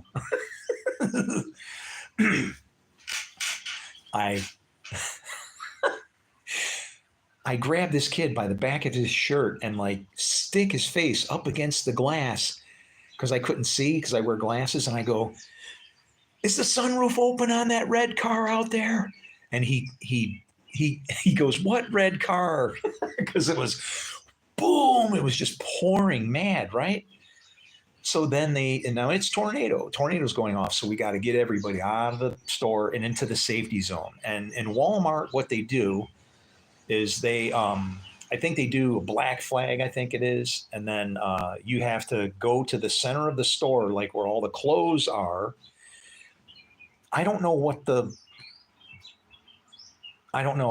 their, there's no place safe to hide inside a building like that, a tornado. If it hits it, you're toast, man.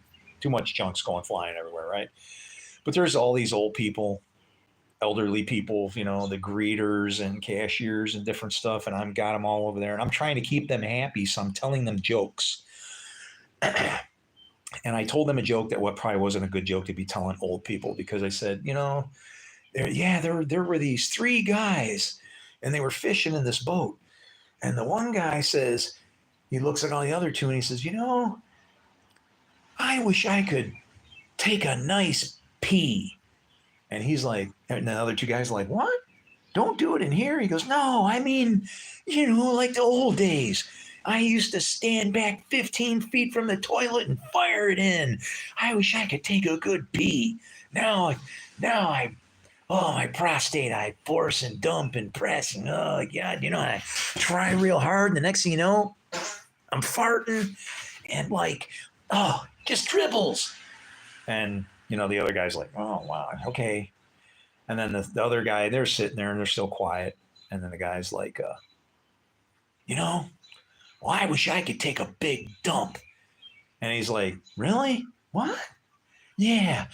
I try eating fiber.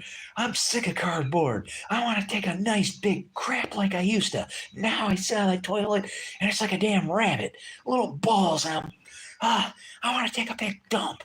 And so then they go back to fishing again, right? And like that last guy, he's just like holding out, he's like, you guys fish over there, go catch something. I'm over here, right? And so, finally they got to know. They're like, well, what do you want? And the guy's like, well, I don't want any of that. Every morning at 4:00, I take a long pee, probably for 2 minutes. And every morning at 5:00, I take a big shit. I just wish I could get out of bed before 6. And that's the joke I told him. And that seems like it would be a good joke. They'd be old people, but they kind of weren't getting it because some of them probably couldn't piss or shit, but they were shitting their pants because here comes a freaking tornado. Well, in the end of it all, when the thing finally cleared and then they let us leave the store, I went out, was walking out to my car. Totally, after all that drama, I eventually forget about your car because, like, yeah, it's bad. Lightning bolts. Some of the dumpsters that were like, in and around behind the store, our dumpsters, they got picked up and like, whoo, these things were like miles away, landing in somebody's farm field or something. This is Illinois, tornado town, fun. And anyway, I'm walking out and I see my car and I notice that the sunroof is open. And I just dropped my head and went, oh, shit. Oh, no. No, but I did film my burnout. Back and then I had a HTC Touch. That's the film I had, man. Like 480 DPI. I don't know. It might have been 240. I don't know, man. But yeah. But I went out to my car and the sunroof was open, and I was just like, oh. And I was praying as I'm walking up to it, and I said, well, Lord, I said what I said. I said what I said, and I guess that if this is what I get, this is what I get. And so then I opened my door on my car, fully thinking, all right, all that water blowing from the southwest and everything else, it's going to be just like a soup in here. I opened the car and it was bone dry, man. Not a drop of water inside, none, zero. And actually, that car was a weird car because if you look at my GPS, if you go to my channel and subscribe, on the banner, you'll see a GPS that says 328 miles per hour. That's from that Cobalt. I wasn't doing 328. I was doing half that. But what I did was I was going so fast. I was trying to outrun a cop. I was going so fast, and I just dog ass through the little thing where you can turn around on the highway, and then went back in the other direction. And what my GPS, I think, happened, I think my GPS saw me leave that one, thought I was going to hit the other one because I couldn't turn around, and then came back, and it just like figured I'll double my speed. I just hit the right spot to go to literally be doubly blessed. I mean, but that's 328 miles an hour. Would my car go 100? Yeah. Oh, yeah. That Cobalt, poor man's Corvette. Wonderful car. I miss it. My insurance company stole it from me. They were ripping parts off of it. They told me that I couldn't buy it back. When I wrecked it, I'm like, fine. How much is it worth? $5,000. Hey, I'll take it. I don't need no stupid airbags. In goes a roll cage. Strip all this crap out of here. Now I got my race car. Sorry, I had to crash it. And they said, you can't buy your own car back in New York. And that was a freaking lie. They lied because they were parting out my car before I even got it back. You want to know who did that? I can't tell you. But I would like to. If I didn't still have a policy with them for one of my vehicles, I'll tell you. Unbelievable. And the funny thing was, the insurance agent name, you want to know what his name was? Jordan. And that's not a good name. Do you know what Jordan means? It means descender. Yeah, get baptized in the Jordan. Well, it's kind of like fire. He's the descender.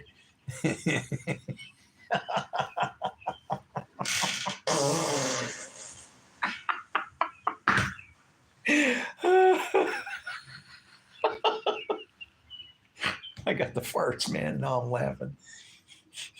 Whew, that was a good one. Man, I'm tired.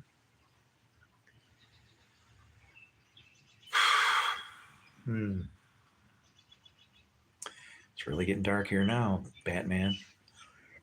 All right, so what do we got? We got any final questions in here? You don't have some sort of porch light? Yes, but there then are bugs, right? I could do a candle. Why are you wanting me to like just keep rocking on here? He says it every sentence, me or I. Do I? It's like dark outside, me or I. Do I say it all the time? Oh, shit. He says it in every sentence, me or I. That's not good. Well, it's okay as long as you know that I'm in you and you're in me. It's the same spirit, right? If I say me or I, I'm just telling you what I would do. That's what I would do. I don't know. If anybody else does the same thing and you wind up with good results, let me know. That's probably one of those things where you can't help but say me or I in like almost all of your sentences, right? So so then you're stuck. That's like my little where I write LOL, and I say that's the drowning man, and then people see that, they write LOL, and it looks like a drowning man. It looks like somebody that's they're going down, man. Head just above the water, hands are up, they're like, oh hell. I'm doing it again. Am I? I am, because I talk the way I do. Tell me about yourself. Try and do it without saying me or I. I'm just out here introducing myself. If you got anything to chat about, though, like, I'll, you know, all right, fine. Well, were you testing me? Oh!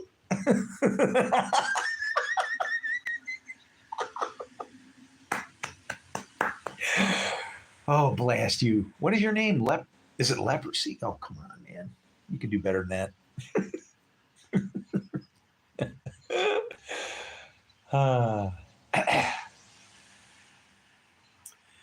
I should eat something. I just don't feel like doing anything, man. I don't want to cook. I don't want to do nothing. I am just burnt out. Burnt out. I'm wondering where all these brave Christian people went that I used to know. What happened to them? Give me a couple seconds. I'll see if I can. Maybe I can. Here, you know what? Let's do it by power. How much power do I have? 20%. When you claim you cancer, I'm gonna roast you too. When you claim you cancer, you literally said you could stop cancer. No, I said my dad took a medicine and it stopped his cancer. As far as incurable diseases and praying for somebody and their disease being cured, that wasn't cancer, that was diabetes. And that's medically documented, and that was my mother-in-law. My wife called, who wasn't my wife at the time. Actually, she wasn't even my girlfriend. She was just my friend. And she said, my mom's in the hospital. And she asked me, will you pray for her? And I said, yes, I'm going to do it right now. And the hour we prayed, her blood sugar went down to normal levels. They took her off all of her meds, and then they poked her full of a million holes for about the next 4 days, trying to figure out how in the hell it was that somebody who had diabetes suddenly didn't have any symptoms of diabetes anymore, other than her jacked up kidneys from, meds and different shit where they should have been treating her differently. Diabetes is not a valid disease. Okay. If you have a insulin problem, or, and it has to do with weight, then you need to take yourself a run of keto and get all that fat off of you so that your body knows how to burn fat. And then you need to start eating some fat, because that's why people are sick. They're eating too many carbohydrates. The food pyramid that is in the United States was developed by Ansel Keys, who came up with the idea when Eisenhower had his heart attack. He did the exact same thing that Karen Cassie did. He went to go find the people that were not sick with the heart disease. And then what did he do? He said, hey, we should eat what they eat. And guess what? There's a little problem there, because he happened to be standing with his feet on the dirt of a Greek Orthodox island during Lent. And eating what they eat was a starvation diet that they don't eat all year long. They eat fats and meats and fish and all this stuff, and it was all bread and grains. And guess what? They made that our food pyramid, and then all of a sudden, our entire, uh, you know, our nation became sick. No, it doesn't mean if I don't realize. See, I just said I can't help it. It's what I am going to say. I am talking. Oh, shit. I mean, see, right there. Is it wrong for me to try to explain myself? I don't know. If you don't like that or it bothers you, you're free to go. I don't keep anybody here, man. If my channel went down to nothing and nobody liked me whatsoever, I would just be like, good, my job is over. I have nobody. There's not a single one. I'm done. I can leave. Screw them. Let them figure it out on their own. That's what I would do. Because it's old. It's very old.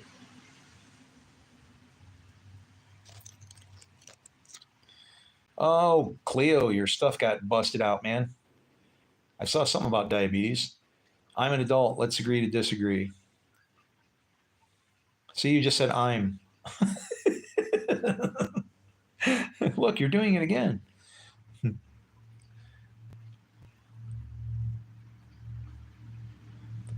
I'm gonna watch your live tomorrow and tell me you didn't say you can clear cancer.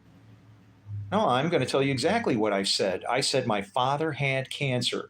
I found out about a doctor named Karen Cassie. You do your research and you can follow the story and see how it goes. But he drank the tea, and a grapefruit-sized tumor that was in his chest that would not respond to radiation. He had an X drawn over it with a marker.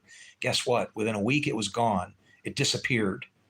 But my dad was old like I am, and he didn't give a shit about living anymore. And he just wanted to go home like I do. And so he didn't care if he died.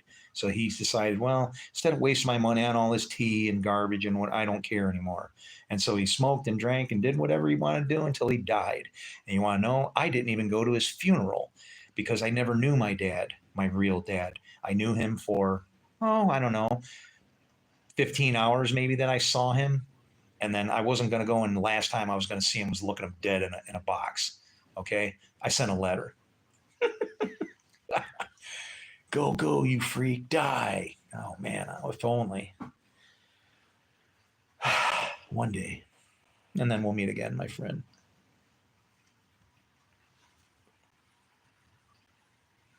It's like, I don't know, why are people afraid to die? You shouldn't be. Stops you from living.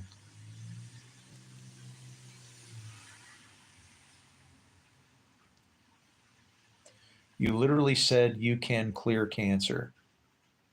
I said I found my dad's cure, is what I said.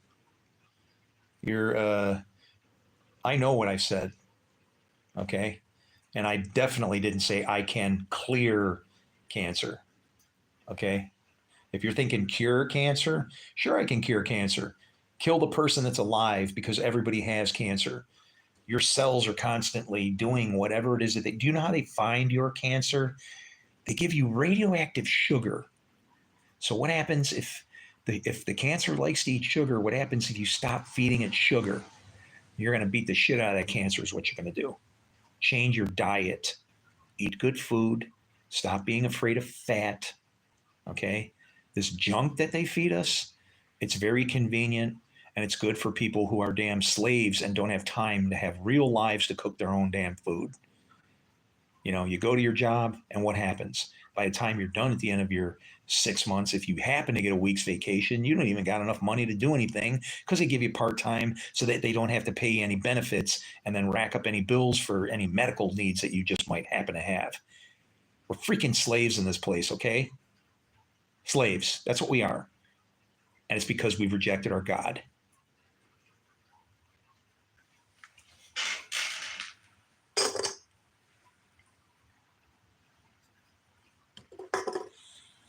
You want to call me a liar, you got a problem. Okay? You misunderstood something I said then, because I'm not telling you I cure anything. I say a prayer, that cure comes from somewhere else. Make that very clear. Ain't no power in this man. It's to my righteousness that he hears when he hears it. You're a liar too.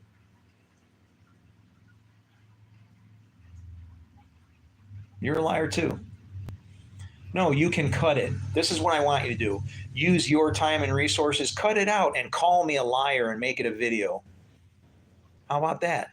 Do it. I'd give a fine fart. And one of my own has me all fired up because you call me a liar. You're, wow, unbelievable.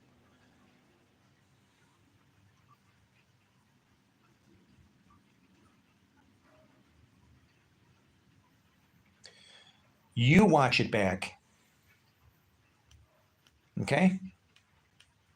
You know when it was said. I'm unaware of it. You're more able to find it than me. If I got a problem, point it out to me.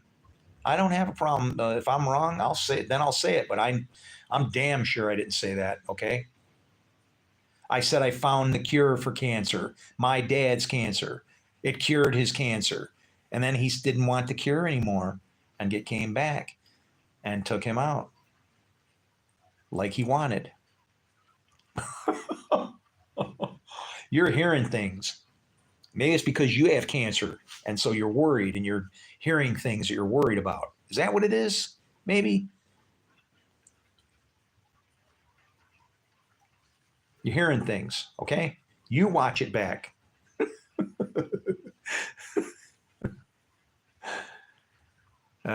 You know, it's gotten very dark. I love you guys. Shalom. Shalom.